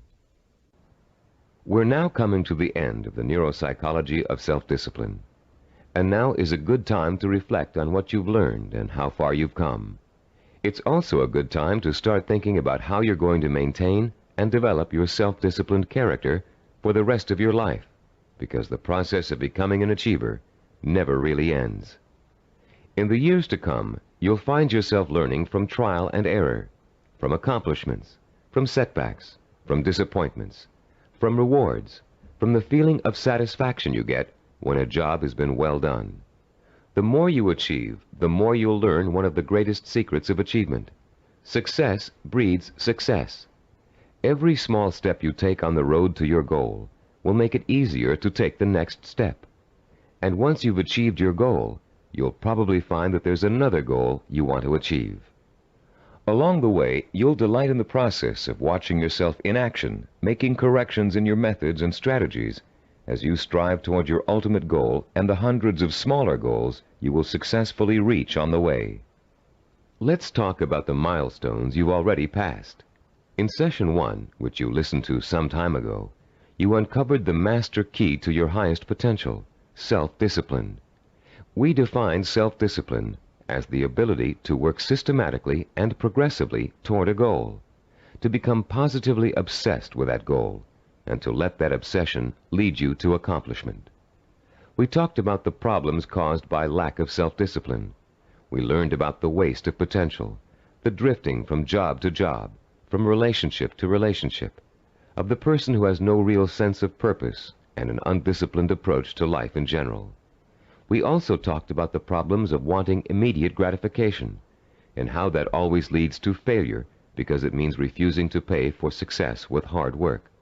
There is no other way to be successful except through hard work. The words pay for shouldn't bother you. All accomplishments come with a price tag, just like something you might want to buy. And just as you will save for an item you really want to buy, cutting your budget and making financial sacrifices, you should also be willing to make sacrifices in order to reach your goal. You may have to give up time, recreational activities, other priorities in your life. But it won't be difficult to do, because reaching your goal will become a more important source of pleasure. In Session 2, you were introduced to the 10 characteristics of the self-disciplined achiever. These characteristics served as a model against which you could compare your own strengths and weaknesses. Let's review them quickly now, to refresh your memory and see how far you've come in absorbing the principles of this program. First, self-disciplined achievers have a strong sense of purpose. They have a cause or direction to which they have chosen to dedicate their lives. This cause gives them meaning in their lives and a reason to exist. Second, the self-disciplined seek out positive role models, called mentors, to teach them how to best approach their goal and overcome setbacks and obstacles along the way. Third, self-disciplined achievers use sensory images to provoke the kind of emotion that keeps them working toward their goal for as long as it takes to achieve it. Fourth, those possessing an iron will dwell on the fulfillment of their vision rather than on fear and failure. They have a positive attitude toward themselves and their goal and refuse to let setbacks get them down. Fifth, the self-disciplined achiever has a deep-rooted belief in his or her ability to achieve. This "I know I can do it" attitude is nurtured by their study of mentors and their realization that the only thing that stands between themselves and their goals is hard work and self-discipline. Sixth, self-disciplined achievers have the ability to plan and organize. They know that a goal can never successfully be reached in a haphazard way. They understand that they must map out a blueprint for success if they are ever to realize their highest ambitions. Seventh, they know how and when to acquire the essential knowledge and skills they need to achieve their goals. This comes from the planning and organization work they did earlier. Eighth, self-disciplined achievers have patience. They understand the concept of seasoning and its importance in reaching any goal. Time does not frighten them. Ninth, people who achieve their goals do so through persistence and perseverance. They are stubborn in their efforts to achieve, and they never give up. Tenth, self-disciplined achievers have a mature attitude toward pleasure. Rather than seeking any diversion that will temporarily make them feel better, they take the most pleasure in doing the work that will help them achieve their goal. How many of these 10 characteristics did you remember? We suggest you play Session 2 over and over again until you can recall every one of them without prompting. Making these qualities a part of your own personality is what acquiring self-discipline is all about. And the more you listen to them, the more you think about them, the more they will become a part of your own life. In Session 3, we delved deeply into the scientific basis for this program. You learned how the key to success is developing the kind of constant internal motivation that keeps you on course through problems and setbacks, through temporary boredom or fatigue, through periods of doubt or discouragement. And you found out why other motivational programs fail to give you the sustenance you need to pursue your goal for weeks, months, or years. You learned about Dr. Karl Pribram's research into images of achievement and the critical role they play in motivating people to be successful. Dr. Pribram's discovery of the power of sensory-rich images to provoke the drive of motivation made the creation of this unique program possible. In Session 4, we discussed the power of purpose. Here you learn to focus your energy like a laser beam on what you want to accomplish. You learned how your macro or major purpose really could be broken down into a series of micro or minor achievements. You heard examples of how well-known achievers tackled major goals by turning them into step-by-step plans for success that they could deal with one at a time. In the same session, you participated in a fascinating exercise that let you pinpoint, perhaps for the first time, what your most important goal in life really is. You then used that goal to create a statement of purpose that would stand as a beacon in your quest for achievement. In Session 5, we talked about mentors and role models. You learned about the process of modeling, the basis for human learning. We talked about how models are both a blueprint and an inspiration for our own activity and our own growth. You learned how models help shorten the trial and error process we must all go through before chalking up an accomplishment. You also learned how to choose a role model and how to turn that model into an inspirational but not awe-inspiring figure. You learned the value of realizing that your role model has faults and weaknesses just as you do, but has succeeded in spite of them. In Session 6, you learned how to translate your purpose into sensory images that would fuel your inner fire of determination and ambition. And you learn how to daily reinforce your mental images of achievement, to make them a permanent part of your body and mind. In Session 7, you were introduced to visual network planning. This planning system applies to any endeavor, from making a movie to making a run for the presidency. The system works by breaking down what you want to accomplish into logical building blocks. It helps you keep track of your achievements over a long period of time, and is a reward in itself for work well done. In the same session, you learn to become a storyteller. The story was that of your own success. You used your rich powers of imagination and your best verbal skills to detail the steps you took to accomplish your most important goals. In Session 8, you learned about the self-disciplined achiever's attitude toward time. You learned how achievers value patience, how they oppose the kind of quick-fix mentality that leads to general dissatisfaction with life, and how they use single-minded hard work to experience time quickening, a sensation that time is passing much more rapidly than it really is. You also learned about the problem of procrastination, its psychological causes, and the ways in which you can overcome it. You learned why it is considered the single most important cause of failure, and why it's so important for you to develop a do-it-now attitude before you try to do anything else. In Session 9, you learned how to plan to acquire the knowledge and skills you need in order to achieve your goals. You were introduced to the concept of mega-learning, a powerful 4-step system that enables you to master any subject, no matter how difficult or complex. You also learned how knowledge is the building block of creativity. You were introduced to a 4-step process that lets you creatively channel your knowledge toward the kind of action that will help you achieve your goals. And you learned that your belief in your ability to learn is 90% of the learning process. Finally, in Session 10, you learned how to develop the powers of persistence and perseverance, the critical characteristics that will see you through to the successful completion of your vision and purpose, no matter how long it takes or how difficult it is. You heard several inspiring stories about people who persevered and achieved their goals through extreme hardship and even physical danger. And now, as we come to the conclusion of this program, I'd like to point out that acquiring self-discipline is a never-ending process. There won't come a day when you wake up in the morning and say, "Yes, I'm finally self-disciplined now. There's nothing more I need to do to develop strength of character and determination of will." Self-discipline requires a lifetime of commitment.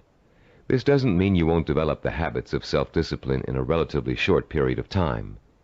It simply means that you must always be vigilant about how you are approaching your goals and what your purpose in life really is. It's all too easy to get sidetracked in something that feels comfortable, but is not what you really set out to achieve. Every small victory will become a cause for celebration, and a chance to renew your faith in your own ability to achieve whatever it is you want in life. And as you achieve it, you will find yourself becoming the kind of person you've always admired, the kind of person who could pursue a goal so single-mindedly, so